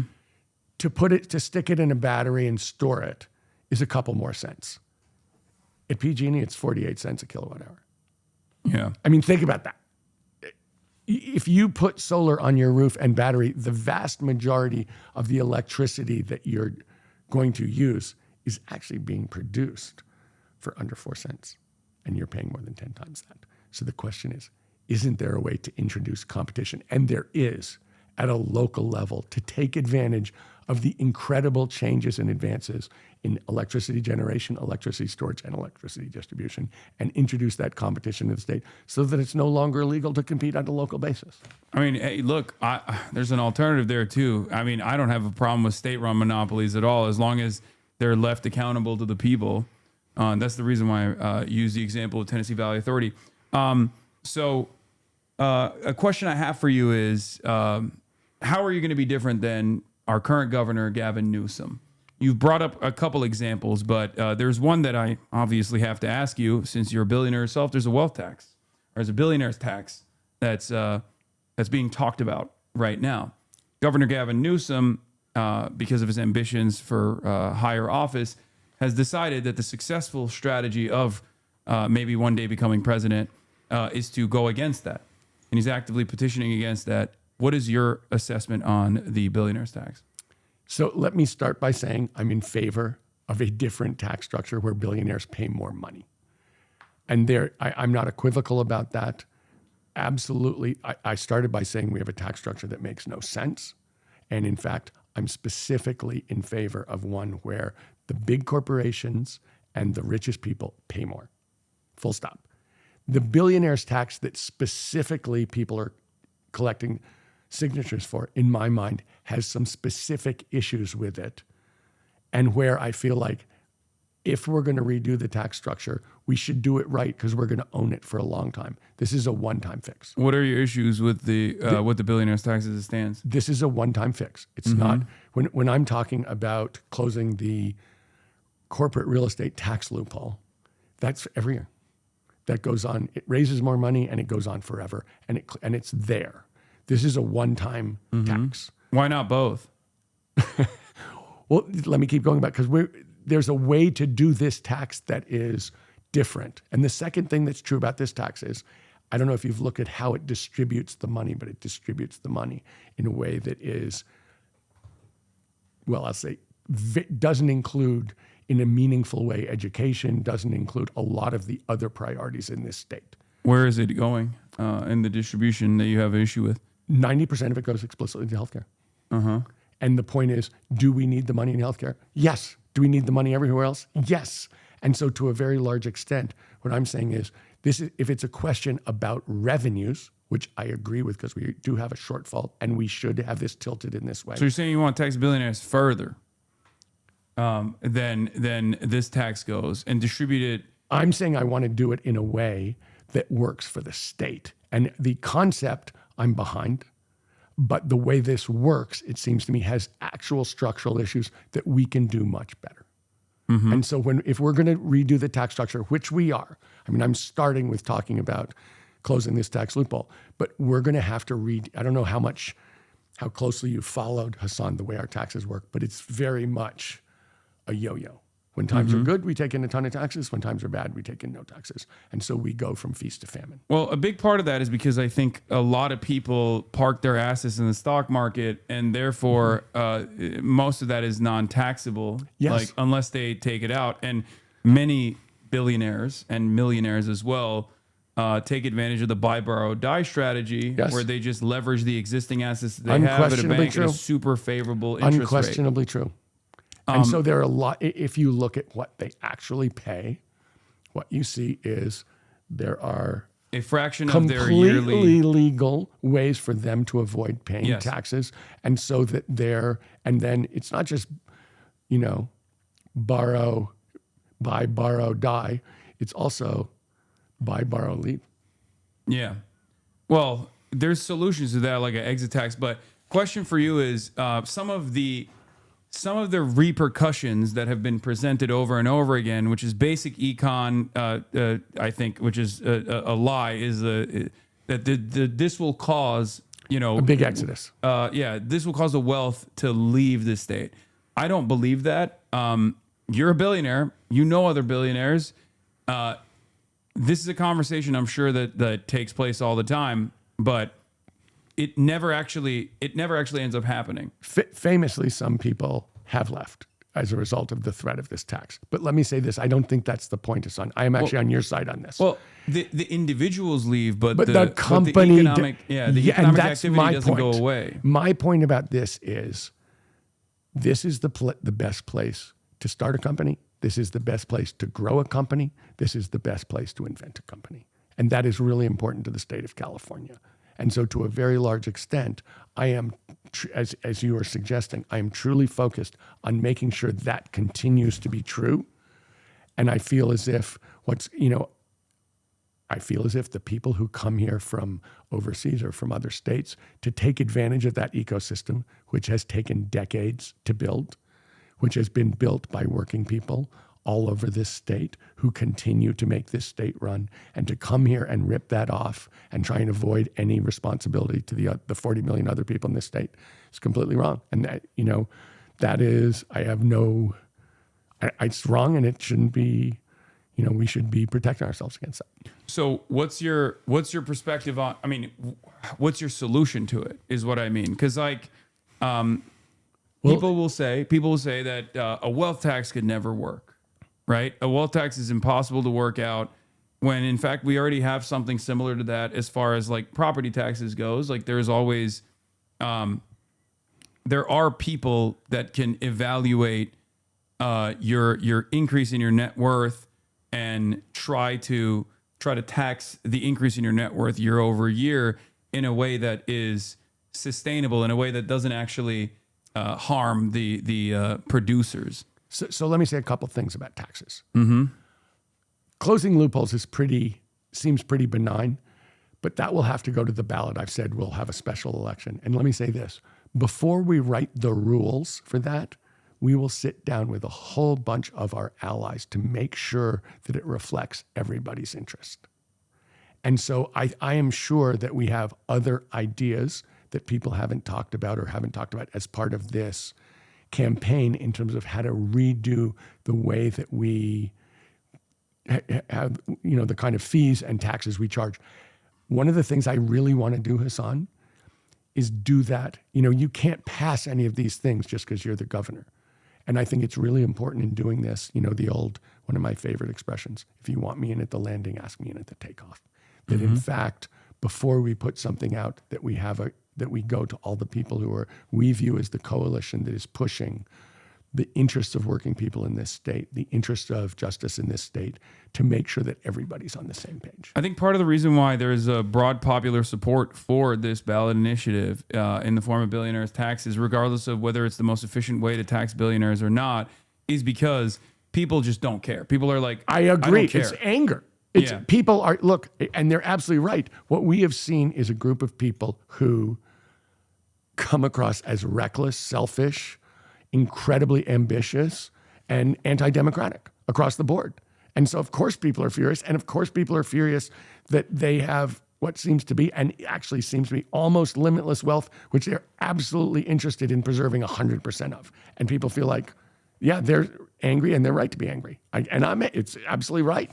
And that's what's going on.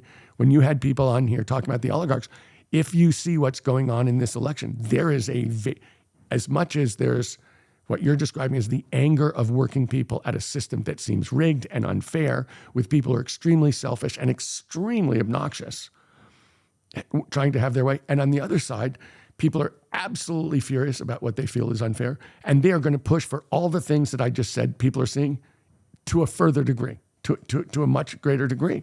And that's what's going on in this election. So of course people are mad. Yes, I understand. But of course, the obvious elephant in the room is the fact that you are also a part of the oligarch class as someone with profound wealth. Can I address that? Yes. So I want to say two things. The first thing I want to say is this. My wife and I have said we'll give the bulk of our money away while we're alive. I guarantee I won't be close to a billionaire when I die. This is not something where I'm fighting to hang on to my money. This is not something where I'm fighting to increase my money or increase my control over society. That's not true. You can see the last 14 years of my life, and we've very, very consistently pushed for justice and very, very consistently given money away and tried to use it in a ways that's constructive. And, the opposite. In fact, the actual oligarchs, you will find, see me as a threat.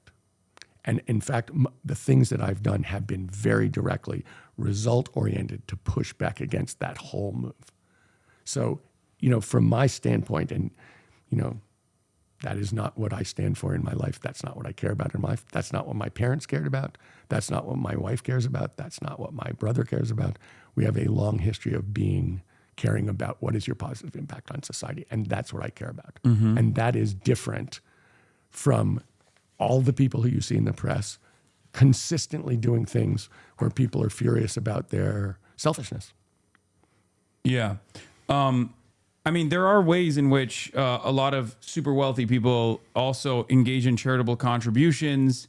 One of the most common ways in which people do this is like the 501c4 structure or the 501c3 structure, where like Mark Zuckerberg he has designed his entire net worth to go into the structure, and it's oftentimes seen as like a tax shelter that you can go to at any given point and take out money from, and continue to generate tremendous amounts of wealth, continue to accumulate tremendous amounts of wealth. What is the difference that you would say is with your approach to charitable contributions? Well, I'll give you an example of something that we've done for the last 20 years, Hasan. So Kat and I started a nonprofit community bank basically to undo redlining. So to go into the parts of rural and urban California and make loans for low-income housing, for used cars, for nonprofits, and for businesses that banks wouldn't make. And that money is gone. That bank has to make enough money so the FDIC will insure our deposits, or it's not a bank. But every single loan is measured in terms of, does it help economic justice? Does it help environmental justice? And so from my standpoint, that's not there's no, I get them, you're saying, you can put it in and it comes back. This can never come back. That bank has made billions of dollars of loans for the purposes I described.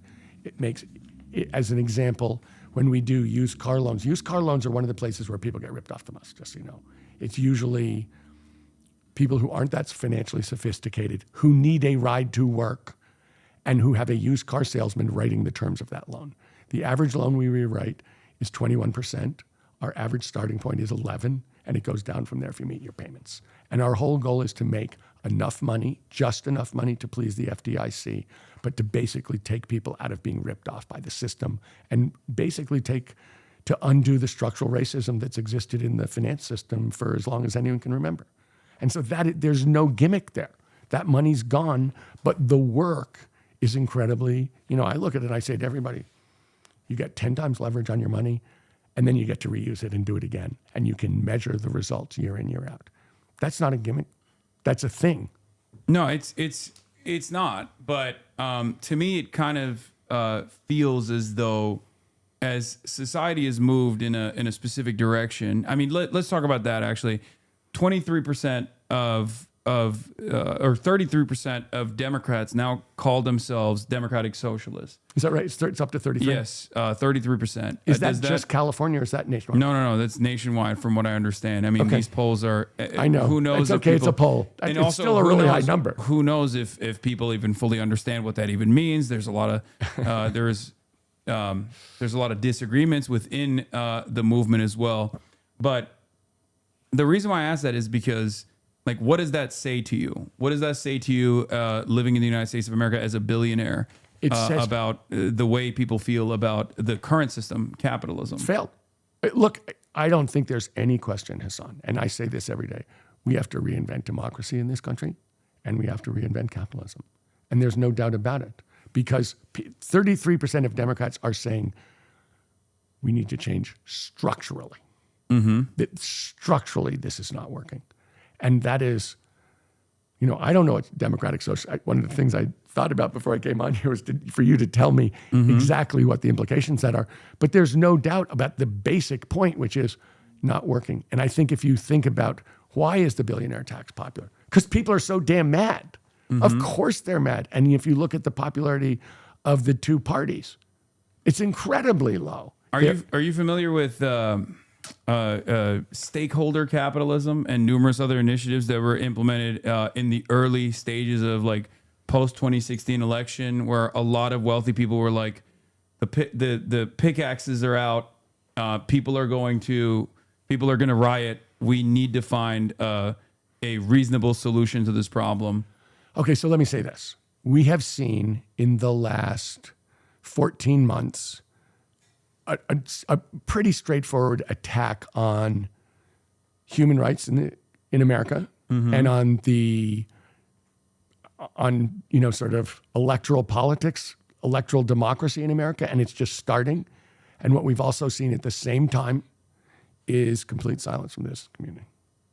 So when you say to me, do I think that what they have to say is based on a deep sense of patriotism or a broader view or a value system that goes beyond, corporate? I don't think so. No, I don't think it was a deep sense of patriotism. The reason why I brought that up is because I think it was a defense mechanism by a bunch of very smart and very successful, very wealthy people that realized that this system was producing so much inequality that it would completely collapse, and that in order for it not to completely collapse, like a riot tax of sorts, something that I've heard at least like wealthy libertarians talk about. Really, they call it a riot tax? I've never heard that. Wealthy libertarians call welfare a riot tax. And it expands beyond that, obviously, but like basically the system is on the verge of collapse in its entirety, so we have to figure out a way to do a more ethical version of capitalism. But I don't think capitalism in and of itself, given the contradictions, is ever going to produce a wealthier or a more egalitarian version of itself. That's just not how it works. Just as companies want to monopolize and eat out the rest of the competition and merge, the understanding is that the system is designed this way, and that eventually, no matter what happens, as long as in the absence of complete abolition, that there is always going to be a return to the exact same inequalities. I believe that, and I think that's the major difference between someone who's a socialist and someone who's a capitalist. There are people who are social democrats. I suspect that, given by what you're saying, you are a social democrat, one that wants, robust safety nets, robust social safety nets, one that believes in implementing some kind of regulatory safeguard when companies get completely out of control. But that was how this system was designed initially.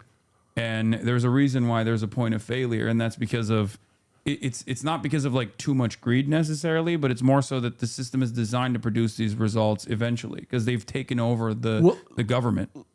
Well, the last thing that you said is the problem. I mean, when I look at this system and whenever I see that there's something, I mean, if I did close these 3 tax loopholes, they weren't a secret. It wasn't like everybody didn't know those tax loopholes agreed. It was just the people who were getting the tax, who were saving the taxes and were enjoying the loophole had immense power because they had a lot of money and a lot of lobbyists. And every time when we see an inability of government to act, an inability to do what's right, my attitude is there's money at the bottom of it. And so we have a system where, honestly, a lot of this, when I look at 2026 and see what I think is going to happen, which I think is gigantic independent expenditures supporting libertarian candidates and attacking organized labor, I'm like, yeah, that is exactly the issue in this system is when corporations take over the government and prevent government doing the right thing and prevent government from, stopping monopolies and prevent regulation and, basically beat working people over and over again. And that is exactly what I'm fighting against. Yeah. While we were talking,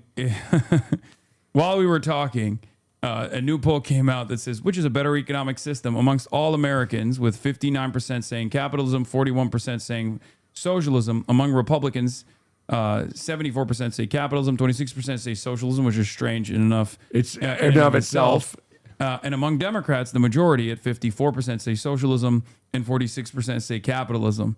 So then kind of tell me like this, you're running out of time with this ethical capitalism. Well, let me thing. ask you this question: what is socialism?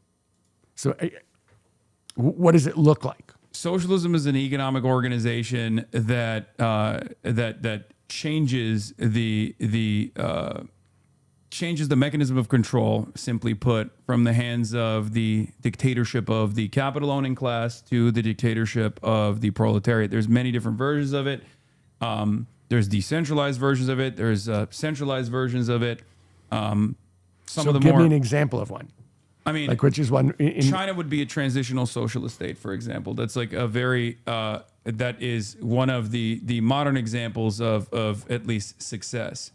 The capital flows are still completely controlled in the hands of the state, and that while as we referenced Deng Xiaoping, there's like different reforms that have been implemented in the past. The way that the state currently operates is they design a 5-year plan. They have a specific industrial targets that they want to hit. And the goal there is not like redistributive policies or like a robust welfare state at all, but instead is to improve the material conditions of the working class. And the state dishes out, by controlling the bank system, controlling capital flows, dishes out money in the direction of certain industrial output targets.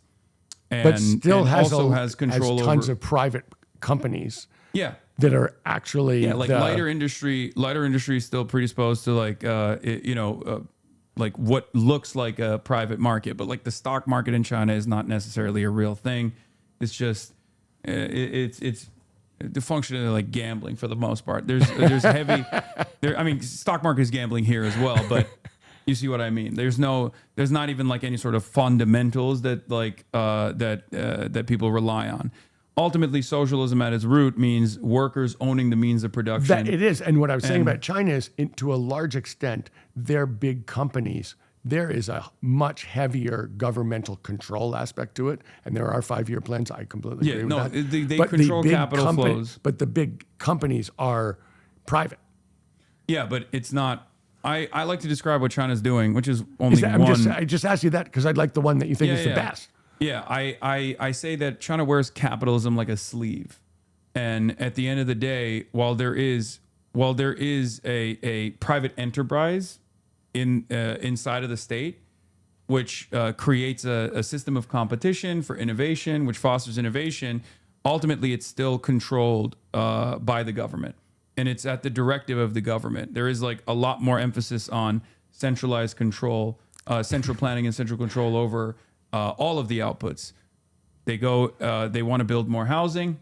They realize that housing needs to be built. They tell the banks, or they tell everyone that's paying attention, if you go into real estate, you're gonna get loans. You're gonna be able to build a real estate company, and then they build the housing, and then but in when real they estate, want to move in the direction Hasan, of EVs, that's been the real estate. They created this gigantic bubble. And yeah, in but fact, how do that's they? Something they've been lugging for the last. See, this 5 is what I years. mean about state control. They design it in a way that resembles what it would look like under capitalism, but then in the aftermath of that, they don't receive the same shocks. What happened in China as far as the real estate bubble, if it were to happen here in the United States of America, something similar to that had happened in the past. Yeah, exactly. We saw the impact of the 2008 housing market crash. In China, no such market crash took place. And the reason for that is because there's still state mechanisms at play that work in the recovery side. There's still state mechanisms at play that supersede the interests of capital. We gave a big parachute to corporations in the aftermath of the 2008 financial crisis, the housing market crash. That didn't happen in China. One of the more prominent examples of this was, for example, they went to like, I forget the name of the company now, but they literally went and asset stripped the billionaire that was in charge of one of the major real estate developers, Evergrande, I believe it was. It was Evergrande. Yeah, where they told him, you're selling your yacht, you're selling all of your artwork in order to put up collateral for the state, paying out the rest of the people. Let me say this. If there was an example of failed financial policy in the United States, it was the way we handled the 2008 crash. Because there's no doubt that what you're saying, that there was no retribution, there was no penalty to the people running those big financial institutions, is absolutely true. And it was absolutely wrong. And the question, and to me, it's like you were saying, the issue that we're having is that the big corporations in effect are controlling the government. In effect, they were controlling the government. Yeah. And in fact, now they're, have a government guarantee on a private corporation, which means they get to, I agree with that. And so to me, I actually think Deng Xiaoping is a huge hero because the changes that he instituted in China led to the biggest move of poor people into the middle class in the history of the world by far. Yeah, And 1 it billion seems to- people, 1 billion people taken out of poverty, pretty much is 800 million people. absolutely amazing. But to me, that was what I'm trying to say, which is this. But the state control didn't go away. Is what I I'm understand saying. that. I understand that. But what I'm trying to say is this. He tried to design the incentives to let the Chinese people build them. I mean, I don't think he built them out. He gave them a framework to build themselves out. And they did an amazing job. And I think to me, he's a hero of somebody who could, you're saying, yes, he kept the government in control. And I'm saying, well, here the problem is, I agree with you. The government is being controlled by interests. Yes, in America, capital controls the government. In China, the government controls capital. That's the major difference here. And there's I agree with that. Even though one might say there isn't like a democratic process where they're like voting exactly, like input output, voting exactly which way the government is supposed to be, which direction the government is supposed to be moving, even in their own internal appointment process. Like people are working from the working class background, working in the countryside before they get to the standing committee or anywhere near the command structure within the party. So they've developed a deeper understanding of like what the necessities are and how to materially improve people's living conditions, and the results speak for themselves. But let me say this: there's been a profound change in China under Xi Jinping. This is very far from California, but it's actually But what I'm saying is this. Do you not like the changes that have been implemented under Xi Jinping? Well, here's the thing I dislike the most, is he's president for life. Always before, the leader had 2 5-year terms. Mm-hmm. And there was a sense that it was a much broader coalition of people running the country and a much, broader group. It's still the Chinese Communist Party running the country, Mm-hmm. but people absolutely took their terms. And he's the first person who said, no, I'm doing this forever. And it's now me. And I think that has Hasan, that's a big difference. No, that is I big agree. friggin' It's just, difference. people seem to be happy with the results so far, and I feel like it's entirely in the hands of them continuing to bring about changes that people are appreciative. Well, let me say this, that if the President of the United States says, which many people suspect him of saying is, up until now there's been a constitutional amendment that says it's 2 terms per president, and I'm now president for life. Am I going to be happy about that? I'm going to go with no. If Donald Trump was a communist, I wouldn't have an issue with it. I'll be honest. If Donald Trump was able to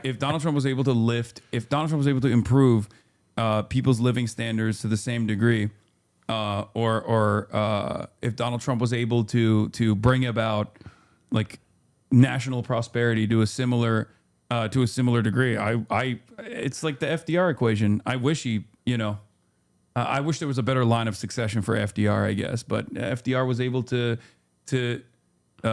change the trajectory of America with all of the incredibly popular things he put in place. I completely agree with you. And I think that what he did was redefine the relationship between government and people.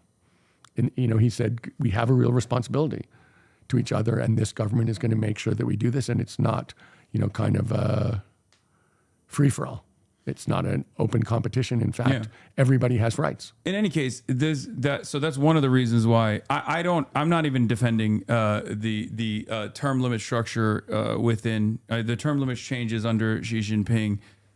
It's not something that I care about all that much. But what are some of the structural changes that he made as far as like his governance or his economic policies that you disagree with?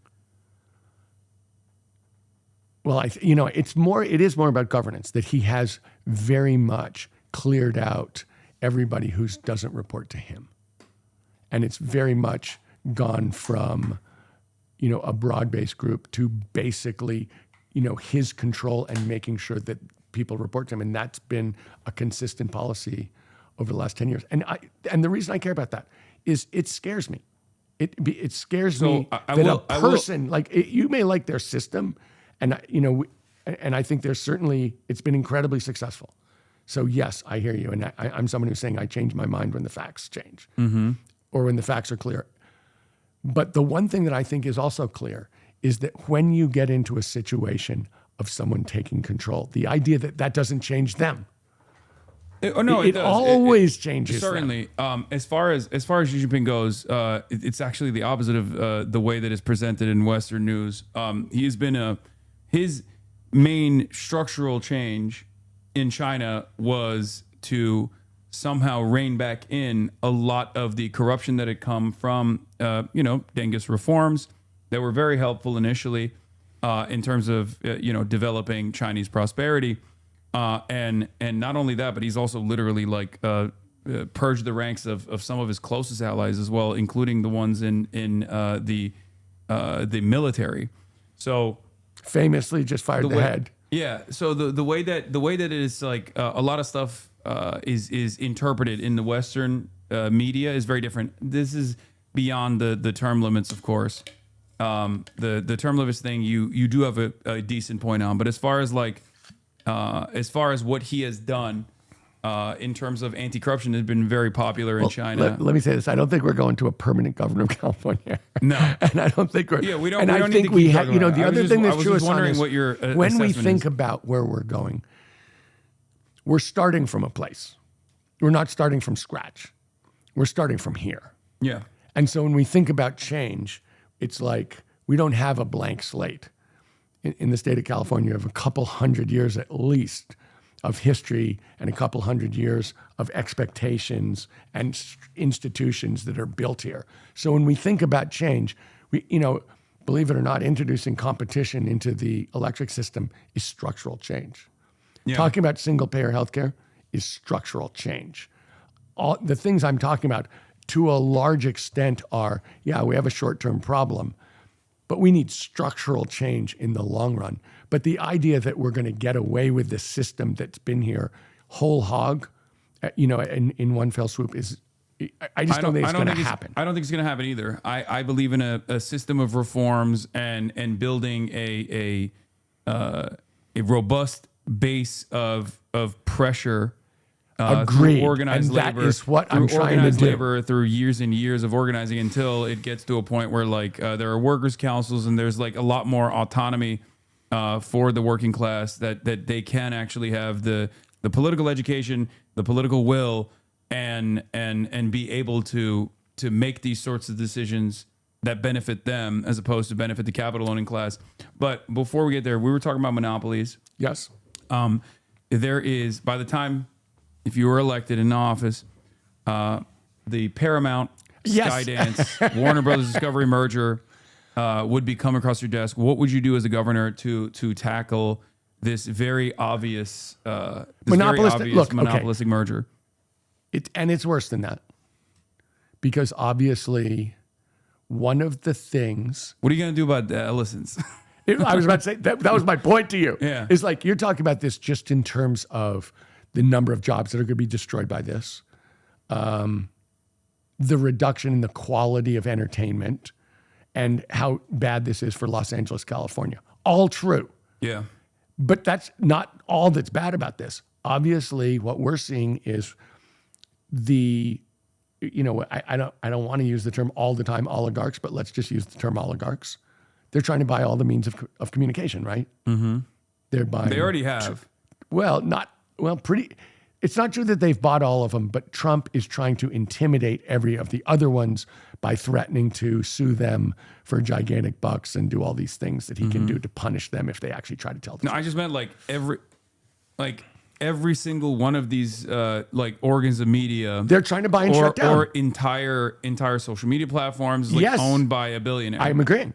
And I'm saying they're trying to not just to impact the democracy. Now they want to control the democracy, and they want to do it in multiple ways. But one of the ways is by buying all the means of communication so that what people hear is by definition slanted. And do I think that the Ellisons will do that? Yes. I think that that's a big part of what this is about. So we should talk about jobs, but we should also talk about communications, because if people only hear the big lie, then they have what else are they going to believe? Yeah. And that's very much what's going on here. So to a large extent, if you're the governor of California, can you undo a merger? No. What can you do? What you can do. Well, the Attorney General of California actually said that they were going to try to stop it. So I think there are There are some ways. I mean, it's not under your control, I guess, but there are some antitrust initiatives that the state attorney general could potentially implement. I'm sure they can try. But Hasan, I can tell you, I've watched hundreds of mergers go down, and I've never seen it get stopped by a state. Have you thought about like building a coalition with other states as well, if necessary? I mean, so I haven't, because this is really, it is honestly about California to a very large extent. This is very much a merger between California, about California companies. Mm-hmm. What I would say is, I would put this in a slightly different context, if you don't mind. And that's this. We are having a profound, dramatic, intense difference of opinion about everything with this administration in Washington, D.C. This is obviously an antitrust problem. Mm-hmm. It's overwhelmingly an antitrust problem. And that would be a very straightforward, untraditional antitrust law to say shouldn't happen. Yeah. It is clear that this president improperly is influencing what's happening here and is pushing it really hard. It is clear that he is happy to punish California. All the things we're saying are bad are bad. And the fact that they're bad, he considers them to be good. And so to a very large extent, what we're seeing is he is trying to punish California. And that is going on in multiple venues all the time and will get much worse as the election approaches in November. And so I don't mean to not answer your question about this merger, but to a very large extent, somehow California has to have ability to push back, to be organized and push back on this. Yes, we can sue everywhere, and of course we should sue everywhere. I get that.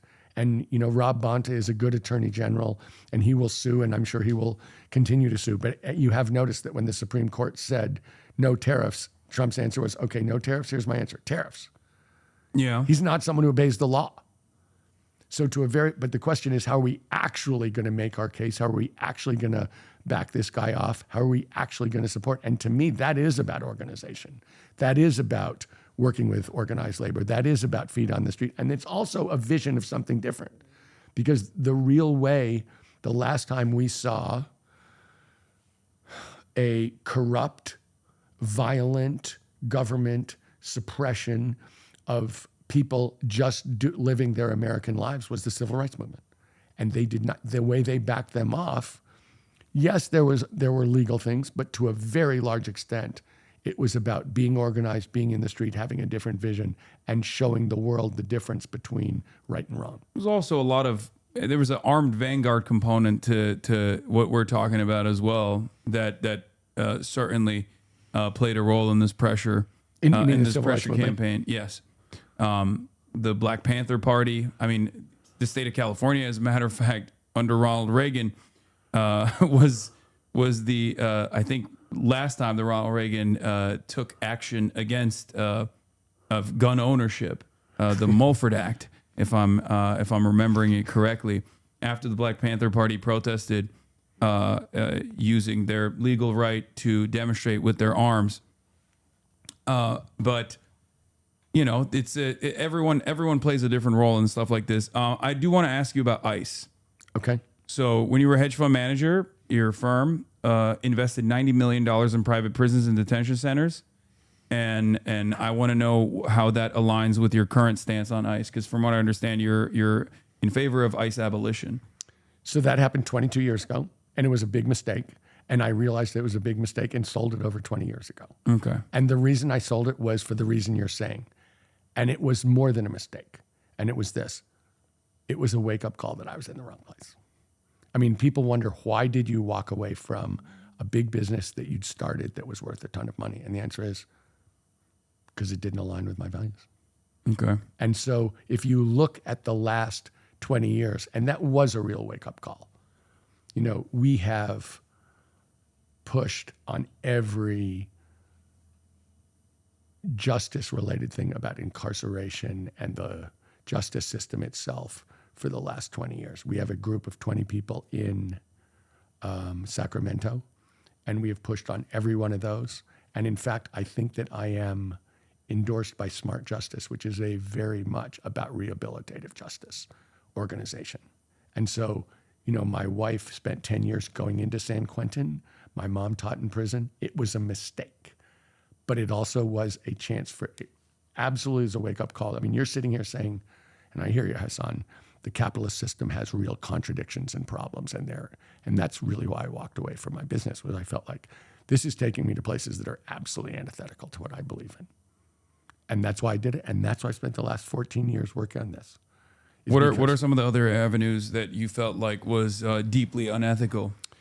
Also, I'm asking you these questions that come across like tough questions, but I want you to No. I always say to people, there are no tough questions. Yeah. There are people who don't have good answers. Yeah, I also think that it's important to understand the like moral or intellectual journey that you went through to I come have to to these have gone to some. conclusions. I have, you know, the story of Paul on the road to Damascus. He's the biggest antichrist person, and he realized I made a huge mistake, and he becomes the biggest pro-Christ person on the road to Damascus. And it's like he made a change. Jesus Christ is the socialist in this equation. Is that what you're saying?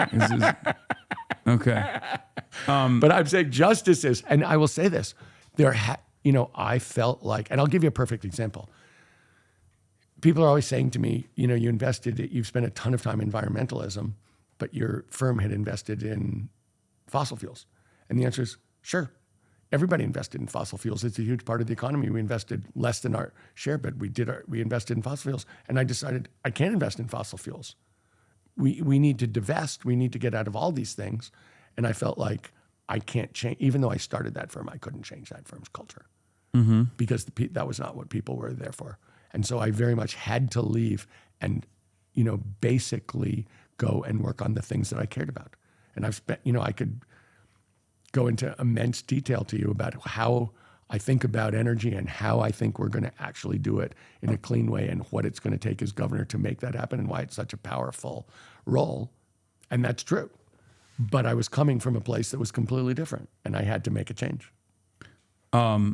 Speaking of divestments, there was a question that was asked about boycott, divestments, and sanctions to all of the candidates, and the way I see it. Last question. Okay. All right. Oh, this is the last question. Are we running out of time? Yeah. And the way I see it is that this is a way for candidates to certainly show how earnest they are to the broadest subsects of the population, much like the billionaires tax or any kind of initiative that takes away wealth from billionaires with redistributive policies. Both in the Democratic Party's base of support, there's like 80% approval, not for BDS necessarily, but a way to decouple from Israel. What are your opinions on that issue? Well, what I said was I don't believe in divestment. But what I also said is you do believe in divestment for some stuff, though, like the private prisons. I believe. Let me say this: I believe in my operating in divesting from everything doesn't have a positive impact. To be honest, what I was saying is, they were talking about CalPERS and CalSTRS, and they're going to run their operation. And I don't believe that we can tell them exactly how to do that. But let me say this about Israel in general. What I said in that same forum was, I have huge problems with the government of Israel. And what we've seen is a continuing, look, I'm someone who believes there's a huge problem in the Middle East. And I'm so old-fashioned, the only thing I believe in is a two-state solution, that everybody has a right to self-determination, and that if the state of Israel is if the government of Israel is trying to make sure that there is no two-state solution, which has been the approach for a long time, that is going against the only thing that I think could possibly solve this and the only just way that we can possibly solve this. And so what we're seeing is a very long program to make sure that that's impossible. Now, I don't believe that is impossible, but that's been the approach of this government for a very long period of time. And so do I think that that's okay? No, I don't think that's okay. I have a huge problem with it. Benjamin Netanyahu has been in charge of Israel for longer than Xi Jinping has been in charge of China. And that has been the entire drift of that whole thing. And so what we've seen, what we're seeing is there a way for us to push back on that? As the government of the United States, of course there is. I mean, there's some ways in the state of California, it's a very powerful economy. It's it's the fourth largest economy in the world. I think that even attempts or moving in that direction, which would be certainly something that is unheard of and would definitely cause you to cut away from your from the other candidates that you are going up against, from Eric Swalwell to all these other candidates. Well, let me say this. One of the things I've been talking about is getting rid of PAC money. And the reason I'm against PAC money is I feel like any organization that is trying to push the state of California, except in the interest of its citizens, why should we allow that? Mm-hmm. And so to a large extent, what I've been talking about is corporate PACs, because I said to you, every time we see something corrupt, at the back of it is some corporate interest that has power, and it has power through lobbying, has power through money, and they want the system to be bent in their favor, and they're successful in it because it's so expensive to run in this state. So you're saying APAC is what, or JPAC, I think, in the state of California. I don't know, but what I'm saying is the idea that we would have a PAC who is trying to push California in the interest of a foreign country, I don't understand how that could possibly make sense. I mean, there have been some initiatives taken that Gavin Newsom actually signed into law about, like, the education of the issue of Israel-Palestine that would go against all the academic literature on the subject matter. Is there any initiative that you think you could take as the governor that would change the trajectory of, like, things like AB 715, for example? Or are you in support of things like that? Well, what I am in support of is actually us speaking up on this issue and actually pushing back against the idea that there can be money in our politics that is supporting anything except the interests of the people of California. And that is something that I have said publicly we should ban. And that is a huge change. And that is the one that I think is at the heart of so much of this stuff. And that is something I would, to me, you're saying what is different? That's very different. So you think you have a difference in your interpretation on this issue in comparison to someone like Eric Swalwell? I do. Well, first of all, I'm not taking money. Yeah. So that's a huge difference, because one of the things I'm saying is, look, I'm not taking money from any of these people. That's why I can be an honest broker. That's why I can stand up for the people of California. And in this issue, I'm saying, look, I don't think this money I said I don't want corporate PAC money. I don't think that should be PAC money from a country. It doesn't make sense to me. Mm-hmm. But that's across the board, and that's understandable. I mean, you're a billionaire. I'm also in favor of removing corporate donations and corporate PACs in general from all elections. I think that it's undemocratic. It's an undemocratic system, regardless.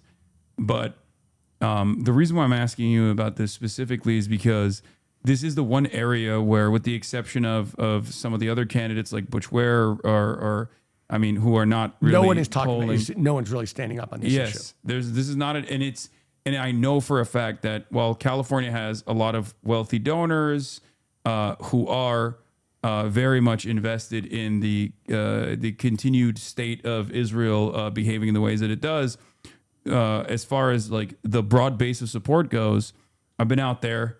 And there's, approval ratings that also suggest that, like, the overwhelming majority of not only just the Democratic Party's base of support, but just, like, all Californians in general. Look, I think what we've seen, Hasan, there's no question, what has gone on as a result of Gaza is a complete walking away from supporting this Israeli government. Mm-hmm. I think that's overwhelmingly obvious. There was a huge article about it last week on Friday. They released a poll which made that extremely clear, because what people have seen Americans online is something that yeah. people cannot support. And what I'm saying is, look, the way that this works in my mind, when we see something in our system that seems as if it's going against the interest that people overwhelmingly hold, there's usually money in back of it, and that is the right way to approach it. That's the right way to attack it, because that's what's corrupting our system. Well, yeah, I mean, it is in some ways a deflectionary mechanism that some Democratic politicians have deployed, including Gavin Newsom, that says, I will never take AIPAC money. Is that true? He's never taken AIPAC money? He's given $500 to AIPAC back in the day, but he's never taken, he's saying he won't commit to taking AIPAC money. I think in the state of California, it's not AIPAC, it's JPAC anyway, but regardless, the reason why I'm bringing this up is because when asked, he says, I don't want to take AIPAC money. But when asked directly by Ben Shapiro if Israel was committing a genocide, he deflected and refused to answer that question. And I think for a lot of people, and I talked to a lot of candidates, I talked to a lot of Democrats, I talked to independent candidates. This question is one that the majorities are in agreement with, historians, academics, the International Criminal Court, the International Court of Justice, and yet it's one. I don't think there's any question. Americans have seen war crimes on their phones, and that's what they're responding to. And what we're seeing is a move in this world, including in the last 3 days, that might makes right. And that's all that's going to matter. And that's what's going on. You know, I don't think anybody's really feels sorry for the people who were running Iran because they were terrible to their own people. But the truth is what we're seeing is a world where the point is might makes right, and we'll do whatever we want. And if you don't like it, that's just too bad. And there's no sense of justice in it. And of course, that is a terrible step. And we've seen it in Gaza, but we've seen it very broadly. And that's something that's ongoing. And is that something which, of course, I'm completely opposed to? Of course, I'm completely opposed to that. Okay, so that's almost identical to what I don't mean to. I don't mean to push you, but that's almost identical to what Gavin Newsom said to Ben Shapiro when Ben Shapiro said, "Do you think there's a genocide going on in Gaza?" What I think is this: I think that this Israeli government has been trying to take over the entire country and expel the Palestinians and take over the whole thing, kit and caboodle. And that's what they've been doing for a long time. It's absolutely wrong. There's no question there. And they're willing to commit war crimes to do it. That's what I think. And that's been going on for a long time. So you don't want to make you're not committing to the term genocide. I don't actually, do I think, you tell me if this is what it means, because it's sort of like socialism, if you excuse my saying so. Mm-hmm. Do I think they're trying to kill all the Palestinians? No. No, I think I don't. I think they're trying to expel the Palestinians from the country, that they're trying to have one state. That would be genocidal intent. I don't know what that is, but that's what they're trying to do. That is a genocidal intent. They're clearly trying to take over the West Bank. They're clearly trying to take over Gaza. They're willing to, go to extreme, merciless lengths in order to do that. Hasan, that's what there's a history that's 10 years of doing that. Well, it's longer than 10 years. Well, whatever. Yes. Started off with ethnic cleansing in 1948, but that's what's going on. I don't know I honestly don't know what genocide means, but what I do know is they are trying to end up controlling the whole state, period. Mm-hmm. Yes. So, okay. I mean, that is what, at least according to the Holocaust scholars, genocide scholars. Do I think they're trying to kill all the Palestinians? No. No. I think they're trying to expel them from the country. Yes, it's still an ethnic cleansing and indicative of genocidal intent, which is why that's the whole the International Court of Justice case that's about that.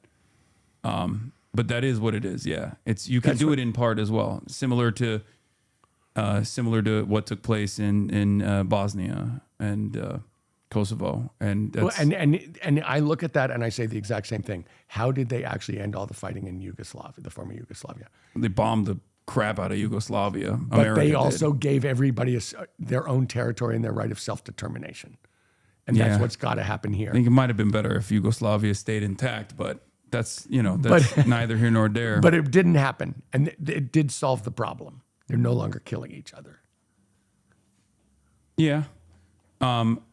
But again, there was a lot of bombing in this place. But anyway, Tom, thank you so much for coming on. Thank you very much. Nice to meet you. Nice to meet you. And where can people find your campaign? If you want to TomSteyer. What is it, you guys? TomSteyer.com. Yeah, that's what I was going to say. TomSteyer.com. I never. TomSteyer.com.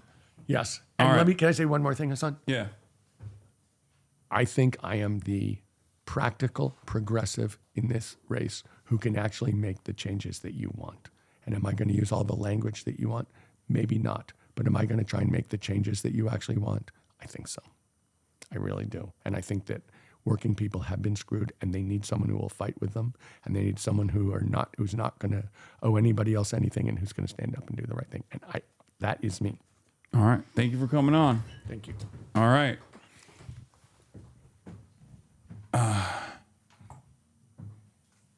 Okay.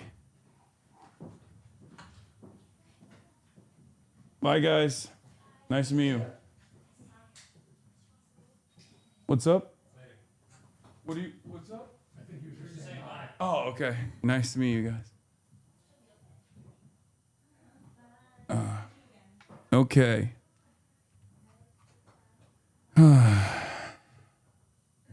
In order to let me hit this real quick. I'm gay and Lebanese.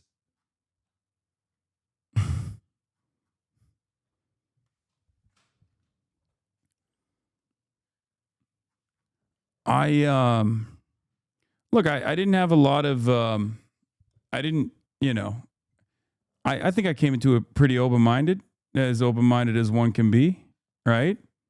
And that went all right. Can you look into the camera when you adjust it? Respectfully asking, King. I'm gonna now obviously dive back into the ongoing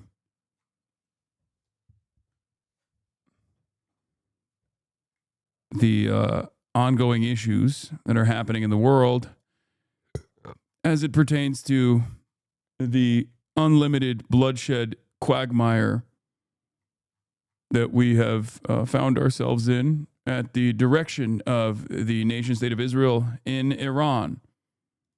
What is this? This is a great photo of you. Okay, stop.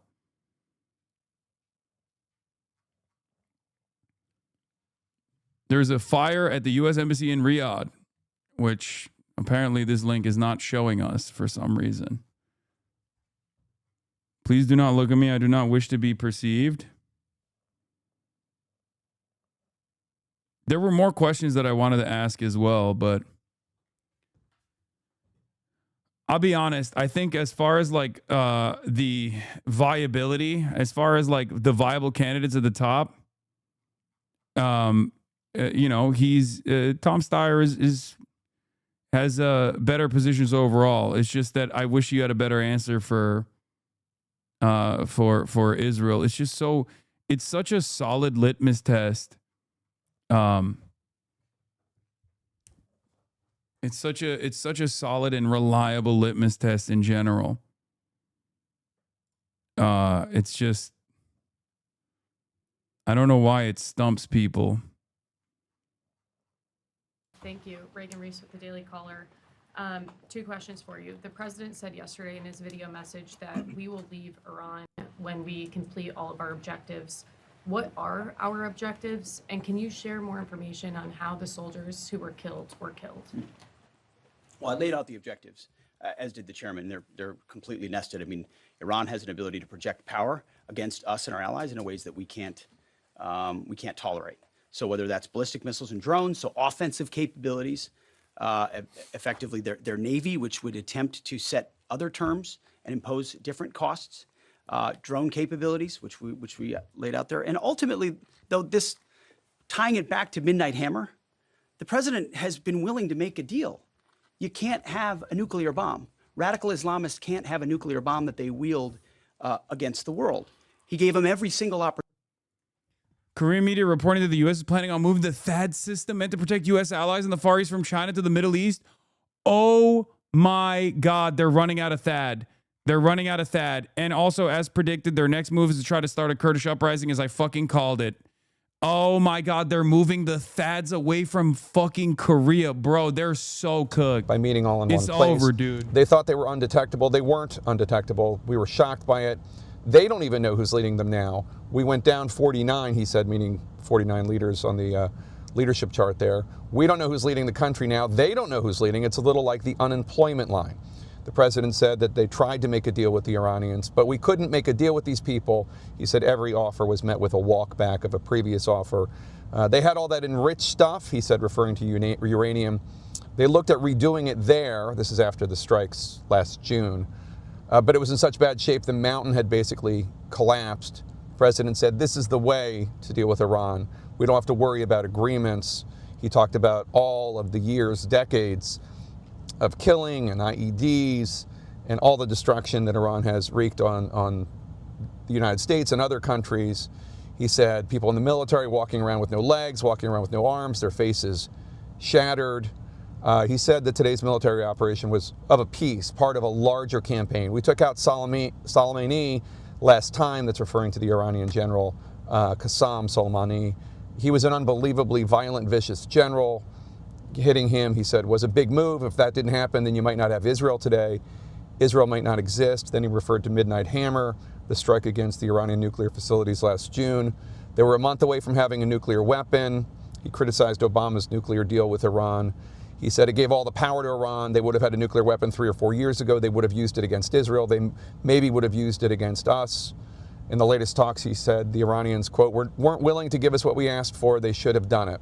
So it's going good, the president said before getting off the phone.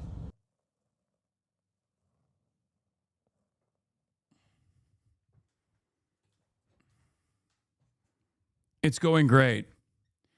It's going so great that the American stockpiles are so withered away that they are literally moving THAADs potentially from Korea to Israel. Okay? Which means that they are fucking running out of THAAD. They're running out of missile defenses. Oh my God, this is so fucking bad.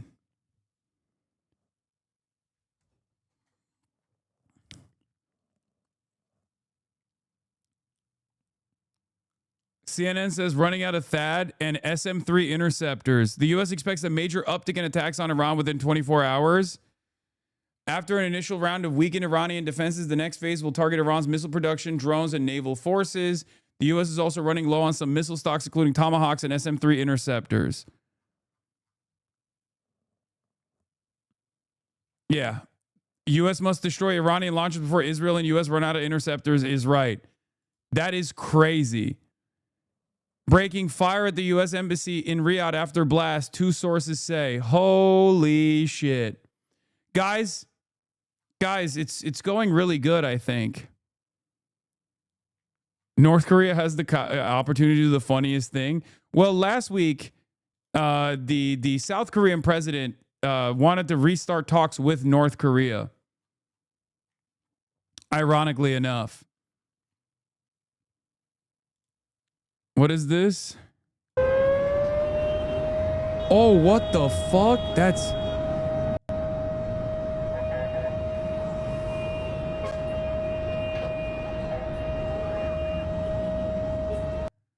That's a Mossad op, probably.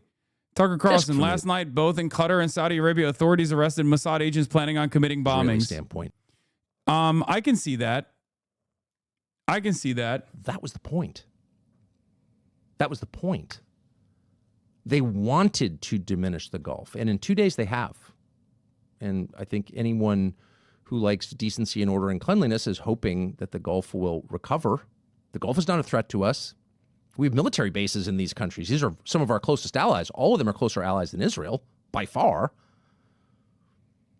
They're our friends, but they've been really hurt. And in a place like Dubai, which is basically part of a country, it's an emirate within the United Arab Emirates, but it's also a luxury brand. Bro, the entire Middle East is on fire. I cannot believe it. It is unbelievable that the peace president would bring about the end to the Abraham Accords, literal fucking troop deaths, and numbers slated to grow at the behest of Israel, the most peaceful country on the planet. Unbelievable. Shocking, I tell you. Who could have ever foreseen this happening? Incredible stuff. Bro, Israel's killing Americans, not Iran. Also, American soldiers reportedly killed in Kuwait during your interview. Wait, what? Cluster munitions getting through the defenses. Iranian ballistic missile attack on Israel ongoing. MRBMs equipped with cluster warheads have reportedly been used.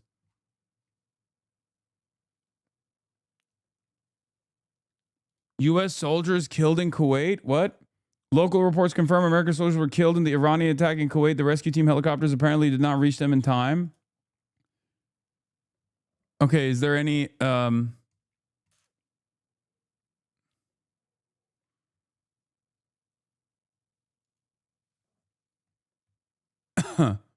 No warning, no sirens. Oh, no, this is the initial one.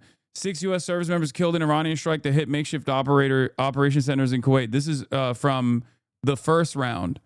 The death toll from that event at the Shuhaiba port has risen to 6, U.S. Central Command announced on Monday afternoon.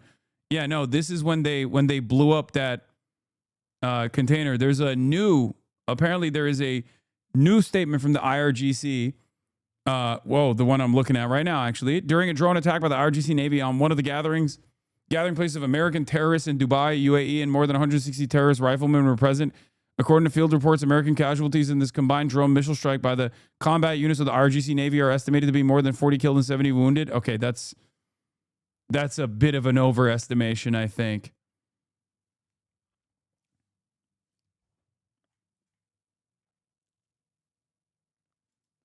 Israel getting lit up. Isn't this old? I can't tell anymore because every fucking night we see the same image over and over again.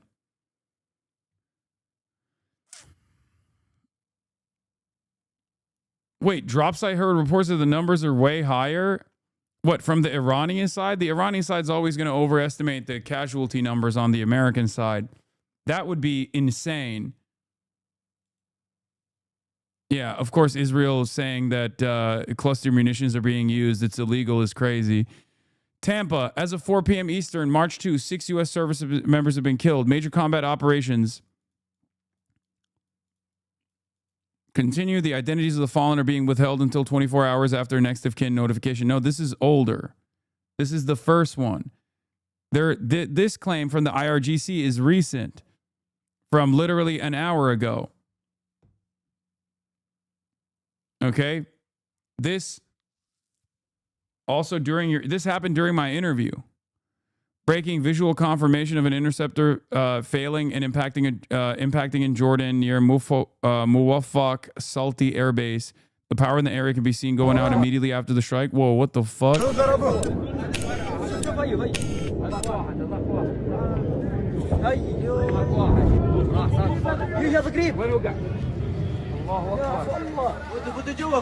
Oh, shit.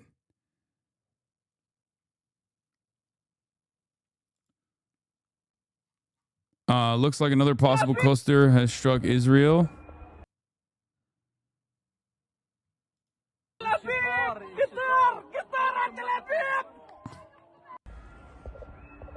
Bro, they are peppering that. Jesus Christ.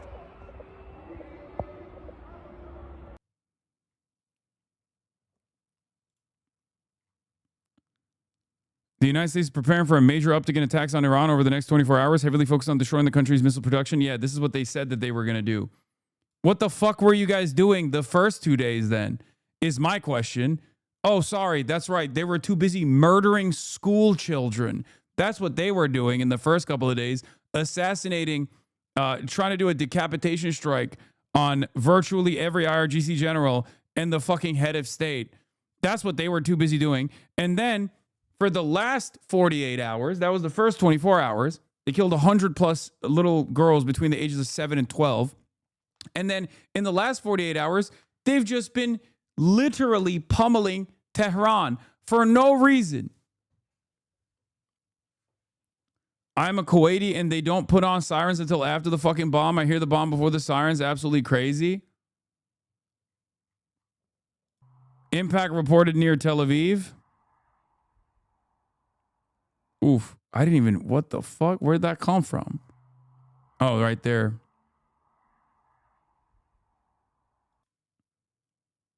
New barrage on Tel Aviv from Fox. Taking place over Israel's second largest city of Tel Aviv. And Trey, what are you? Okay. You're going to tell, and you'll be able to tell if this one is taken out by the defense system. Yeah, right now we can hear a number of explosions in the distance, some interceptions on the outskirts of the city. But you just saw live there the stream through the sky as clearly the Iranians have launched a very large barrage.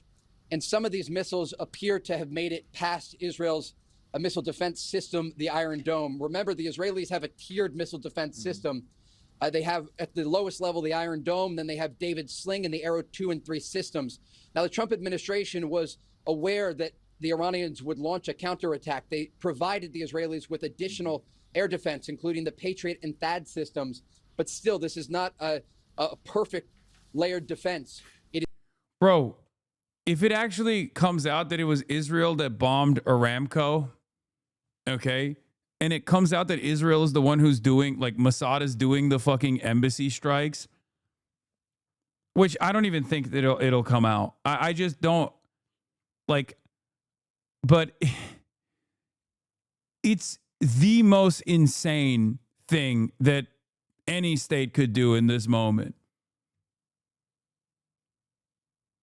Israeli media is freaking out. Israeli channels describe the cassette warhead of the Iranian missiles as insane. They don't have any air defense at all. It looks like debris from a struck missile. That's not debris from a struck missile, I don't think.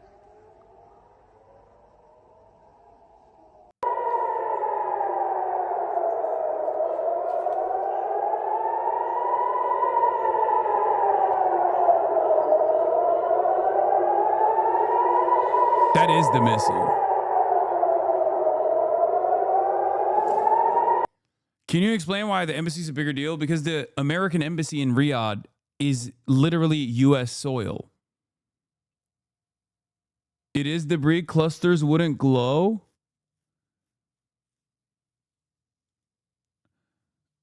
U.S. President Donald J. Trump held a phone call with Kurdish leaders in Iraq on the potential events following ongoing U.S.-Israeli operations against Iran. I fucking told you. I fucking told you. This is why you come in here and listen to me instead of some dumb fuck bullshit. That's why I say Piker Broadcasting Service is sponsored by you, the viewers, for you, the viewers. For tomorrow's news today, the Piker Broadcasting Service is sponsored by you, the viewers, for you, the fucking viewers. Okay? If you want to understand tomorrow's news, you come here to the Piker Broadcasting Service. And your voluntary contributions in the form of a $6 a month subscription or a free one in the form of a Twitch Prime is what keeps this operation going. Your subscriptions in the form of gifted subs also allow me to maintain my editorial independence.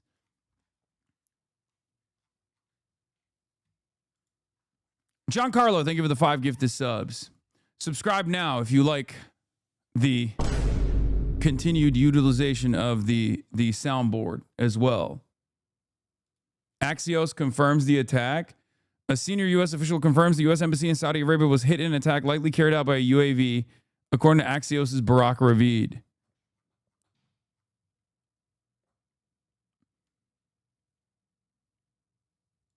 There are penetration aids used to block interceptors. These images tell you everything the Pentagon briefings will not. What you are looking at is an Iranian ballistic re-entry vehicle escorted by a swarm of penetration aids, decoys engineered to simultaneously exhaust and blind every layer of the defensive stack.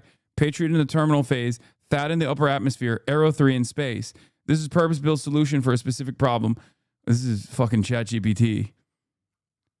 And the problem Iran was solving was the entire architecture. Washington spent hundreds of billions constructing and sold the world the lie that these systems are impenetrable. Capacity was already dangerously low after last June.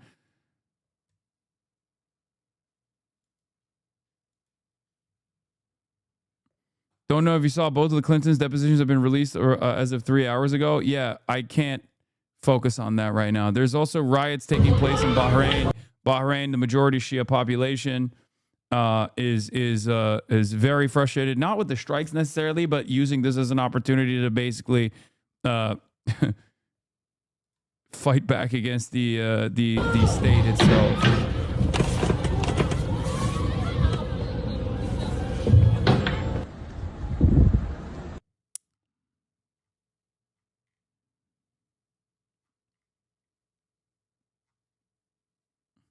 Will the GCC join the war? Brother, what can the fucking Gulf states do to join the war?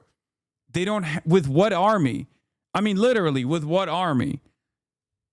What are they going to do? Is the UAE going to send the fucking RSF with their, are they going to use the rapid support forces? Or are they going to just like ship them out of Sudan and go do ethnic cleansing in fucking Iran or something?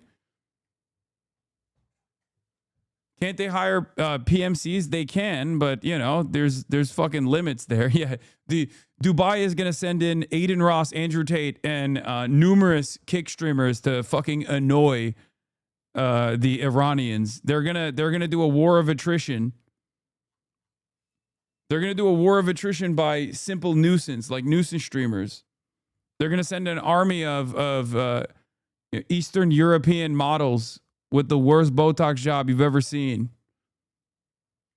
to cause the Iranians to surrender. Except I feel like the Iranians are probably like the models. Let's be real. Chatters are asking for mom and pop flower shops to fight along the mafia who they've been paying. Yeah. They don't have anything. I mean, they have the equipment, but that's it.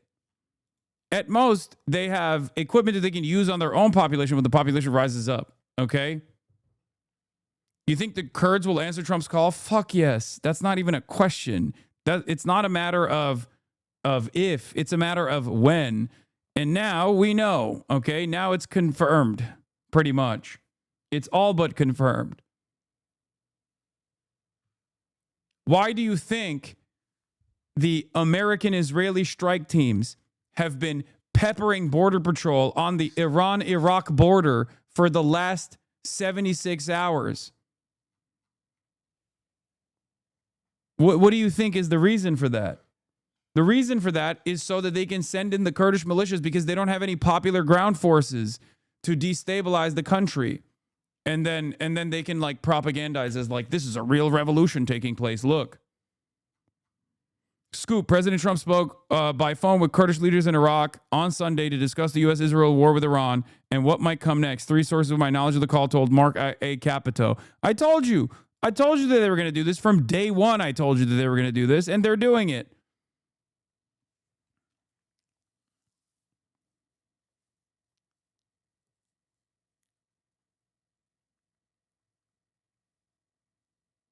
Do the Kurds not feel some type of way after they were abandoned in Syria? Fuck no.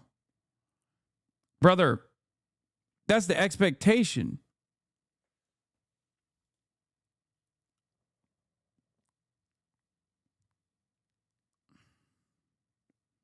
The entire Gulf is on fire and Trump is posting about attending the correspondence dinner. I'm not sure how the people here would take that. What? I mean, Kurds know what America will give them at the end of this, which is nothing, okay? They'll use the Kurdish militias as a form of destabilization in Iran, okay? They'll go in and they'll gladly go fucking kill people, fight the IRGC, whatever. And then after that, they'll send in the fucking Turkish military. If they completely create a failed state there, they'll literally send in the Turkish military into Iran. If they succeed in destroying the Iranian state, they will then send in the Turkish military to take up like some kind of fucking territory in a defensive posture.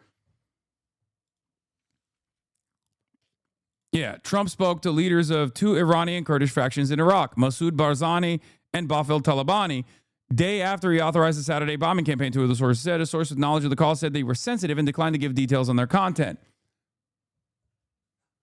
The calls were the culmination of months of behind-the-scenes lobbying by Israeli Prime Minister Benjamin Netanyahu, another source said. Israel has close security, military, and intelligence ties with the Kurds in Syria, Iraq, and Iran for decades. It's the general view, and certainly Netanyahu's view, that the Kurds are going to come out of the woodwork, that they're going to rise up, one official said. I mean, dude, they're literally fucking...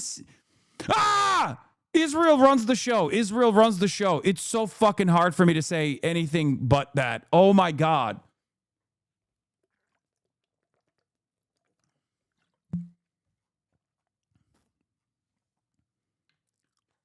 It's a Mearsheimer crash course. Why would Benjamin Netanyahu, the face of a wildly unpopular war where U.S. soldiers are being maimed and killed, who does this appeal to beyond Fox News boomers? Who does this appeal to beyond Fox News boomers who are already the minority in support of the war? Yeah. In a couple hours, in an hour and a half, you will see Benjamin Netanyahu go and get sucked off by Donald Trump's favorite cum receptacle, Sean Hannity. Donald Trump is a bratty bottom, but he likes to share. It's very obvious that he doesn't mind sharing, okay? and he's sharing his favorite cum receptacle, Sean Hannity, in this polyamorous relationship with Benjamin Netanyahu.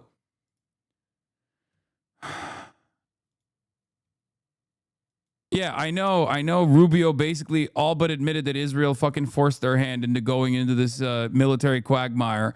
And just like I also called, Trump is going to, by way of Benjamin Netanyahu, activate the Kurdish forces that will storm the Iranian borders and go in and fucking cause terror, as the New York Times and the rest of the pliant media will write reports about how fucking wokely the Kurds are actually taking over Iran. Just wait. I told you this already.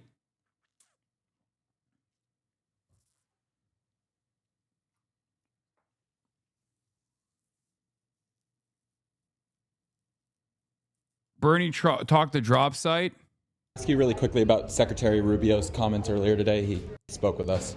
He said that part of the reason why the U.S. decided... Bro, how the fuck are the Kurds falling for this again? Listen, I can't speak too much because I'm Turkish and everyone will accuse me of being a hater of the Kurds, but at some point you got to realize that this, you know, they're not falling for it.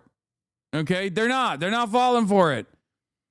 They see their only viable they see the only viability for the creation of a Kurdistan-style state is by fucking making it, by basically turning it into Israel, okay? That's it. They want to make a Kurdish Israel. to strike Iran is because they knew the Israeli military would do it, and so they wanted to come down with full force in order to stop American bases from facing him. That's a pretty pathetic response. Look at this. Look at this. Oh my God. It's because the other options are to get massacred by Turkey or the other states. It's unbelievable that there are motherfuckers in this chat who will literally look to the situation at hand and like, you know, this is an act of imperialism. You know it's an act of imperialism. So why the fuck are you trying to defend it? Especially when we're talking about what, getting slaughtered? America literally fucking sends them in, causes the destabilization, and then allows them to get slaughtered after the fact. The fuck are you talking about?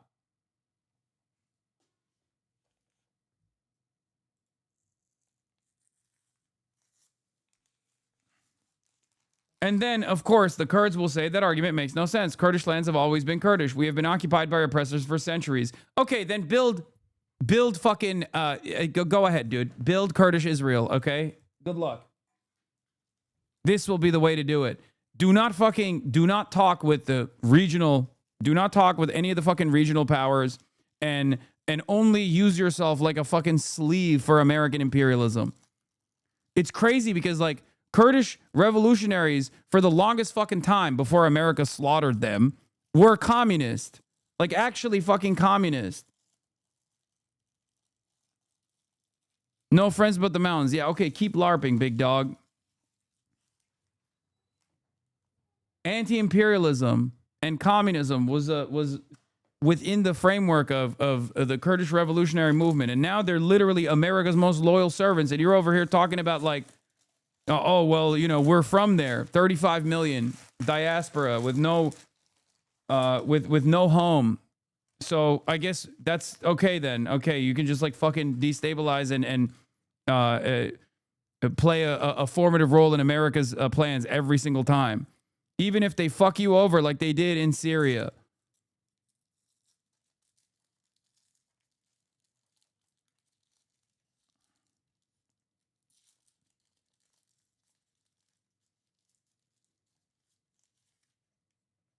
One day it'll be different though. I promise. This time is different. Kurds be like, this time is different, guys. You don't understand.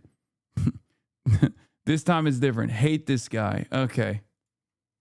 It's difficult to shoot down some of these hypersonic missiles, and you can hear those explosions behind me. Remember, the northern city of Haifa was also taking fire at the same time. And so when the Iranians save their missiles and launch all at the same time, it's an effort to overwhelm the air defense systems in this country.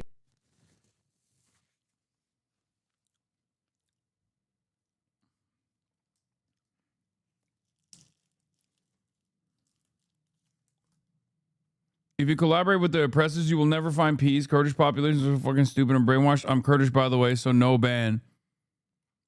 I don't understand how you can literally look at the situation and be like, this time it's going to be different. But I guess the Iranian diaspora has a similar attitude as well. And I think it partially stems from, oh, well, we're different. We're not Arabs. Everyone does this in the region. Turks do this too.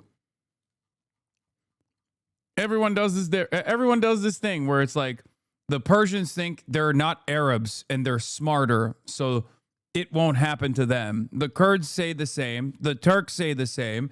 Everyone at the end of the day is a servant of American empire. Basically, people go to Dubai because it's beautiful and rich and clean, and above all, because it's safe and orderly.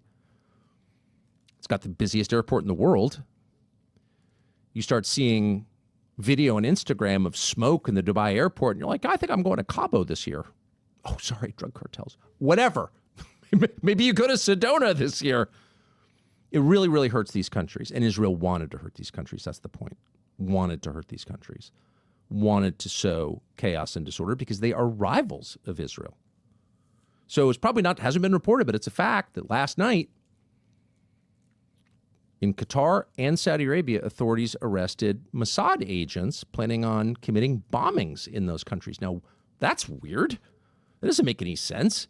Why would the Israelis be committing bombings in two Gulf countries, which are also being attacked by Iran? Aren't they on the same side? No. No. Israel wants to hurt Iran and Qatar and UAE and Saudi and Bahrain and Oman and Kuwait. And they've succeeded.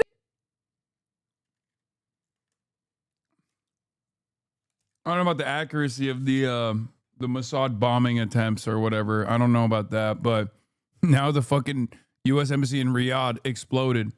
We don't know if it was like Iranian drones that did it or someone else.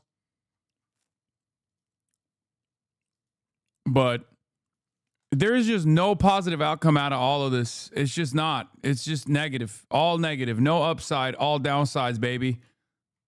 This morning, as America and Israel's massive attack on Iran intensifies, 3 American F-15E Strike Eagle fighter jets were downed in a friendly fire incident in Kuwait.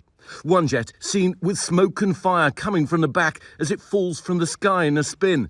A parachute visible in the distance floating to safety. All of the 6 crew members survived. The Pentagon confirming the jets shot down by Kuwaiti air defense systems, saying it's investigating. And now we're learning more about the first American casualties. At least 4 American service members killed in an Iranian attack in Kuwait, another 5 severely injured. President Trump responding to the news in a new video posted to social media. We grieve for the true American patriots who have made the ultimate sacrifice for our nation, even as we continue the righteous mission for which they gave their lives. Adding this ominous warning. Sadly, there will likely be more. Before it ends, that's the way it is. Likely be more. Amid the escalating conflict, Trump also saying the joint operation could last up to 4 weeks. And this morning, Secretary of Defense Pete Hegseth and Chairman of the Joint Chiefs of Staff Dan Kane sharing new details on the operation dubbed Epic Fury. We fight to win. We fight to achieve the objectives. What? Has your opinion changed on whether Israel controls America or not? Feels like it's different during the genocide? No, America still holds all the fucking cards. In this specific instance, though, and post-Trump, Israel controls America's Middle Eastern policy. Israel took over America's Middle Eastern policy. But this is the most diverging. This is the most divergence Israel has ever had since the JCPOA with American foreign policy. Like, this is a clear-cut divergence in what Israel's interests are here and what America's interests could have been as it pertains to dealing with Iran. The President of the United States has laid out, and we will do so unapologetically. Kane describing the first hours of the assault. More than 100 aircraft launched from land, sea, fighters, tankers, airborne early warning, electronic attack bombers from the states and unmanned platforms, forming a single synchronized wave. The Pentagon saying more U.S. forces will be headed to the region. This rapid buildup of forces demonstrated the joint forces' ability to adapt and project power at the time and place of our nation's choosing. This is the moment in the first wave of the attack that officials say the 86-year-old Ayatollah was killed, along with several of the top leadership.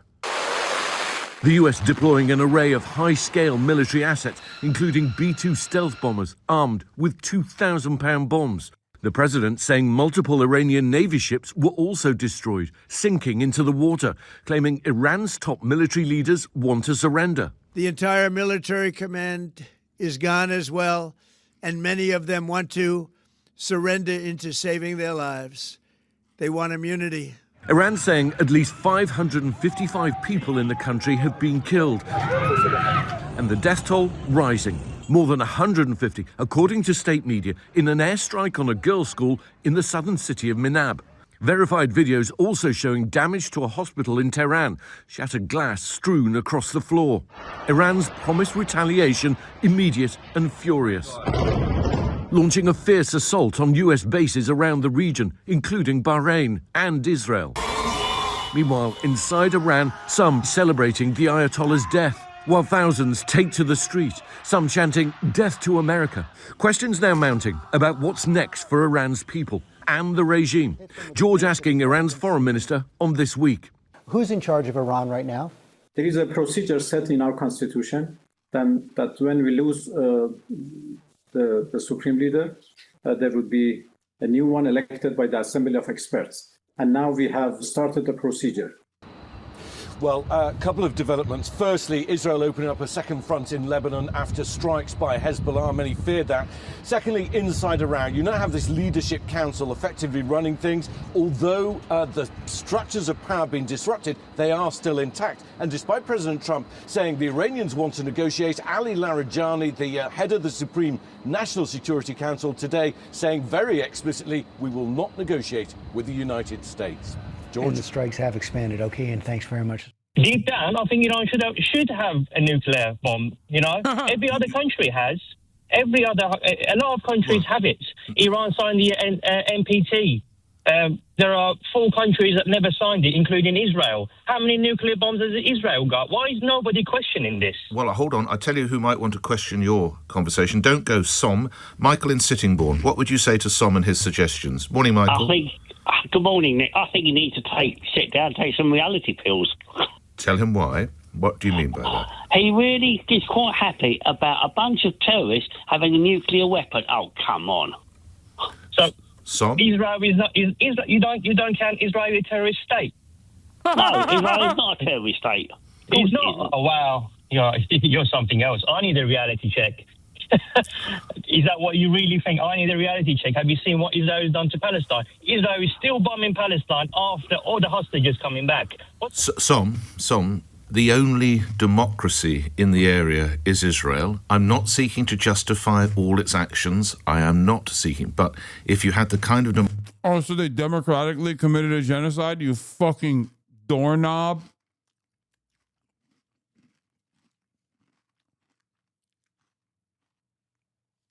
Okay. Thank you for the unbiased moderation, sir.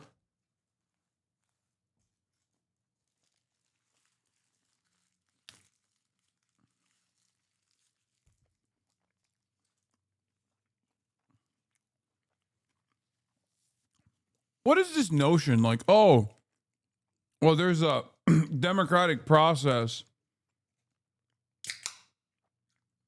so they get to have nukes. That makes it worse. That means that there's popular consent for ethnic cleansing. Democracy in Iran that you have in Iran that you have in Israel, you wouldn't see thousands of people being killed or jailed. What? Brother, there's this very strange talking point in the West where they go, well, Iran killed its own citizens. It's like, okay, America kills more citizens on foreign soil. Israel kills literally citizens that it won't even give citizenship to. Like, it's objectively worse. What Israel has done to the Palestinians is objectively worse than what Iran and the IRGC has done to the Iranians. Okay? They play fast and loose with, like, well, they're really brutal to their own citizens. Okay. Should they do what you're doing and just murder other citizens? Like, what are we talking about here?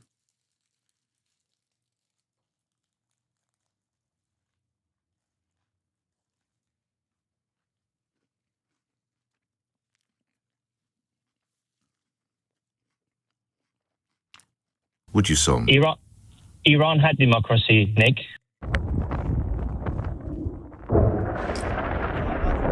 Lebanon, a new front in a spiraling war. A delicate, imperfect truce extinguished. This Israel's response to Hezbollah entering the fray. Revenge for the Iranian-backed group launching a barrage of rockets. In southern Lebanon, there's already an exodus. Highways gridlocked as thousands evacuate. But in Beirut, notes of defiance too. We left our homes not out of fear or terror of the United States, but to fulfill our religious and legal duty to protect ourselves. They do not intimidate or frighten us. They will not make us retreat even an inch from the path of resistance. In northern Israel, you can feel a conflict that's creeping closer. We are right on the border with Lebanon here. It's just over that mountain range. We can hear drones overhead. The Israeli army was firing just a few minutes ago, and there have been some loud thuds. Now, for months, there's been speculation that Israel may expand its attacks on Hezbollah amidst claims that the group was trying to rebuild its capabilities. And from here, right now, it does feel that that time may.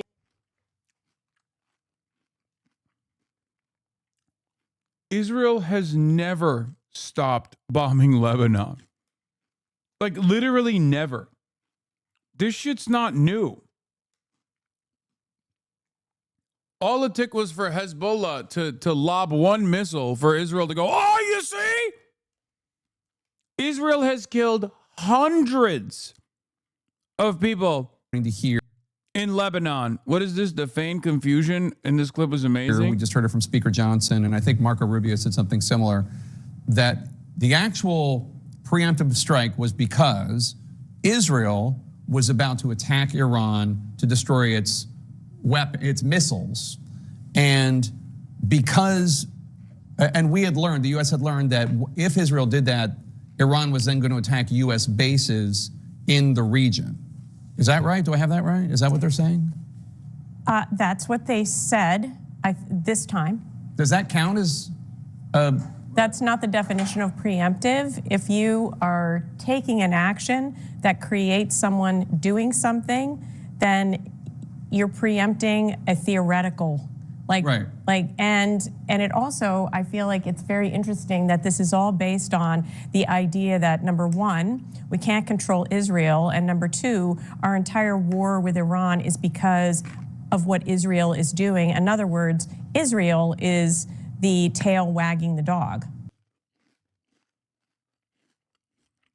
I wonder why.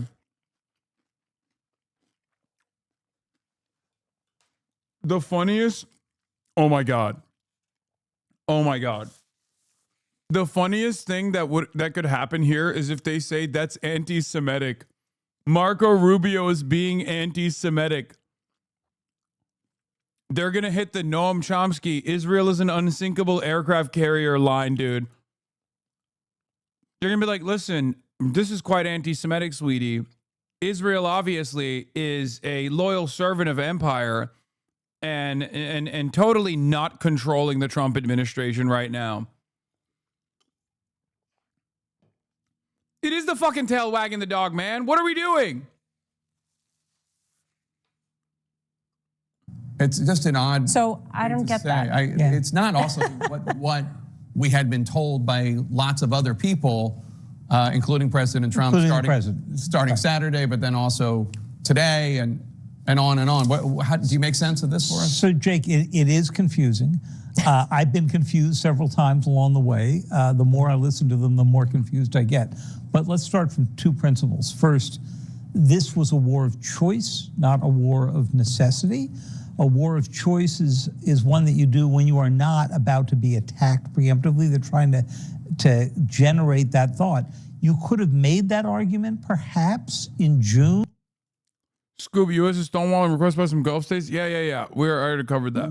When the president took out those 3 nuclear sites, because at that point the Iranians were far closer to a nuclear weapon. How closer? How much closer? Well, they had access to all of the fuel that they had enriched in near bomb grade quantities. And so it would have taken them a few weeks at the most to turn it into bomb grade, and maybe a few months to a year to turn that into a usable weapon. Okay, but now all that fuel is buried. Okay, so the nuclear thing was kind of off the table, which is why the president had to then say, well, they're working on intercontinental missiles that could reach the United States. Except his own Defense Intelligence Agency said they wouldn't have that until almost 10 years from now. And so that's number one. And number two is, let's just listen to what the president said the morning that this all began. He urged the Iranian people to wait for the bombing to be over and then rise up and overthrow their government. Regime that change. sounds like regime change. Yeah. But all of a sudden they don't want to talk about regime change. Yeah, it's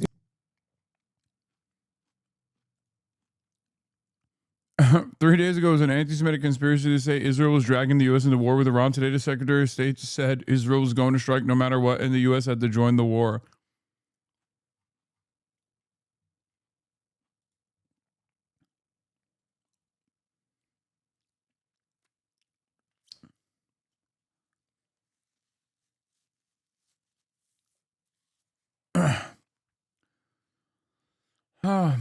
Yeah, remember when people were urging caution and getting mad at me for fucking saying this, by the way?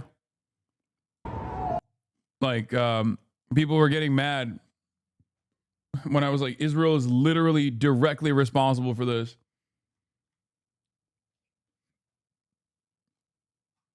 I think North Korea is about to pop the fuck off soon. Maybe. It's so cool. It's so cool that like Israel gets to do whatever it wants, by the way, and it fucking doesn't matter. Millennial Jon Stewart at it again. 4th largest economy at this point? Right? $4.3 trillion a year. Yeah. This motherfucker went on the Adam Friedland show. This is how you know Adam Friedland is compromised. He went on the Adam Friedland show before he went on mine. Iran is being pounded. This is how you know Adam Friedland is compromised. The military might of the United States focused upon degrading the country that it portrays as the nexus of evil in the Middle East. On the ground, there is widespread destruction. The Iranian authorities say hundreds have been killed. But America's leaders are wholly unapologetic. They are bullish, and they show no appetite for stopping. We continue this mission with ferocious, unyielding resolve to crush the threat this terrorist regime poses to the American people, and a threat indeed it is.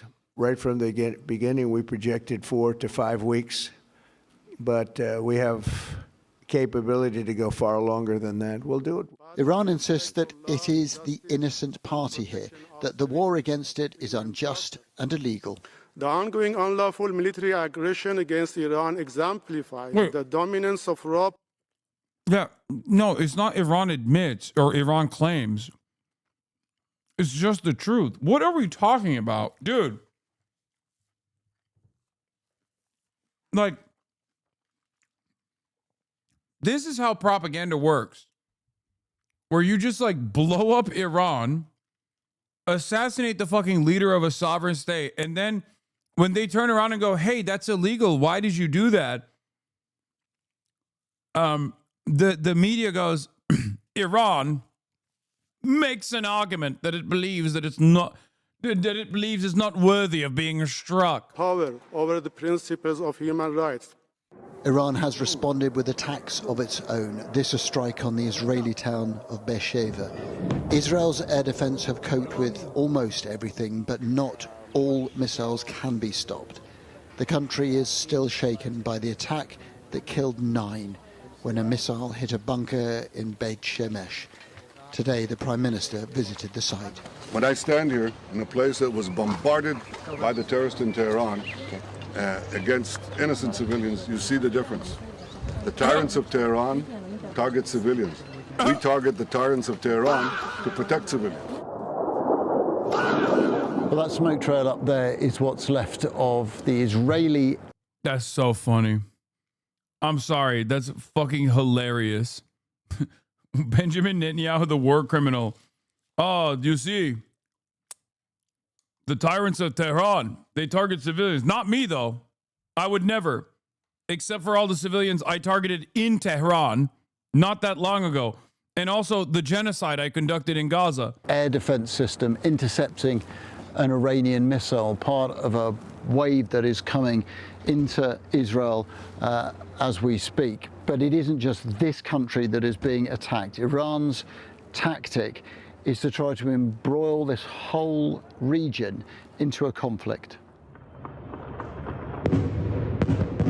And the Middle East is in a febrile state. Israel has launched a huge assault on Lebanon, targeting Hezbollah, a group funded by Iran, which attacked northern Israel this morning.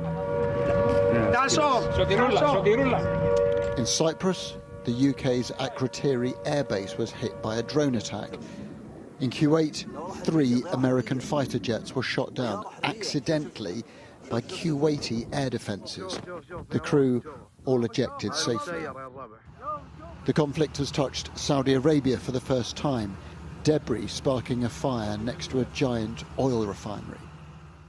The price of oil is already going up, and now Qatar has said it will halt production of natural gas. The country has also said it shot down 2 Iranian fighter jets, Russian-made Su-24s.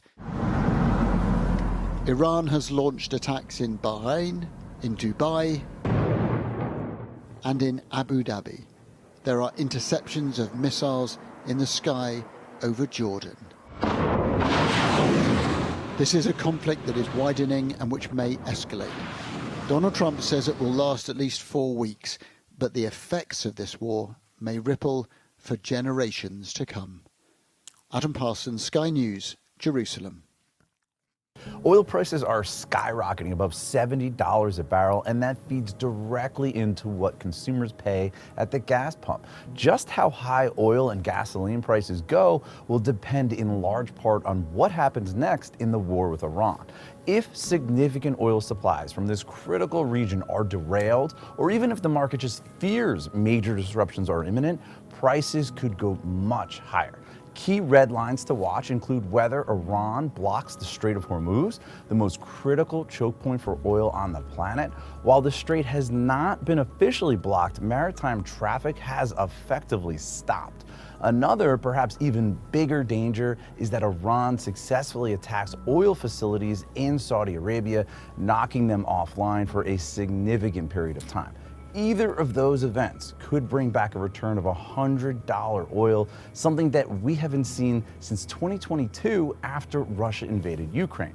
And the higher oil prices go, the more expensive it will be for Americans and drivers around the world to fill up their tanks. Natural gas futures are rising too on supply fears. And remember, natural gas is the leading fuel source in the U.S. for electricity and home heating, and consumers are already facing sticker shock.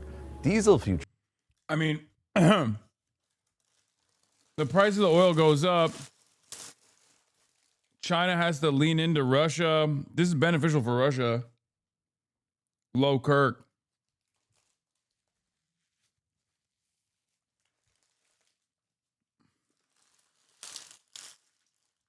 Fear mongering about high gas prices over the war? No, that's good. Chatter. Americans are selfish. Dude, Amerifats are unimaginably selfish. Are you kidding me? That's a good thing. No. More of this, please. The only thing that will cause the American masses to wake up is if their jalapeno poppers are too expensive, or if their F-750 is going to be like $1,000 to fucking fill up. It's not a bad thing at all. This will cause there to be tremendous panic. This will cause people to fucking despise Donald Trump. It's awesome. Yeah, get the Amerifat treatlerites to scream in the rural areas. Are skyrocketing as well. That's bad news for truckers, farmers, railroads, and ultimately consumers. Airline stocks are tumbling as the industry braces for higher fuel costs too. The bottom line is the higher energy prices go, the greater the pain to. Yes, bro. Yes. Here's the propaganda, okay? Iran says dozens are killed in strike on school. No responsibility, cast out. Stated as fact, 9 killed in Israeli city near Jerusalem after Iranian missile strike. Oh my God, that has 500,000 likes. Nice. The moral decay is taking physical form. I know. He looks so hot. Consumers, and the bigger the risk to the economy. Why then is Iran striking back against the United Arab Emirates, against Bahrain, against Qatar, against Kuwait, against Jordan? Why stage these attacks?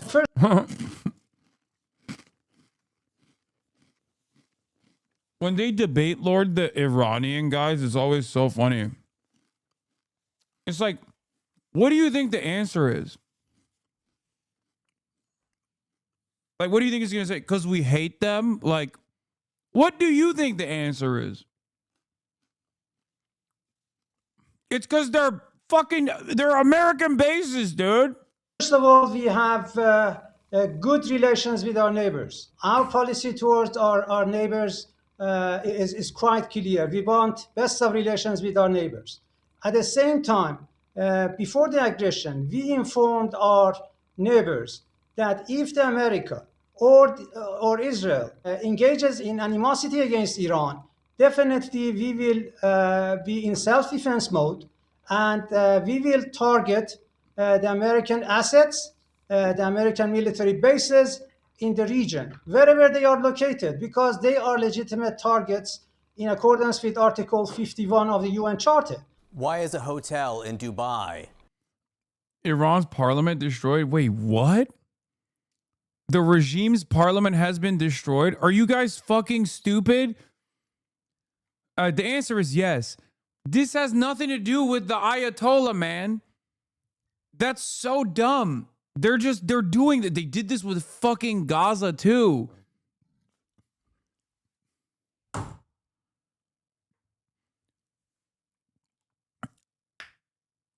Old parliament, apparently.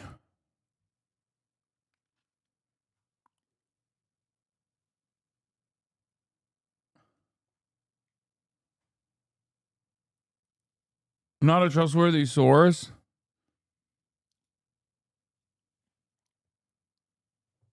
My mom has been loyal to this man and a part of the community for 3 years. She watches him all day, every day. When he was speaking Turkish today, she said, "Talk Turkey to me, Daddy," and has been fully banned for a week with no way to contact moderators. Why? Not a warning, not banned from chatting, fully banned from viewing his live streams. Wait, what? My mom has been loyal to this man and a part of the community for 3 years. She watches him every day. When he was speaking Turkish today, she said, "Talk Turkey to me, Daddy," and has been fully banned for a week with no way to contact moderators. Not a warning, not banned from chatting, fully banned from viewing his live streams. My mom just got banned from massage streams after 3 years of being one of his biggest fans. What?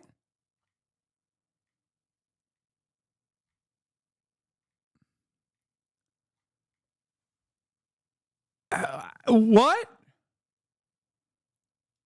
How do we fix that? It's copy pasta from Reddit?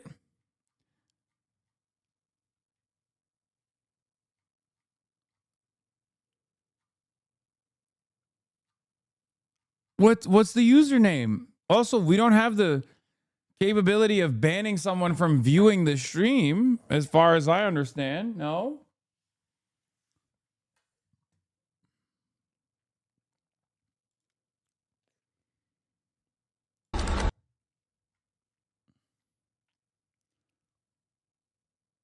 You harbor such hatred and animosity for your fans. Take an hour off, dumbass. I think if you activate that setting. Do I have that setting? We do. I got banned from a Neolib stream and couldn't see it anymore, but it was for the best. Wait, I have that setting now?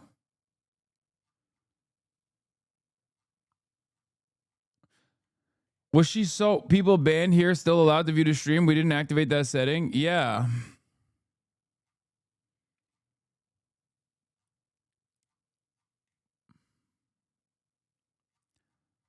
That could have been someone's mom who just timed out for an hour.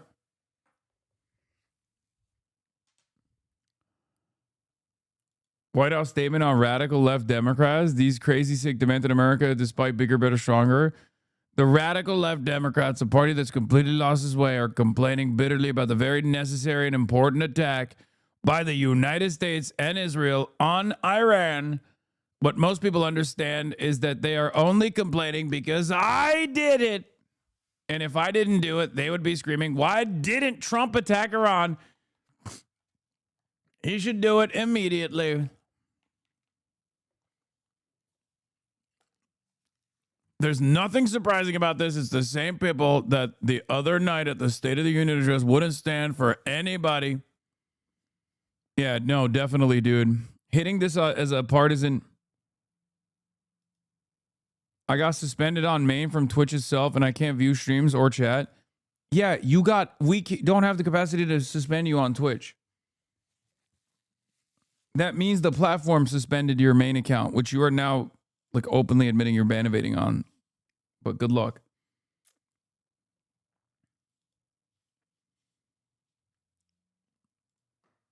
Anyway, this framing of China as the good guy here makes no sense at all. What are you even talking about? China using capitalism as a sleeve? What? This has nothing to do with talk turkey to me, daddy. Did you find the mother? No, I want to find the mother.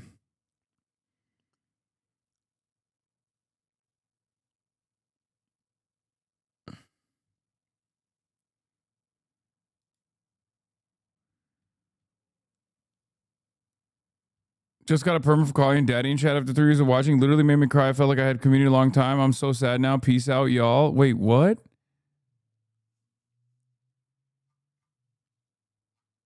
Is that it? Or is that someone just memeing? How do we find the mother and fix the situation?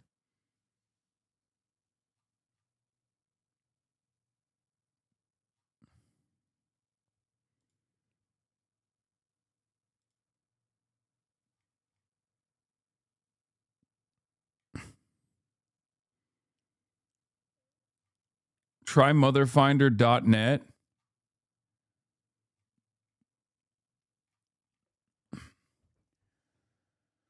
Why do you want to find the mother? Do you want to talk turkey to her big guy? No, I feel bad. I feel bad that she...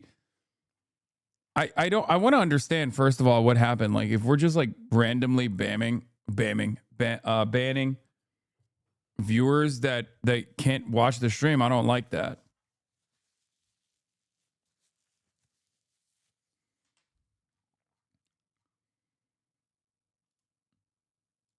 This is it?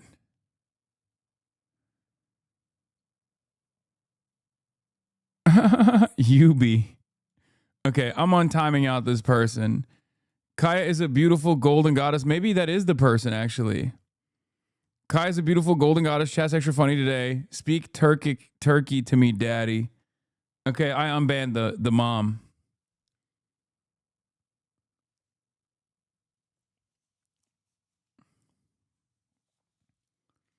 Holy fuck, how did Lake find her? That's Lake. My dad watches you, better not nuke him, Lamau. Yeah, this is what I gotta say. Blammo! Wait, they unfollowed. Wait, how did they? How were they stopped from watching me though? I don't even understand. Ban the kid now. As a resident, why am I support your unbanning of the mom? This isn't even a ban. They got suspended for like.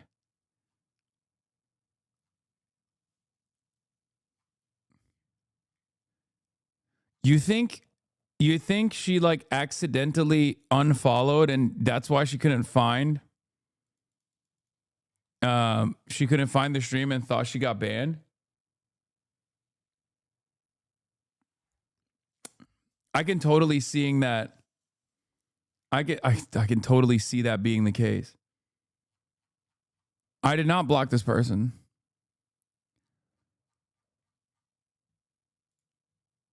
I think it's just like a boomer related issue.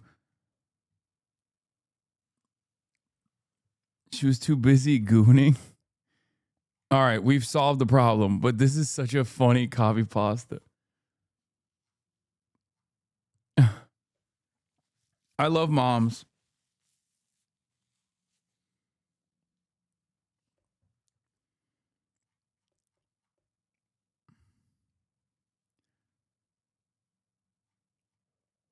Özür diliyorum. There you go. I talked to her turkey too. I talked turkey to her too. I did it all.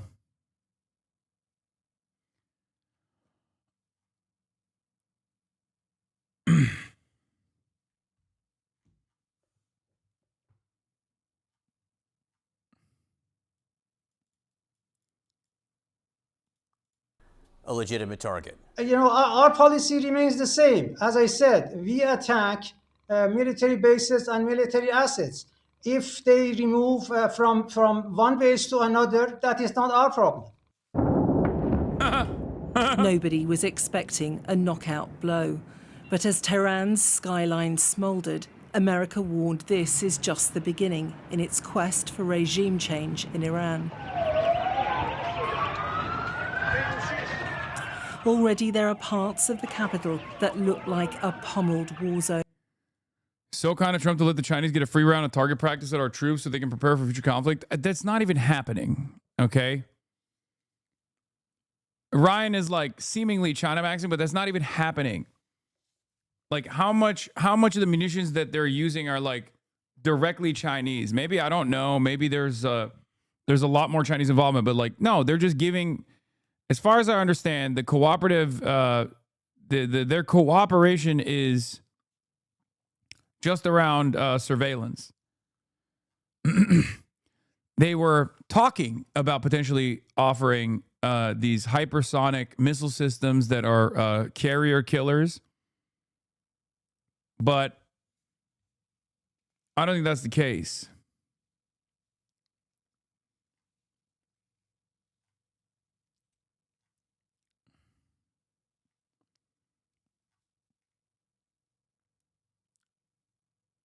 What is this? It has officially begun.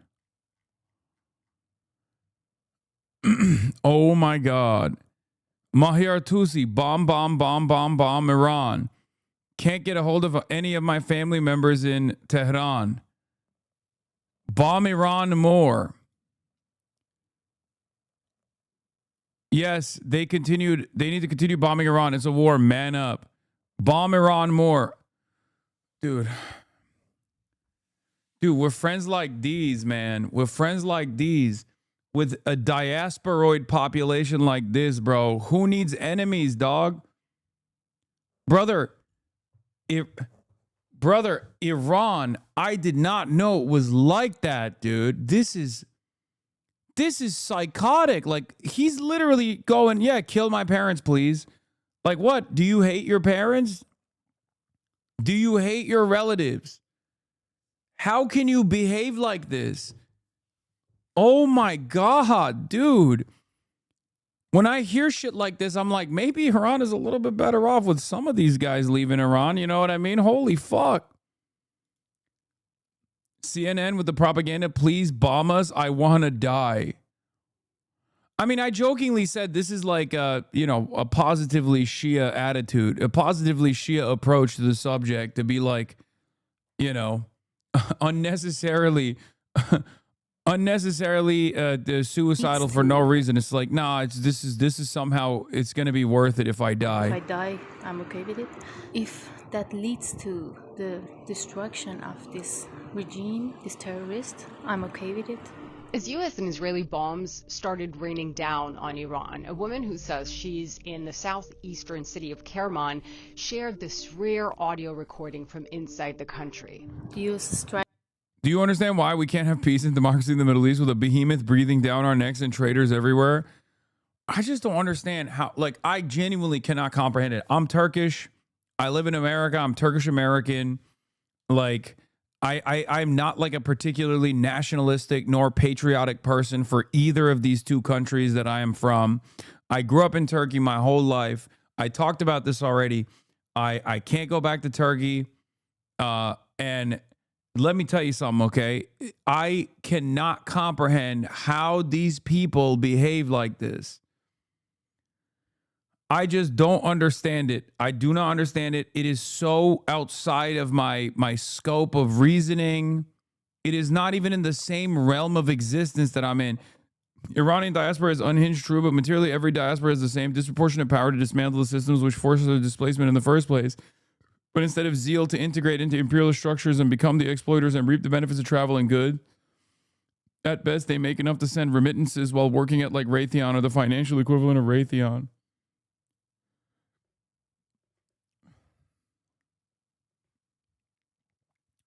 They're not affected.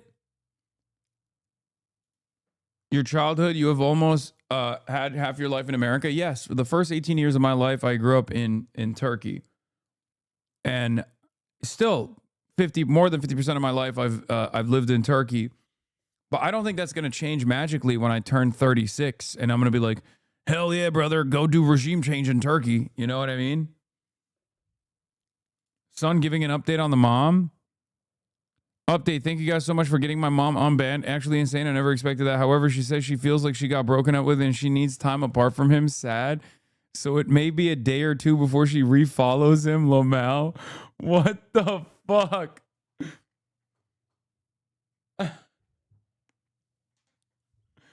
Oh, that's crazy. That's cute. Okay. Apologize, you goon. I did in Turkish. I literally did. I talked Turkey to her. I feel dirty. On Women's History Month.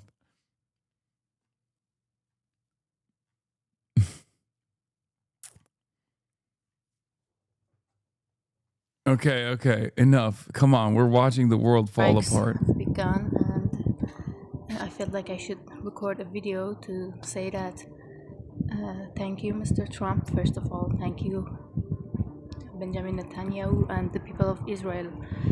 Responsibility of this war is on the Islamic Republic and Ali Khamenei per se. This one voice is by no means representative of a country of more than 90 million people. But she's not even diaspora. She's in Iran, bro. Bro, Iranians are not going to make it. I don't think. That's crazy. That's actually crazy.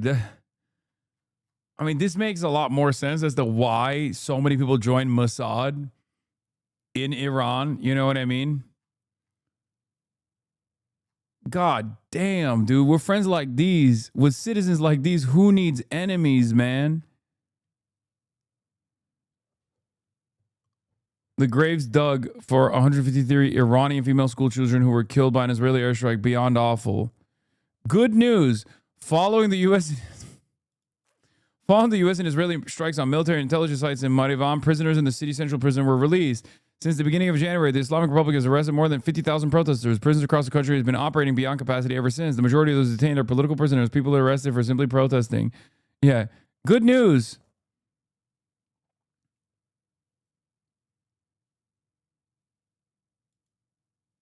Dude, they're definitely hiding the casualty count.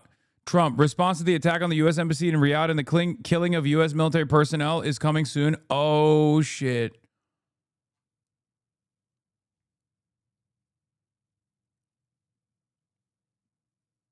Trump vows revenge for the embassy strike. Trump says you'll find soon what the retaliation will be after a U.S. embassy strike and U.S. service members killed. News Nation. What is this? Soundtrack to the end of the world? Standing on the edge.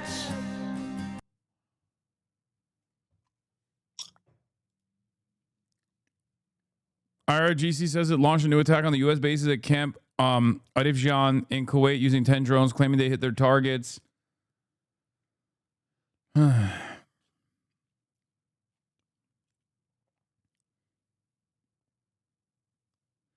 Iran has not been lying about their numbers. No. That chatter is saying America is hiding and lying about the casualty numbers of the armed servicemen who have been killed by Iran.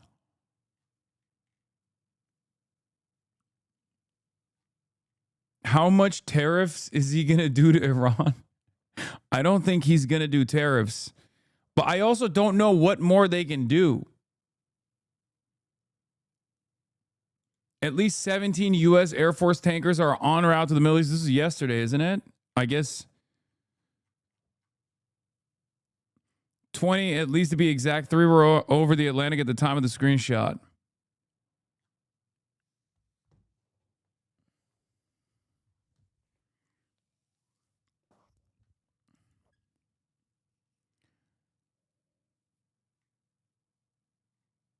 Oh, it's today.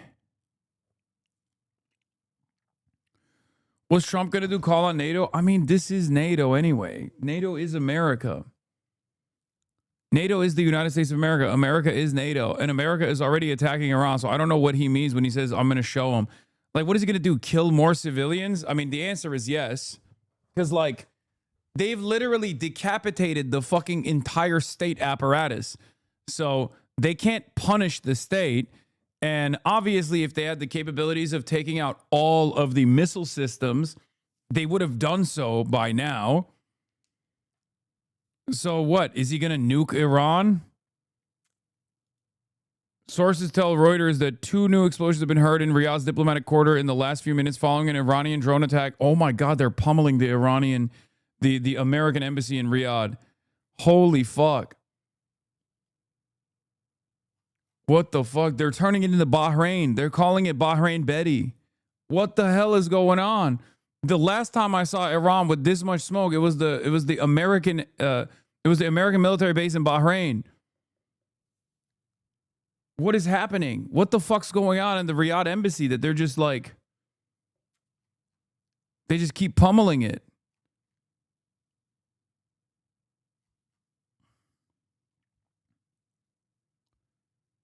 Do you think the Encore comedy show is canceled? Come on, man.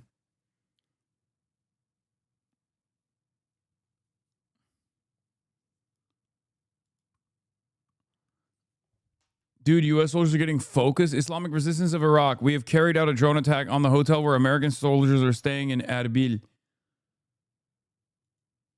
Is this the actual video of the Riyadh one? U.S. confirms embassy struck by Iranian drone in Riyadh, Saudi Arabia.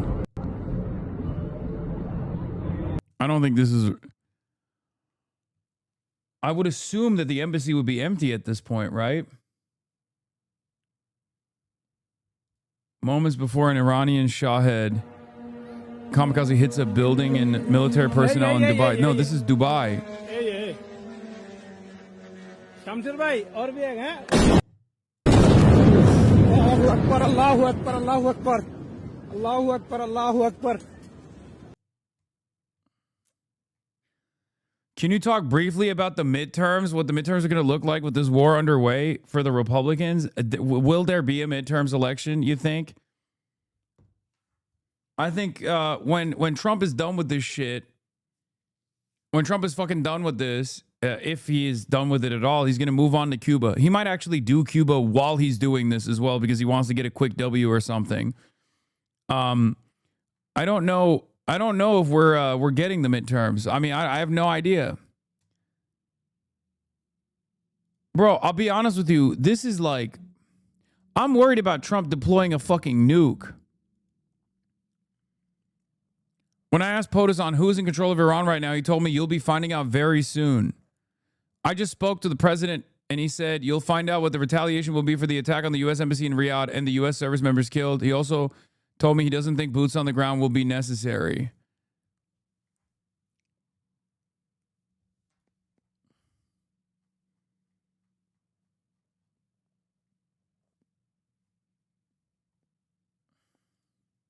That's ominous.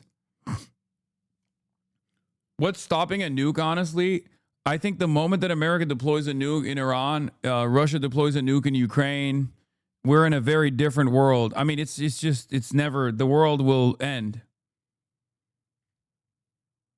The world will 100% end. Thermonuclear warfare, nuclear holocaust, all of that.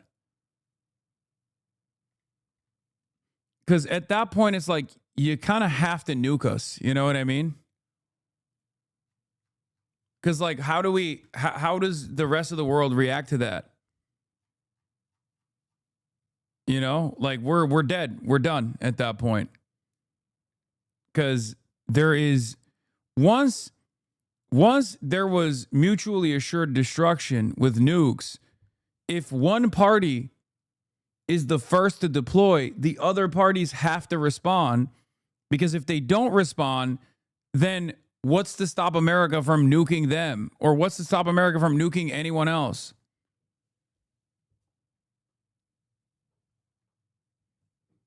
Assumes rational actors. Japan didn't. Yeah, guess what? When Japan was nuked, there was no other nukes. That was the first of its use. That was the first time it was ever used. And then there's a reason why it was never used on a civilian population in combat ever again. Have you thought about why? MAD is supposed to be a deterrent.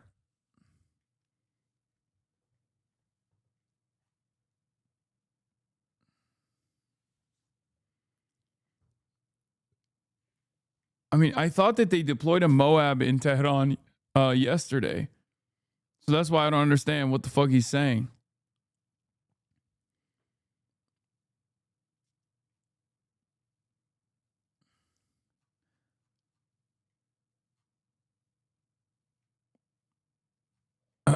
Source familiar with VP's thinking before the strikes on Iran tells CBS News the vice president was personally against the strikes. If the strikes were to happen, he argued that the operation should go big and go fast. A spokesperson for the vice president declined to comment. Yeah, I mean, he's just ass covering.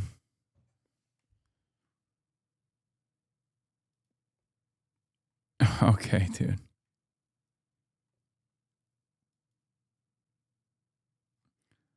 In every public comment he's made on going to war with Iran, Trump looks and sounds like he's getting a root canal, and everyone else around him is trying to back away from every direction at once. If you're a hawk, this must fill you with bravado and confidence. Not even 3 days into this, and his VP saying, "Oh, I was against it, but if it works, I told him to do it." And his Secretary of State is trying to blame it on Israel. Not great if you're a true believer in this shit. Yeah, I think the actual scary reason is something far more consequential. Obviously, they see it as like a massive fuck up. Obviously, they see it as a massive fuck up, right? They recognize it. At least the ones that are smart enough to recognize that it's a massive fuck up are trying to wash their hands over, are trying to wash their hands of the situation. However, I'm more worried about what Donald Trump is going to do. Because he's fucking insane. Why don't you stop this from happening? Yo, BRB, bro. Let me go stop the president from nuking Iran. Still trying to enrich?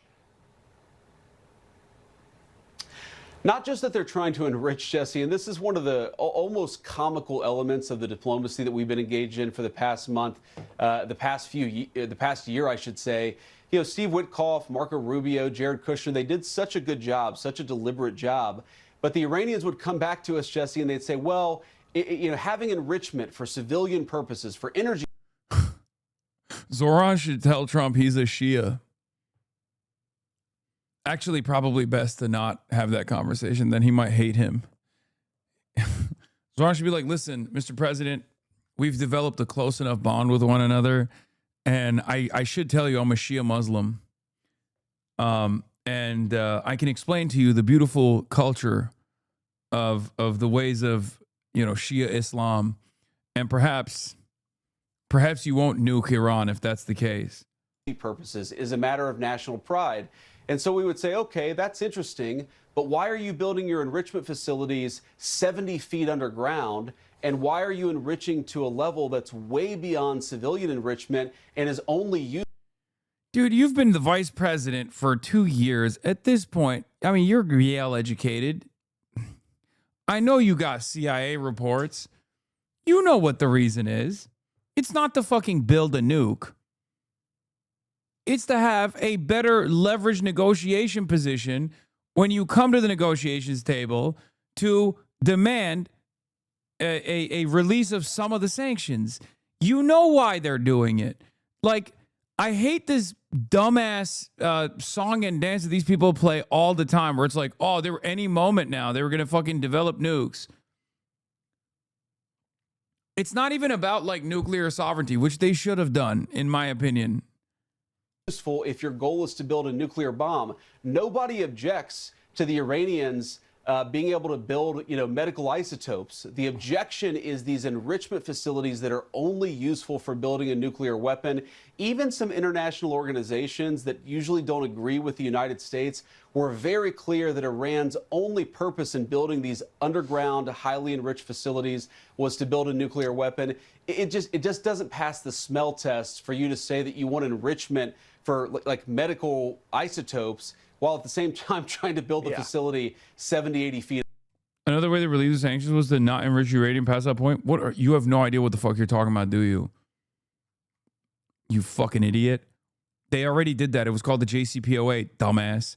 And then Donald Trump ripped it apart. And then they still followed along with the JCPOA because it was a multilateral agreement, which included cooperation from China, Russia, and European partners as well. So they thought, oh, okay, this Trump guy's a madman, but like obviously it'll be fine. And then you know what Trump did? Add additional sanctions. So they were like, all right, back to fucking square one. We keep enriching uranium, and then maybe we can get Donald Trump to the negotiations table and get sanctions relief that way, considering that he had added new sanctions. If you don't know anything, why do you speak? Yeah, of course you don't know anything. Immediately, I'm Iranian. Everyone I know is happy about this intervention. We got it, bro. I know. I understand. You saw 150 little girls get fucking slaughtered by Israeli weapons, and you thought to yourself, oh, I love this. I will have Kubi Day in Tehran one day. You saw your grandparents get fucking cluster strike, and you were like, oh, this is good. I am Persian. I know. 30 to 5,000 protesters getting slaughtered is okay, though. No, it's not. It's not. And I never said it was. The difference between you and I is that I know, unlike your dumbass, that America killing 5,000 people with its fucking strikes. Oh, now it's 50,000. Okay. America, Iran killed 100 million Iranians, okay? Iran killed 100 quintillion Iranians. It's crazy. More people than exist in the fucking planet in a matter of a day. Okay, they did it in one day. It turns out they have built a nuke, but it only evaporates. Lamau actually defending this regime, you are evil. I'm not, you fucking idiot. I'm not defending the regime. I'm defending Iranian population having its sovereignty. I'm defending the avoidance of further casualties, which is what the American and the Israeli government is doing to you and your people and your parents right now. It seems like I care more about your fucking parents and your grandparents or whoever the fuck still lives in Iran than you do, because you're a fucking moron.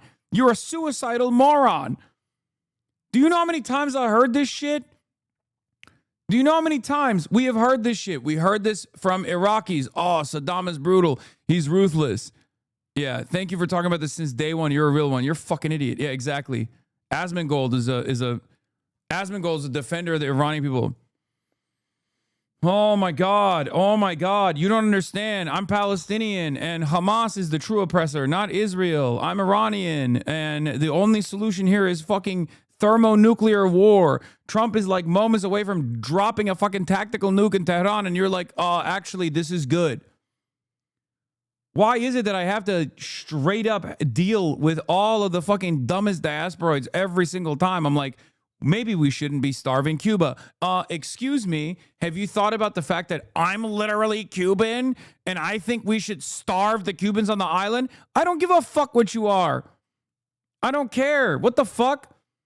You will never convince me that American bombs are going to be your liberation. That has never happened, okay? The last time that happened was post-World War II. It has never happened since, and it will never happen again, okay? Every dumb fuck thinks, oh, well, we're going to be just like Japan. We're going to be just like Germany. Not realizing that you are going to be just like Libya, Syria. You're going to be just like Iraq. You're going to be just like Afghanistan. You're not going to have a positive outcome from this. Dude, he last commented here in 2020. Don't you think you influenced those people not to vote in the end? That's the whole point. Oh my God, the most annoying motherfucker of all time. I swear to God, dude. I swear to God. Citizens are dying in droves. It's not about me being Iranian. You just said I was uninformed. You are uninformed. You are oblivious. You are oblivious, not about what's going on in Iran. Well, you're kind of oblivious about what's going on in Iran in the last 3 fucking days for some weird reason. But you're also oblivious about what is to happen to Iran. Anyways, can't wait for a regime change. Step in the right direction for the whole world and you'll be wrong once again. Oh my God, Iranian guy who literally is saying, my grandparents might die, but at least in the process, in this utter fantasy that I've concocted in my mind where Libya, Syria, Iraq, Afghanistan, all of these things are in the fucking rearview mirror. We're different. We're different. It's totally going to be separate this time around. When Israel is salivating at the prospect of creating a fucking failed state in your country where your parents and your grandparents and like your loved ones live, you are demanding more Israeli and American bombs. You're delusional. And then on top of that, to add insult to fucking injury, you turn around and you go, and you'll be proven wrong. I would love to be proven wrong, you fucking moron. I would love to be proven wrong. It would be the greatest day of my life if somehow, magically, in spite of all of the observable reality on American entanglements and American regime change that has come at the cost of tens of millions of people being displaced everywhere else in the world, this time it's somehow magically different. But that's not how things work, does it? God damn.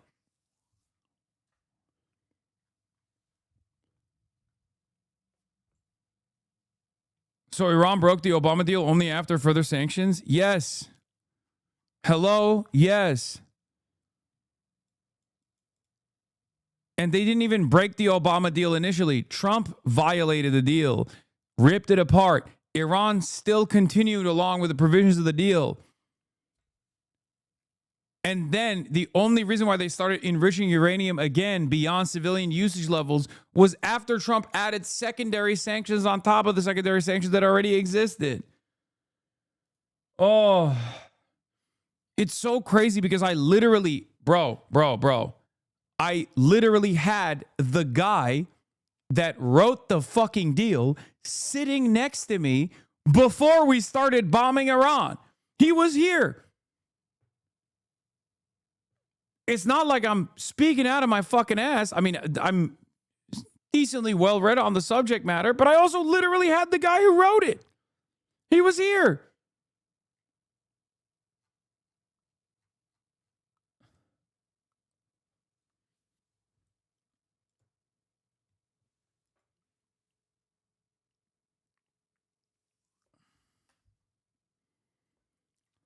I don't know what it is, man. I don't know what it is. It's like motherfuckers will literally be like, nah, dude, Israel should kill more school children.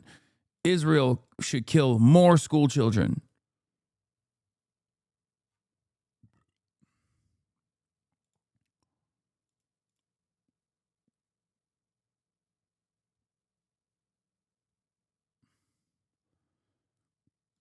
On air, but the President of the United States knows what we're able to do. He knows that we have much greater capacity to inflict damage on the Iranian nuclear program, but also on various missiles that threaten our troops. As you've seen, they've been launching those at our troops for much of the past 3 days. So I think Trump just got off a phone call with like Kurdish militias in Iraq to literally go into Iran as they are striking border positions on the Iraqi-Iranian border.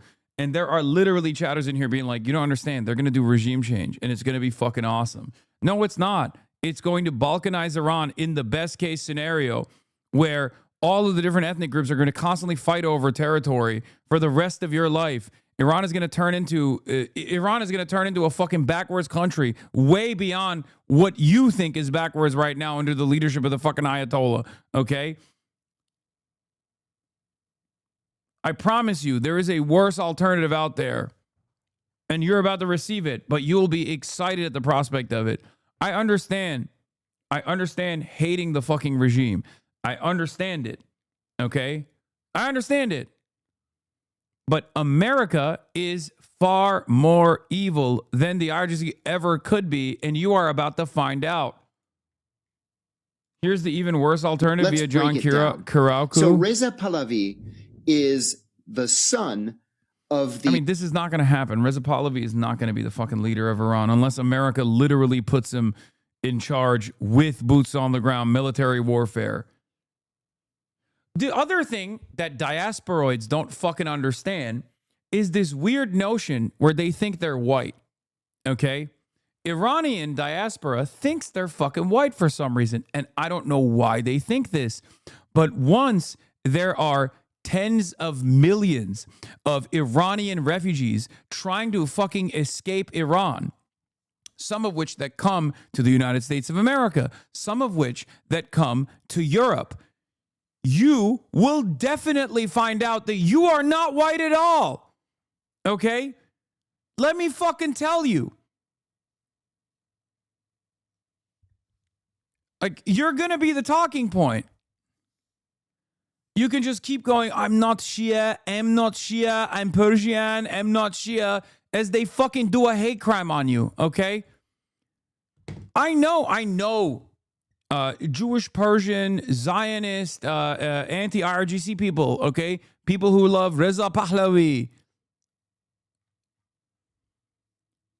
And they have been stopped at airports. They've been literally stopped at airports because they're brown, because they look Muslim. That's it. They don't give a fuck about Cuba Day when they are treating you like you're a terrorist.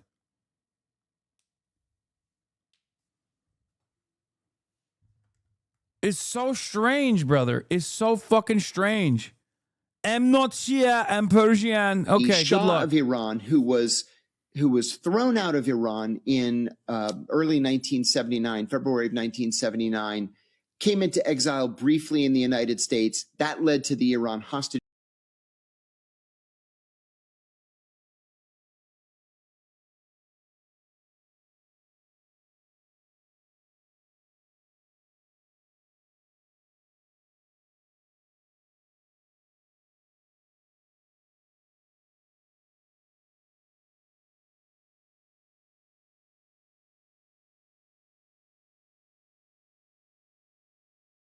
I got hit with the fucking CIA heart attack gun on my internet. What the frick? I'm back. Oh, I don't know what happened. That was like a brief blip right there for no reason.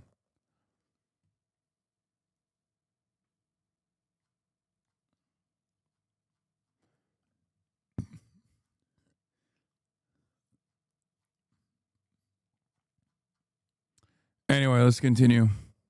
Happened. He was, a teenager. Well, now he's in his 60s.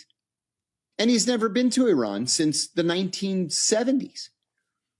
He's also something of a playboy in the Washington area. He's not a player in Iranian exile circles, but he seems to have a whole lot of money. Well, over the last couple of weeks, several things have happened. Number one, the Israeli government spilled the beans, and they admitted that they have been financing him. So is he a Mossad asset? You bet he's a Mossad asset. Mossad is saying it. Number two, he doesn't know anything about contemporary Iran.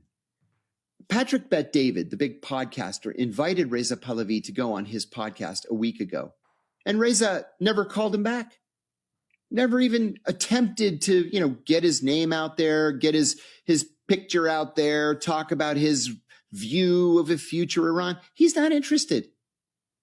Donald Trump has been pressured by people on the neoconservative right to welcome Reza Pahlavi into the Oval Office.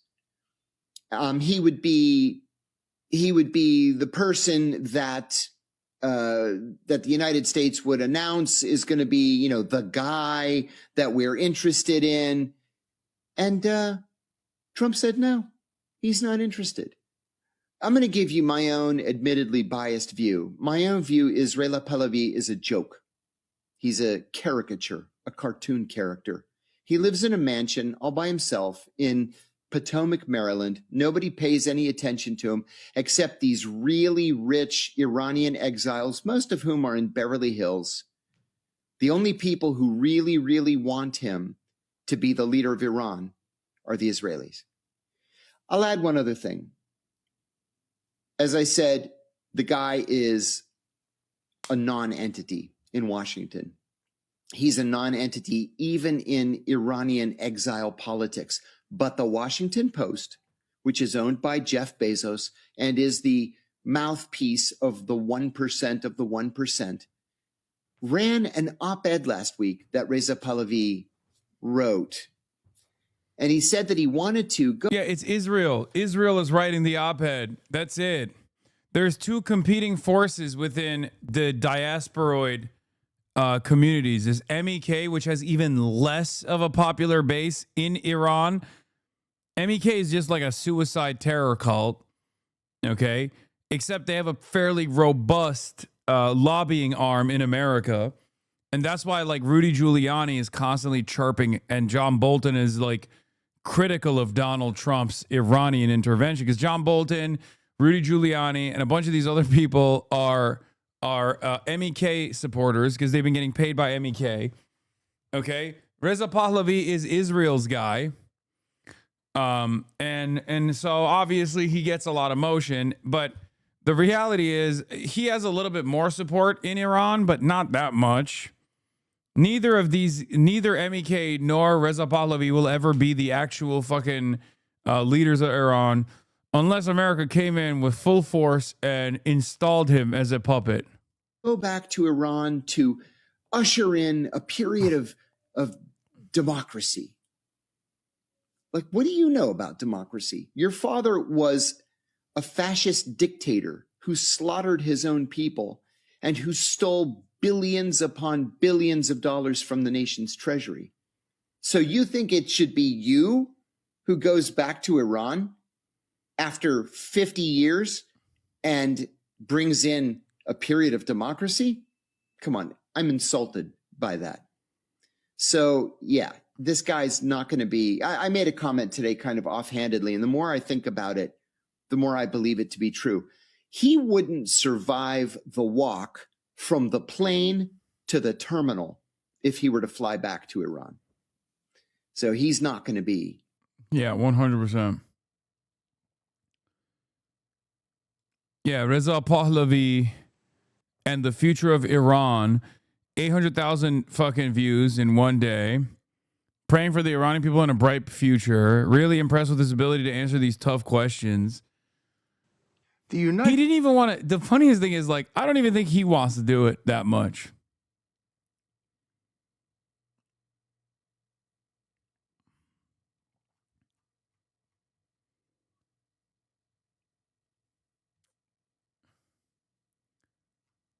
I must admit, the CIA honeypot is working on me. What do you mean? Yeah, Van Jones, another fucking. That's how you know. That's how you know this shit is so base boosted. Because fucking Van Jones is pushing it. The United States and Israel conducted a second day of strikes on targets across Iran. Guys, stop sending me this Sheikh Suleiman guy, okay? I'm sorry. He literally routinely posts old videos. He's like one of the fucking power farmers on Twitter. Jesus Christ. Iran's supreme leader has been killed. Tehran has retaliated. Let's do a little bit better. Let's be a little bit more careful with who we keep linking, okay? With missile attacks on Israel, neighboring countries, and U.S. military bases in the region. At least 3. Falling victim to propaganda that goes against your consumer propaganda right now by that guy. falling victim to propaganda that goes against Reza Pahlavi.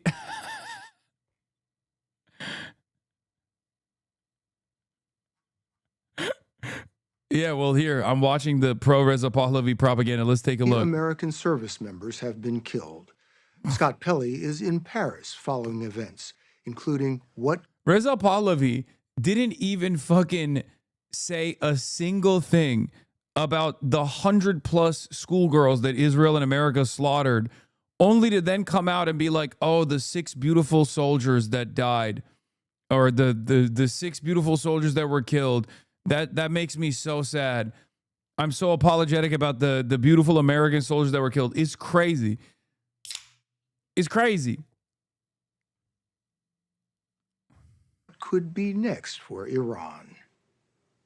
Tonight, the most prominent member of the Iranian opposition says he believes... Did I miss it, or did John Kirikow sincerely talk about how Reza Pahlavi didn't want to go on Patrick Bet David and therefore he is rendered ineligible for leadership roles in Iran? I know I skipped past that a little bit, but did he sincerely say that?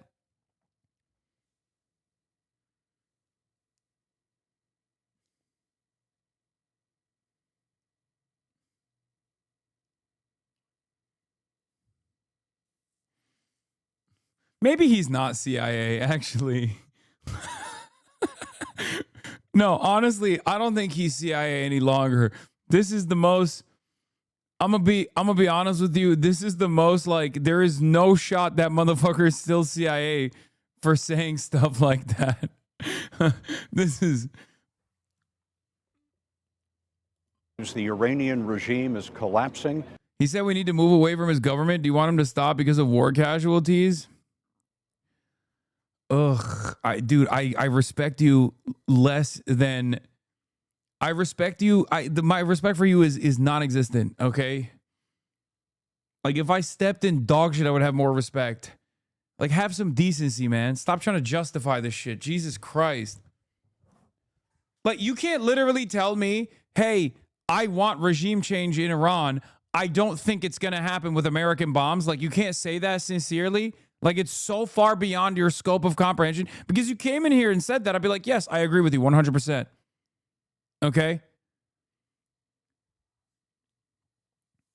It's nutty that motherfuckers come in here and they're like, no, you don't understand. The best possible way to do regime change in Iran is by slaughtering Iranian children. You're a psycho. You're a psychopath. And he would like to lead a transition that makes Iran safe for the world. 65-year-old Reza Pahlavi is the son of the former king, or Shah of Iran, who was deposed in 1979 by revolutionaries and hardline Islamic clerics. In that year of revolution, Pahlavi was 18 years old and living in Lubbock, Texas, where the U.S. Air Force was training him to be a fighter pilot. He was never able to go home. He has lived in exile 47 years, mostly in the United States.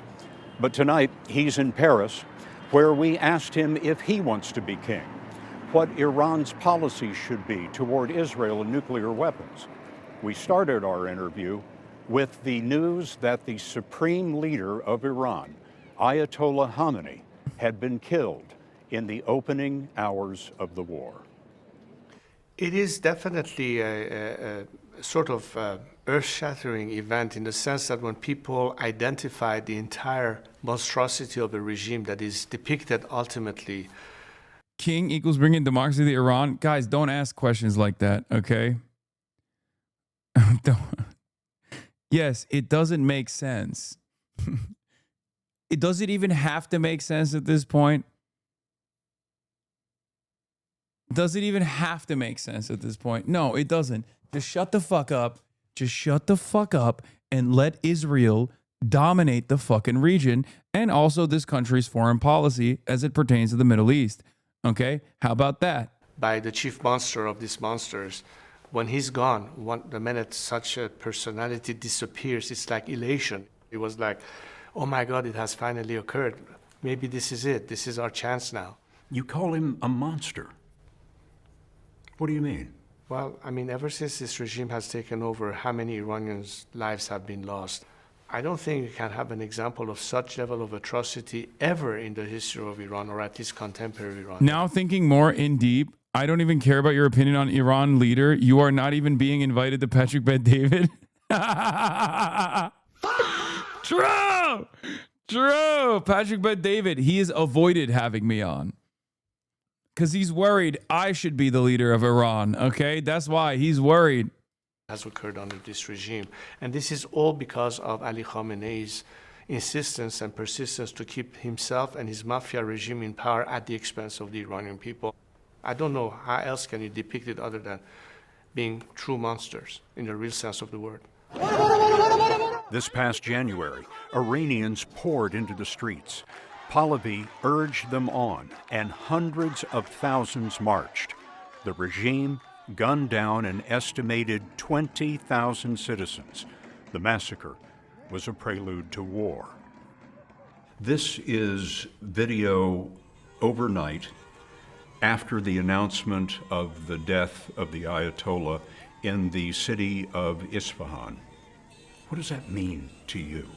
That means that finally we are ready to go back to the streets, even though I've cautioned them that for now you better take care of your own safety and stay at home. The time will come to go back on the streets. But then again, you see that despite that, people still are brave enough to say to hell with it. Because to us it's liberation. To us it's like a humanitarian intervention to protect lives that could otherwise be continued to be lost. It gives the Iranian people a real opportunity now when they see the end of this regime that was always bound to collapse, whether there was an intervention or not. I want to make sure your audience understand that we were prepared to fight the fight. There was too much blood between us and this regime. We were committed to fight regardless of outside intervention. It sounded like Kurakow's critique was that this dude isn't even performing his role as an Israeli asset well. Like the dude is taking the paychecks, but not even advocating for his leadership implementation aggressively enough. Yes, there's also like no day after plan at all. There's no real mobilization on the ground. There's no real plan.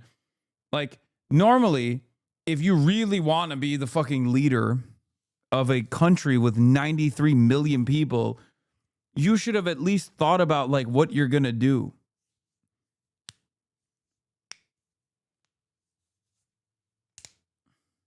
Also, it's very funny when he says we're committed to fighting against this regime. It's like, yeah, really? You're committed to it by fucking cashing Israeli checks in Maryland as your wife fucks the yoga instructor? Incredible.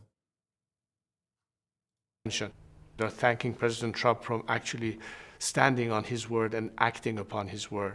Do you actually believe this regime could fall after almost 50 years? Of course. Prince Reza Pahlavi told us he wants to lead Iran in a transition to democracy. You don't want to be king? I'm not running for office. I'm not. Are you saying in this interview that you wouldn't lead Iran? That's a different thing. They trust me as a transitional leader, not as the future king or future president or future whatever. I'm totally focused on my mission in life, which is let me bring the country to a point that they can make that free choice. That will be enough for me having said mission accomplished. You imagine peace with Israel? Of course. In modern history, Iran actually gave refuge to Jews that were escaping the Nazis during the Second World War, giving them refuge and sanctuary in Iran. The strategic importance of having a... Yeah, I mean, this part is not wrong. Yes. And also, Iran, much like the rest of the region, was a safe haven for the longest time for Jews. This part is also true. There's still Jews living in Iran as well, approximately 10,000 of them. And they're Iranian. They even serve, sometimes they serve in the Iranian military. Partnership with Israel is critical. What are the principles on which you would build a new Iran? I think what today unites us are four core principles that I think is the subject of how we can work together towards that end. Number one is Iran's territorial integrity. Number two is the clear separation of religion from state, which is a prerequisite to democracy, and we paid the price understanding what it means to live under a religious dictatorship. Number 3 is, of course, equality of all citizens under the law and individual liberties. And most importantly, the process, a democratic process to allow the people to... A lot of Beverly Hills Iranians are Jews, for the record. Yes, I know. A lot of the Iranian Jews left after the Islamic Revolution. Elect and decide what their future system of governance should be. What would happen to the nuclear weapons program? I think it should be totally... Also, they low-key, they like Israel more. Let's be real. Dismantled. I don't think Iran has any need to pursue a military weaponizing of the nuclear program. Pahlavi's father was the last king. Mohammad Reza Pahlavi was close. This entire interview is just literally him repeating like what he wants Israel to say. Like, this is just Israel talking. To the United States, but he brutally suppressed opposition and showered friends with lavish wealth. In 1979, he left Iran amid rising political tension, and a hardline cleric, Ayatollah Khomeini, returned from exile to lead a revolution. Iranians blamed the U.S. for supporting the king, and revolutionaries overran the U.S. Embassy in Tehran and held 52 American... Yeah, I wonder why they... I wonder why. ...hostage for 444 days. Your father's reign is remembered for repression and opulent wealth. And I wonder why you believe the people would welcome you now. Well, you know, that's perhaps one narrative. But when you look at a lot of people who were at the time living that era, they were telling me, you know what? We recognize where we were and where we are now. And today we want to be with you. We support you. We back you. And there were people who were in those... Yeah, yes. Back then, we were fucking ripping your fingernails for speaking out against the Shah, but this time is different. So-called prisons that were notorious or repressive or whatever you call, they were imprisoned under the previous regime. People were killed in your father's regime. Look, my father left Iran voluntarily to avoid bloodshed. And he said... Yeah. Whose bloodshed? He said, I'm a king. A king doesn't build his throne on the blood of his own people. If the nation today wants me out, I would leave. I will not turn my guns on them. You have been out of the country for nearly 50 years. Why would the people want you? If they thought that was an issue, I don't think they'll be calling my name by the millions on the streets of Iran. I think that part of the reason people trust me only is because they cannot associate me in any way or form to the revolution or to be part of this regime. The very same people who today are in the streets, all the young kids that are getting shot and massacred by this regime, are a generation that turns to their parents and tell them, what the hell were you thinking? What was that madness to think that this Khomeini character is going to be our solution and our path to freedom? And look at where we are now. But from the day I left, I never left Iran.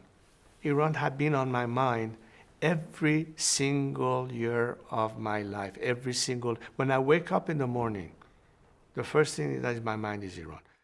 Pahlavi told us he is in touch with the Trump administration and members of Congress. What is your message to President Trump? My message to President Trump is that I'm here to echo and join millions of my compatriots inside and outside of Iran to thank him for having done and having the courage to do what is not easy, but intervene. And he will go down in the annals of Iranian history as the most celebrated foreign leader that changed the ball game and changed the world as a result. In January... Dude, CBS News is so fucking Trump cucked. Come on, man. No response to that? Yeah? Trump is going to be remembered in the annals of history as the great liberator? Really? You got no statements on that one? Just moving right past it, huh? President Trump said this about you, quote, He seems very nice, but I don't know how he'd play within his own country. I don't know whether or not his country would accept his leadership. And certainly, this is the funniest part about this is that like Trump has an eye for people who he can at least manipulate, but also has like a popular base of support. certainly if they would, that would be fine with me. You don't seem to have President Trump's wholehearted support. What is this? Well, first of all, I don't think that somebody in my position will ever expect to have an official endorsement of a foreign government or a foreign leader. What I do know now is that millions of Iranians inside Iran and outside of Iran are calling my name. They recognize in me the person uniquely placed to play a role of transitional leadership. Not running for office, because that's not what I'm doing, but to be a bridge to that destiny. Unrest has been building for months. Last June, U.S. and Israeli forces attacked Iran's nuclear facilities. And in 2022, one of the largest uprisings in the nearly 50-year history of the regime erupted. Iran's morality police arrested a 22-year-old woman accusing her of failing to cover her hair. She was killed in custody, and crowds moved into the streets to demand an end to the regime. Security forces killed more than 500, arrested 22,000, and blacked out the internet. Much of the population has been seething right through today. When you see the courage on the streets that we're witnessing now, I wonder how that moves you. I think it's the ultimate definition of heroism. Do you remember that lone Chinese student in Tiananmen Square standing in front of that tank? I remember that image. Let me give you another visual that has been going viral on the cyberspace. That firefighter who was carrying a wounded person that was shot on the streets just a few weeks ago, and they shot him to death. That image, exemplify that.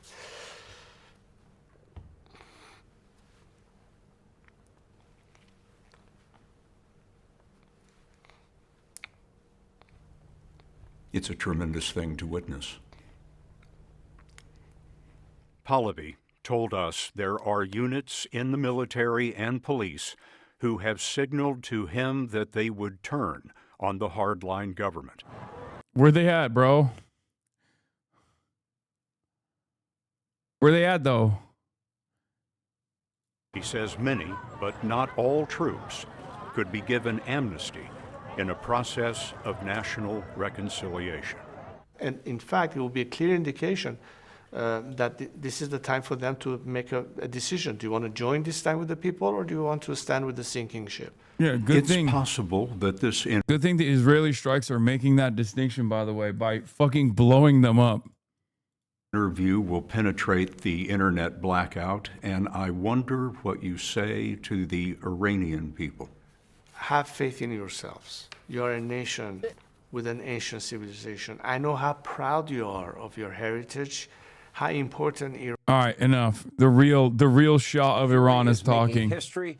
Now, the joint U.S.-Israel campaign to crush the radical regime in Iran is ahead of schedule, according to President Trump. We're interrupting this. We're interrupting this interview between Reza Pahlavi and 60 Minutes to talk to the actual boss of Reza Pahlavi, Benjamin Netanyahu. Iranians are celebrating around the world and thanking President Donald J. Trump. But the work is far from over. In fact, both President Trump and Secretary of State Marco Rubio warned the most intense strikes from the U.S. military are still on the way. Now, coming up in a moment, we'll check in with Israeli Prime Minister Benjamin Netanyahu. Also, kind of the Shah of America, too, when you think about it. His first since this started. But first, here now at the very latest, the details from the ongoing military campaign in Washington tonight, our very own Jennifer Griffin. Jennifer, what's the latest? Good evening, Sean. We have more details on the Iranian drone strike targeting the U.S. Embassy in Riyadh, Saudi Arabia. 2 drones struck the embassy, which was basically empty at the time. Smoke and fire can be seen coming from the embassy. No injuries have been reported. Americans are being told, however, to shelter in place in cities across Saudi Arabia. In the last 24 hours, U.S. Central Command says it has sunk all 11 of the Iranian Navy's ships since the operation began. Overnight, B-1 bombers from South Dakota flew round trip for 34 hours with a 75,000-pound payload, which it dropped on Iranian-hardened missile sites. 4 B-2 bombers flew 37 hours round trip this weekend from the U.S. with dozens of 2,000-pound bombs. General Dan Kane said the U.S. has achieved air superiority in just 48 hours. Secretary Hegseth would not rule out having U.S. troops on the ground in Iran. 3 American F-15 Strike Eagle fighter jets were shot down by Kuwaiti air defenses in a friendly fire incident today. All 6 American pilots evacuated safely. The death toll from that Iranian missile or drone that struck a U.S. tactical operations center is now 6, after they found 2 American service members buried under the rubble. Sean? All right, our prayers are with their families. Jennifer, thank you. Coming up, we will hear from Senator Lindsey Graham, Senator John Fetterman, and the U.S. Special Envoy to the Middle East, Steve Witkoff. He was in the room. He was involved in the negotiations. But first, only moments ago, I sat down with America's partner in this joint operation, America's the president. Prime Minister of Israel, Benjamin Netanyahu. America's real president. Joining us now is the Israeli Prime Minister, Benjamin Netanyahu. Mr. Prime Minister, thank you for being here. I know you probably have gotten very little sleep in the last number of days. Why now? What precipitated this moment at this time? I know you have talked about it. We've known each other 30, 35, maybe more years. And why at this point was this necessary? Well, the first thing to understand is why it's necessary at any time. Iran, for 47 years, has been chanting death to America, death to Israel too. But you're the big Satan, we're the small Satan. Death to America. They've murdered and maimed thousands of Americans in Iraq and Afghanistan with their IEDs. These are roadside bombs. They bombed your embassies. They tried to assassinate Donald Trump, the President of the United States, twice. They've murdered their own people. They massacred so many. And they spread a worldwide web of terror. So this is a regime committed to destroying the United States of America. It's the only country on the planet that says so openly and works tirelessly to achieve that goal. The reason that we had to act now is because they were, after we hit their nuclear sites and their ballistic missiles program, you'd think they learned a lesson, but they didn't, because they're unreformable. They're God damn it. About the goal of destroying America. So they started building new sites, new places, underground bunkers that would make their ballistic missile program and their atomic bomb programs immune within months. If no action was taken now, no action could be taken in the future. And then they could target America, they could blackmail America, they could threaten us and threaten everyone in between. So action had to be taken, and you needed a resolute president like Donald J. Trump to take that action. And we are his very strong and able partners, and our alliance today is so strong. We had to take the action now, and we did. Otherwise, the Iranian mass murder regime would have immunity from future action. Steve Witkoff made this statement, the Middle Eastern envoy, and he made it last week, that they absolutely are clinging to their ability to build out a nuclear weapons program. And the president, as he said, he wanted a peace deal, gave them every opportunity for peace, like they did before Operation Midnight Hammer. And they steadfastly refused. In the first 30 seconds, I've never seen anything like this in my life. The supreme leader, the Ayatollah Ali Khamenei, and his top 40 leaders were wiped out, Ahmadinejad among them. That is incredible intelligence. No! And Ahmadinejad is alive. I'm sure this will be studied. According to Patrick Bet David, Ahmadinejad is alive. You son of a bitch. America, the indispensable ally for Israel and the greatest power in the world, and Israel, America's model ally, as the National Security Council just called it. When we work together, amazing. Bro, what the fuck, bruh? I want to listen to my president speak. You know, I met him in Mar-a-Lago. You may remember this. Yeah, I'm going to go with this one. This one's more reliable usually. I want to hear my president talk, man. Okay. I want to hear the GOAT talk. Or before he was inaugurated the second time. And we met in Mar-a-Lago. And the first thing that Donald Trump said to me, he said, you know, we have to prevent Iran from getting nukes. Stop slamming your fucking hands on the table, dumbass. He saw that as a Sorry, I apologize. I apologize. Please don't deport me, Mr. President. Please, I'm sorry. United States. To have a regime like that, so fanatic, that it just defines itself by destroying America, exporting revolution, exporting terrorism, exporting the worst Islamist fanaticism that attacks Arabs, attacks Israelis, attacks Americans, attacks everyone in sight. They just fired now their ballistic in sight around in the Middle East, including Cyprus and Europe.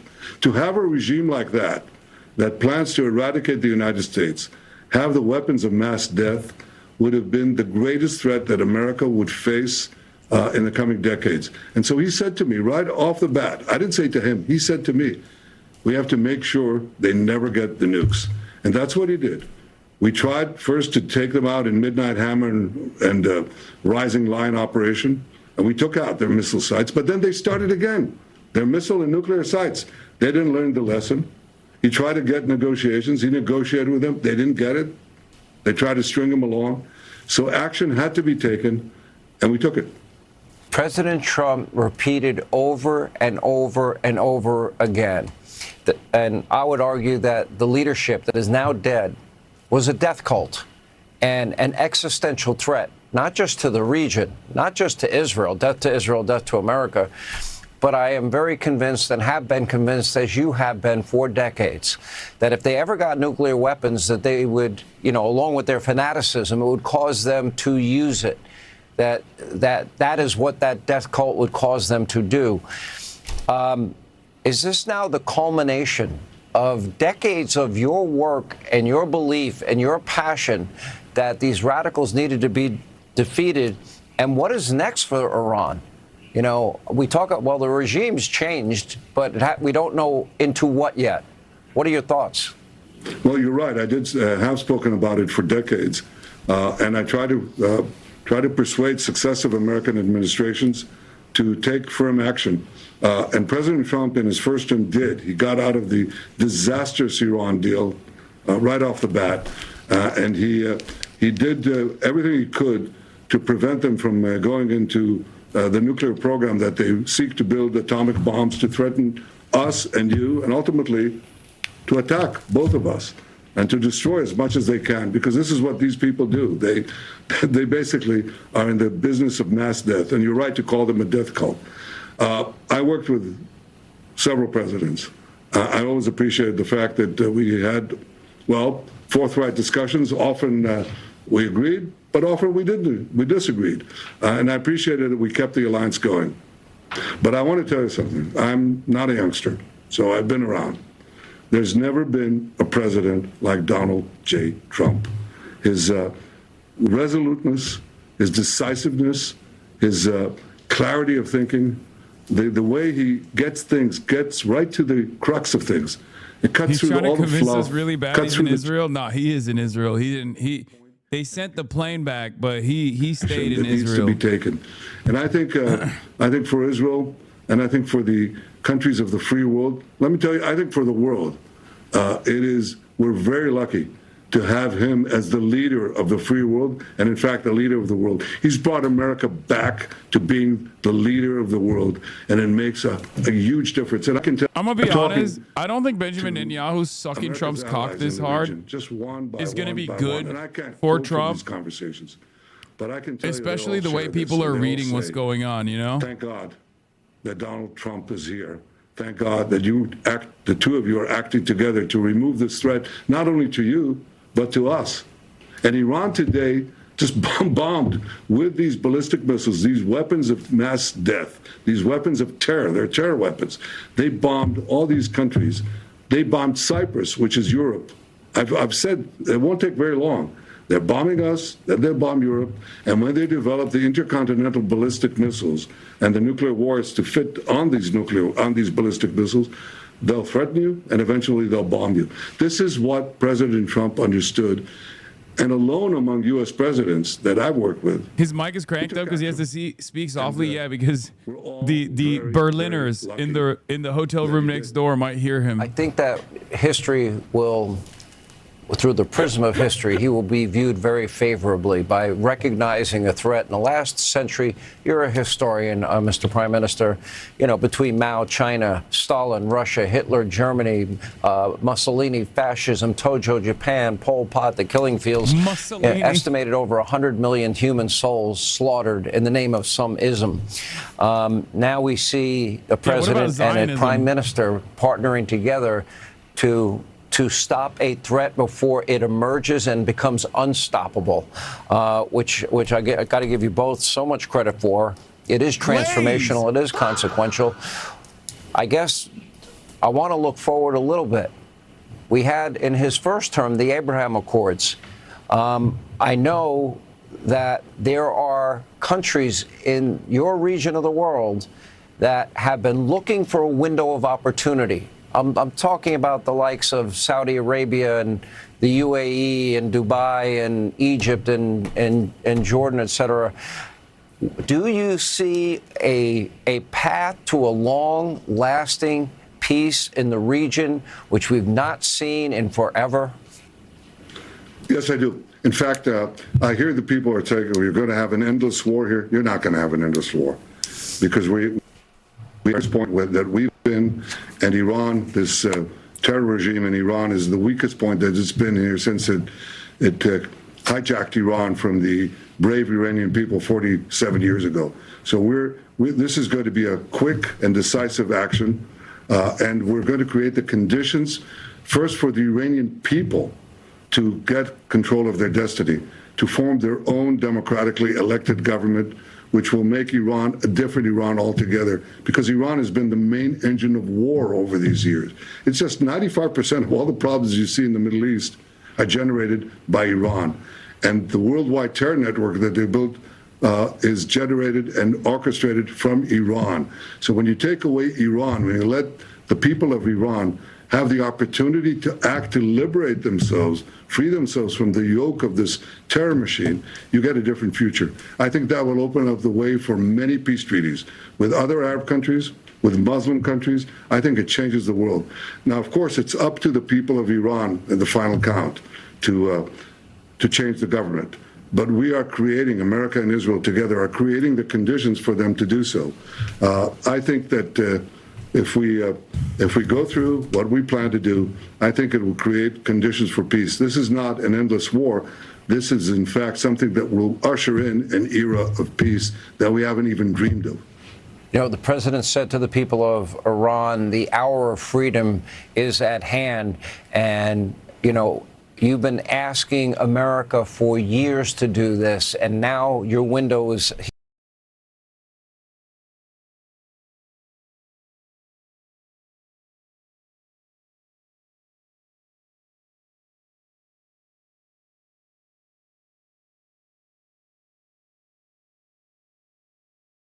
probably one of the key countries in all of this would be Saudi Arabia and MBS. Do you specifically see path there? A path for peace? Yeah, well, I think Saudi, beam, but we're good. I think Saudi Arabia will have a lot to gain. I think all these countries around Iran are threatened by Iran. I think they want to see this regime go down, even if they don't publicly say that. They've just been targeted by Iran. So obviously, if Iran is removed, that's a great boon to Saudi Arabia, a great boon Israel high, Israel high, Israel high, Israel high, Israel high, Israel high. Really possible, and probably very close once this thing happens. So this is a gateway for peace, for a broader peace, and I believe that we can achieve it. The most important thing to understand is that when we work together, President Trump and I, we achieved in fact, 4 breakthroughs for peace, brokered by President Trump, working together with me. I'm going to be honest. I feel like if the global war on terror had not happened and Americans broadly recognized it as a fucking failure, and Israel had not committed a heinous genocide for the past 2.5 years while demanding unlimited fealty from the everyday American and also telling them to shut the fuck up or else they get fired. And like they try to do this like, oh, we're getting together, allies, getting together and like fighting the axis of evil. They probably would have had a much better shot at like going after Iran. The reality of the matter is that's not the world we're living in. We're living in the current world where everybody fucking hates Israel. Top guys in Hamas. You got Nasrallah, who'd been in power for 30 some odd years. Everybody fucking hates Israel. The pager incident. For exactly this reason. Dropped 14 and now you got bunker high-ranking Democrats on the Senate Intelligence Committee talking about how this is Israel's war, by the way. A couple days ago when I was saying this, motherfuckers in my chat were like, Hasan, don't say that. Don't say that. That's anti-Semitic. You're going to hurt the feelings of you know, people that want to defend Iran's death and destruction. Now, you got high-ranking Democrats saying friends with him over 30 years. Nobody drags Donald Trump into anything, number one, but I want to get your reaction. Normies are reading this as this is Israel totally fucking running the show. Well, you're right. I mean, that's ridiculous. Donald Trump is the strongest leader in the world. He does what he thinks is right for America. He does also what he thinks is right for future generations. And frankly, we're partners in that effort because I've devoted my life to securing the life of the one and only Jewish state. And believe me, it's been a struggle. I've known the pangs of war. I lost a brother in war and in battle. I myself fought terrorists and was wounded in liberating hostages from a hijacked plane. I held a fellow soldier in my arms when I was 18. No, your brother went on that operation and died. You didn't go. War. But I know sometimes that war is necessary to protect us from the people who would destroy us. And that's what free societies have to understand. Did he just literally take credit for his brother's operation that his brother died in, by the way? That's crazy. We're fighting here the bad guys. We're the good guys. These people massacred their own people. Imagine what they would do, these people who chant death to America, if they had the ballistic missiles and the nuclear warheads to deliver to every American city. Do you want to wait? Do you want to bet your future on whether they would do it or they would not do it? I mean, look, nobody stopped North Korea, so they now have ballistic missiles and nuclear warheads. But they don't say death to America. Iran is 50 North Koreas. Iran is committed to your destruction. And whether people understand it or not, the leader has to understand it. Donald Trump understands it. You don't have to drag him into anything. And nobody would do it anyway. He does what he thinks is right. And this is right.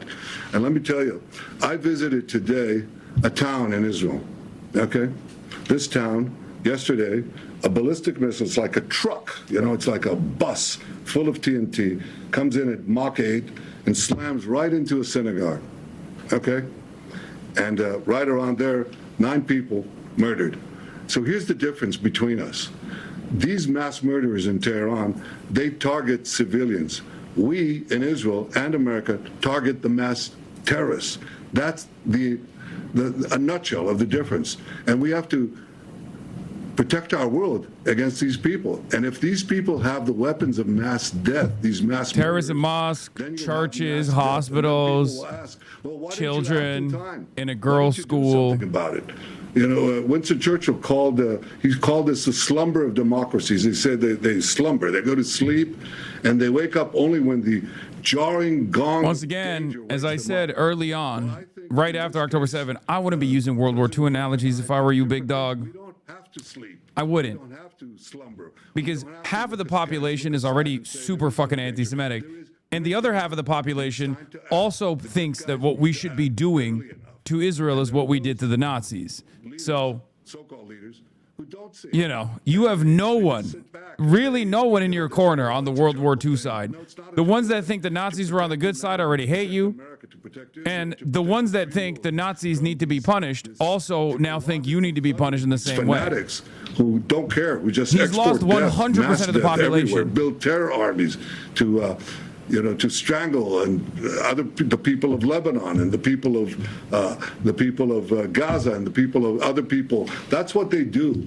So to act against them is not a bad thing. It's a good thing, and it's high time that the people of the free societies understood that they have to act to protect their freedom and our way of life. We're fighting barbarians. Israel is at the front line of this battle against barbarism, and America under President Trump has entered this fight to protect our civilization and to protect our common future. Well, I hope the people in Europe are listening, and very specifically Macron in France and the leader in Spain. And I can tell you this, is Starmer is no Winston Churchill. I hope they hear. God, Starmer is so cucked and they still hate him. It's so when it comes funny. to national security and national defense. They have allowed unfettered illegal immigration without assimilation, resulting in, 80 some odd Sharia courts in Great Britain and no-go zones in other parts of Europe. I hope they watch and witness and learn from President Trump and from you, Mr. Prime Minister. I pray for all the people in the region, and I pray for a lasting peace.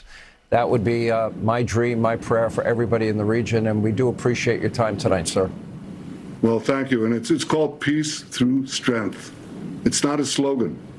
It's the most basic Bro, I'm gonna be honest. The basic rule something shifted in a very unkind world. Something you have shifted. To be strong to protect freedom. Ruben Gallego going beast mode. Top really Democrats going beast mode. Something shifted in the Democratic Party's ass. Take some time, but it's not going to take years. I think the top line Democrats are still hesitant. An effort right now to achieve the peace that we all yearn and pray for. And I think together we'll achieve it. Well, I pray you're right. Mr. Prime Minister, Israeli Prime Minister Benjamin Netanyahu, thank you. Thank you, Sean. Thank you. I think it's incredibly toxic to associate yourself with Benjamin Netanyahu right now. Okay? Honestly, all Dems should copy this messaging. Mr. Rubio admitted that what we all know. U.S. has entered a war of choice on behalf of Israel. There was never any so-called Iranian threat. Shedding both American and Iranian blood is thus on Israel firsters. American people deserve better and should take back their country. What is this? All right, this next trade is an honor of everyone who gave their lives during Operation Base Cattle. Whoops, we got to suspend redemptions for a little bit. Thanks for your sacrifices or whatever. Here, this is what I'm talking about. Let me find the fucking tweet. The United States and Israel conducted a... Okay. Enough. I don't want to hear from Reza Pahlavi. I already saw the real Shah. We were already listening to the real Shah speak. Okay. Dude, look at this. Let's also be clear. I've said before, I've said now, there was no imminent threat to the United States of America by the Iranians. Bro, no, Ruben Gallego has been going crazy mode. I don't know where the fuck this came from. He has been going crazy mode. Straight up. Warner too. A threat to Israel. We equate a threat to Israel as the equivalent of an imminent threat to the United States, then we are in uncharted territory. Like that, bro, that's unexpected. That's fucking unexpected. What the hell did they hear in that briefing? Yeah, Ruben Gallego has done a bunch of fuck shit. Bombs were used. We have to reconcile why our bombs were used or Israeli bombs were used to kill children, young girls at a school, and what the imminent threat was. It hasn't been described. We have to. I mean, he still goes, what's the imminent threat? It hasn't been described. Edgar Bethel says, I don't think that the left is prepared for how much liberal politicians are set to shift on these issues and how good they might sound on them by 2027. We shouldn't take for granted that any candidate of ours will enjoy a position as a lone truth teller.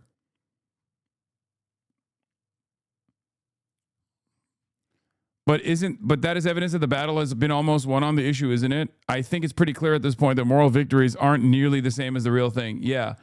Like, I don't want to hear from people going, oh, it's great. I'm not committed to AIPAC, or, oh, this is Israel's war or whatever. If they don't fucking turn around and commit to decoupling from Israel, I want to see policy. That's why I want to hear motherfuckers call it what it is, a genocide, right? Like, these guys still are trying to find the appropriate message, and that's good. The fact that they are moving in our direction in their messaging is good. But if they don't actually turn around and say certain things because they're too afraid to say it, that means they're not actually about that lifestyle. They're just telling you what you want to hear. They're at least cognizant enough to know that the opinion of the majority is shifted.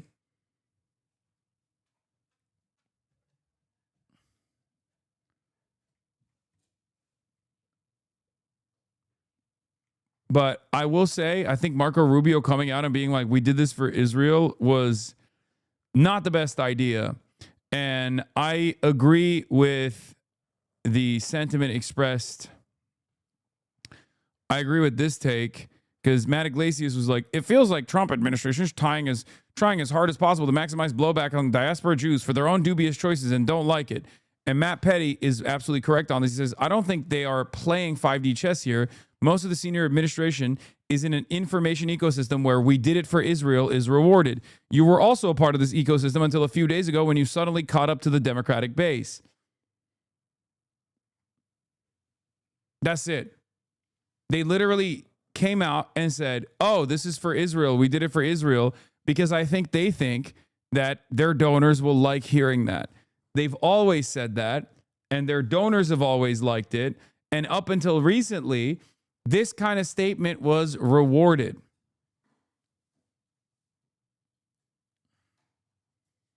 This kind of sentiment was rewarded.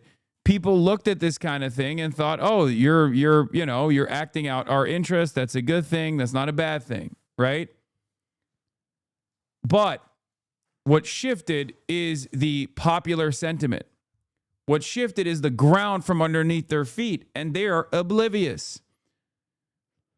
I know. I saw the Matt Walsh tweet. I talked about it. I covered it already. I covered it earlier. Matt Walsh is also probably pulling out of Daily Wire going forward, and he will look for an independent career for himself, because there is no shot Ben Shapiro lets him get away with that. What is this? Have you seen what John Kirikow has said about you? Hey, everybody. I wanted to say hi to all of the Hascord members, and especially to all the regulators and monitors of the server. Remember, come to our spy training on Monday. Just kidding. Although, if there was spy training on Monday, I think you would really enjoy it. When I first started spy training, I was married to my first wife, who knew nothing about the CIA. She was a ballet teacher. She hated that I worked at the CIA. Well, in spy training, one of the first things they taught us was to wear disguises. And I did a full day of training, got home at like 10:30 at night. I was tired, and so I didn't take my disguise off. So I go into the house. She's up watching TV with our son, who was like 3, I think, at the time. And when I came up to the top of the stairs and she saw me, she screamed the most blood-curdling scream, grabbed the phone, dialed 911, and I said, wait a minute, it's me. Get the fuck out of here! And then she hangs up the phone, she bursts into tears, and she says, either you quit this job, or I want a divorce. So, we got divorced. And anyway, I'm better off for it. So, hey, thanks for your support. I hope you enjoy the videos and the shorts and the clips and all that stuff, and I hope all is good with you. Thanks. Bye-bye.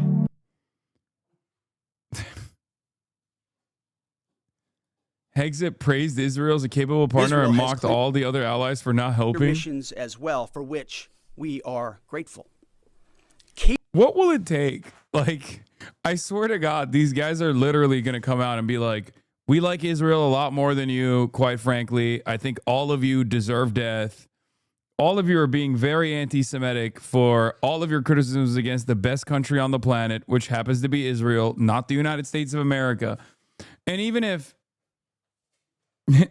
And even if someone fucking turns around and goes like, what the fuck are you saying? That's insane.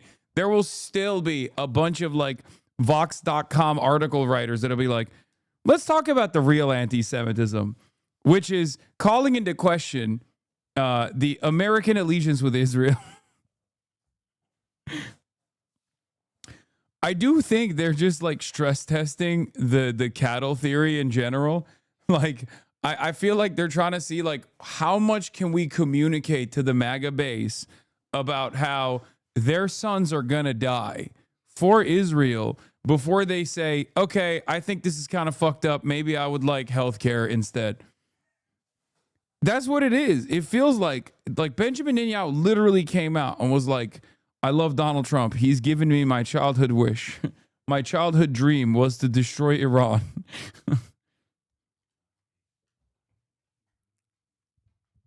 Do you think liberal Zionism still sells? Liberal Zionism hasn't sold since October 7.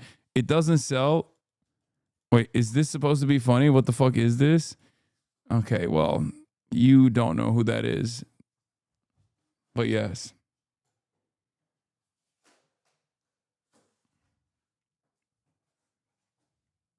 If regime change comes from this, it's going to be in Bahrain. No, I think Saudi is moving their units into Bahrain to stamp out the protest.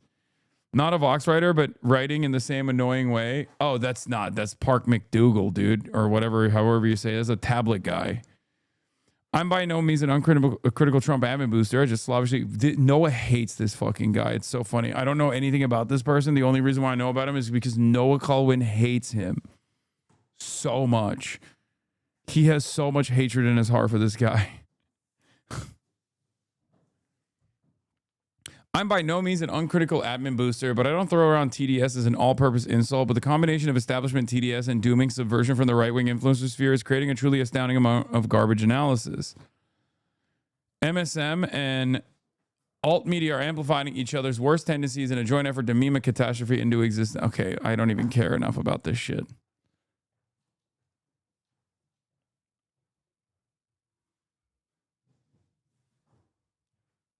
Dade you hear that Canada's Liberal Party infighting against Carney over his support for striking Iran? Good.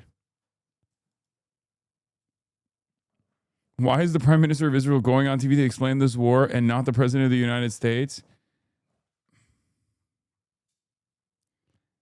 I mean,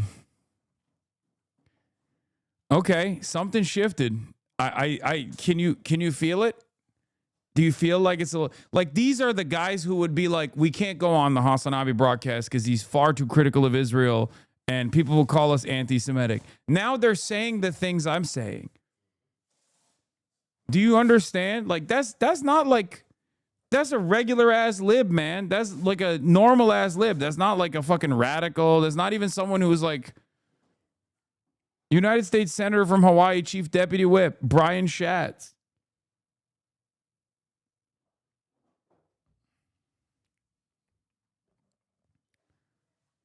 It's called validation. Enjoy it. I don't think it's not. Validation is not enough. I want results. I'd like to hear more. I want a forcible shift in American foreign policy, moving away from Israel. I want to punish Israel for its genocide. Bro, remember when people said Mearsheimer was anti-Semitic for writing the Israel lobby? Yeah. I mean, we've moved past that point. Mearsheimer has been getting more play already. Go Democrat of Arizona. I'd like to hear more about your reaction to that line from Marco Rubio today, Mike Johnson, and some others, that this was essentially out of our hands, and so then we just kind of fell in line as a matter of course. I mean, I guess we're not a world power anymore. You know, for me, I mean, look, I was in some pretty hard times during the war at a very young age. Coalition of political forces of Iranian Kurdistan asked security forces in Iranian Kurdistan to defect from the remnants of the Islamic Republic and asked citizens in the region to stay away from the military and security sites for your own safety. I told you. And it just drove me mad. The fact that these guys just went to war on somebody else's word. Nobody decided to say, hey, you know what is the best interests of the men and women of my country first? Nobody decided to go to NATO and be like, guess what? Don't go to war. If you go to war, we're not going to give you the intelligence. We're not going to give you the support. We're not going to give you the bombs. All these things that you could have done. Instead, you say, you know what, we're going to go with you. And the thing that really pisses me off, to be honest, is like, I'm not that young. I remember Netanyahu coming to testify in Congress and advocating for us to invade Iraq, saying it was going to be a great result for the Middle East. So guess what? I'm seeing it again now, again and again. Men and women, young men and women, young American men and women are dying because of these idiots, right? These idiots that are just willing to sacrifice U.S. men, U.S. women without any real thought about what they're doing and what the consequences they're going to bring to these families. It's just I feel like I'm repeating, what I saw 20 years ago. I just don't really know what else to tell you.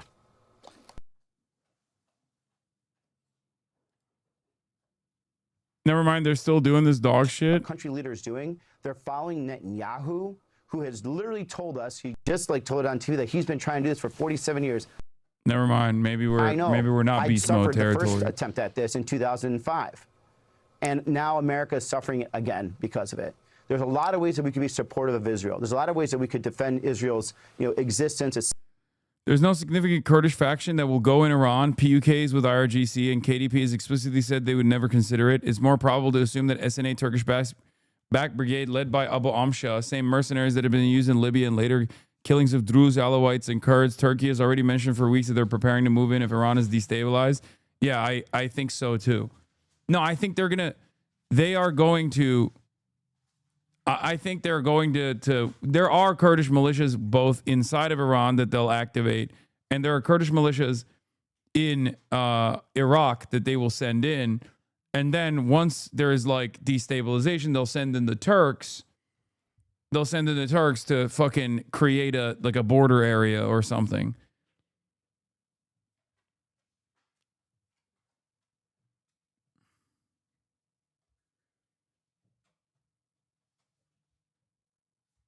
That's what I think is going to happen.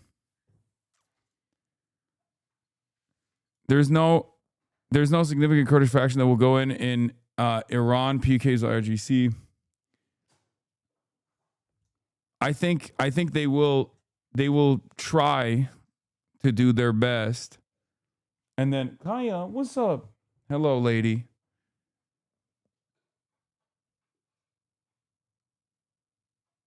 IRGC and Iranian army won't be pushovers, though. Dude, what are you talking about? They're going to have unlimited aerial support from America and Israel. They're just going to fucking strike anyone and everyone. That's not just like a regular militia at that point. They'll be utilizing the Kurds as the popular forces on the ground. Come here. Kaya, place. No, place.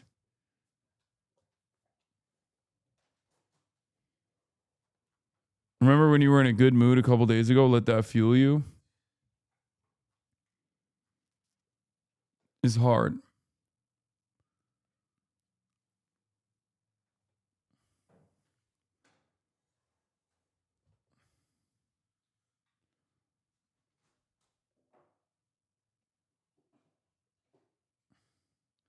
I'm not so sure it will play out easily, I think. I mean, we'll see. But the only way that regime collapse completely happens is if there is actually a lot of real instability on the ground. So far all the anti-government groups have not really said much.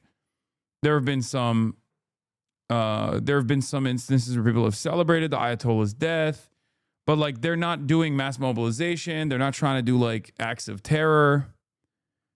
Senior Washington ABC reporter posted about you. Hasan Piker's popular Twitch stream will likely be a must-stop for 2028ers. Watching Dems try to figure out how to approach that will be something. Tom Steyer live on Hasan Piker stream says he was wrong to campaign against single player in 2021 pressed by Piker. Steyer, a billionaire running for Governor in California says he opposes the billionaire tax due to specific issues, but backs a higher tax on the wealthy.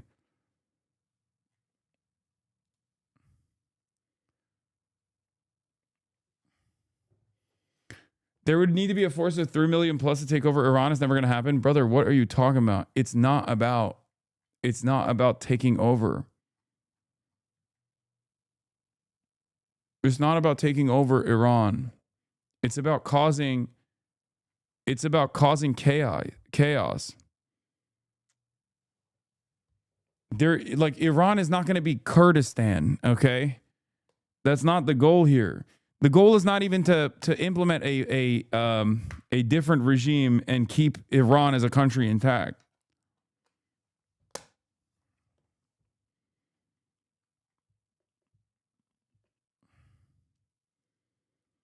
I also want to know where we go from here with the whole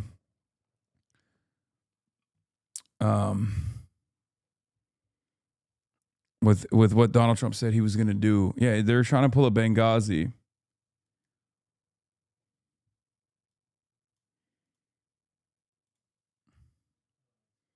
You got posted on Pop Base? Hell yeah.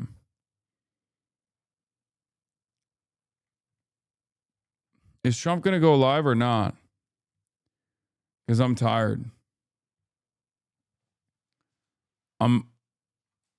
I'm freaking 8 hours deep. You know what? I'm going to end it here. May Allah awaken the people and help them to see the evil doings of Israel and the United States. Yep. All right. That's all I got for tonight. I'm tired. I love you guys. And I will see you tomorrow, okay? Stunning refined this week we have another guest. Who do I have? Oh, Shaikhat Chakrabarti on Wednesday. He's going to be my guest on Wednesday. I might have Cam Caskey as well to talk about this West Bank provision. And then this weekend I'm going to be in Chicago to speak at Northwestern University. Love you guys. Hopefully I'll be able to write an actual speech beforehand. But as you know, I'm fine with freestyling as well. Anyway, peace. See you tomorrow. Bye-bye. Hasan is streaming. Hasan is streaming. Reviewing a Chinese train, telling Kaya place. Sun and Asmin chatter loves, giving greetings grace. Zoran winning NYC, woke two back with the force. The Rogan of the left, to me a dumb himbo, still of course. The Charlie Kirk assassination, the Fear and Online show. 8 full fucking years of this, and plenty more to go. Doing fun stuff tomorrow, throw PBS up on the screen. A man-made horror reaction brought to you by this life's dream. 'Cause there he is again, Hasan is streaming. Hasan is streaming. There he is again, Hasan is streaming. Hasan is streaming. Kicked out of the DNC, IRL we march the goat. Combating the propaganda that shoved down people's throats. CBS Israeli news, a coup, a regime falls. A full-blown fascist takeover, and still the duty calls. Total radicalization coming out to sea. The system will always fail. It's up to you and me. On these daily streets, whether short or whether long, I've helped millions of people keep it moving right along. 'Cause there he is again, Hasan is streaming, Hasan is streaming. There he is again, Hasan is streaming, Hasan is streaming. But hey, what can you say? That's BBS for you. But he'll play games real soon. Just you wait. Say, hey, what can you say? That's BBS for you. But he'll move on real soon. Just you wait. Ba-da-da, ba-da-da, ba-da-da-da-da-da. Hey, what can you say? Hey, that's BBS for you. But he'll pull your lungs real soon. Just you wait. Sha-da-da, sha-da-da, sha-da-da-da-da-da. Hey, what can you say? Hey, that's BBS for you. But he'll do your advice real soon. Just you wait. But hey, what can you say? That's PBS for you. Brought on by viewers like you. Just you wait. Just you wait.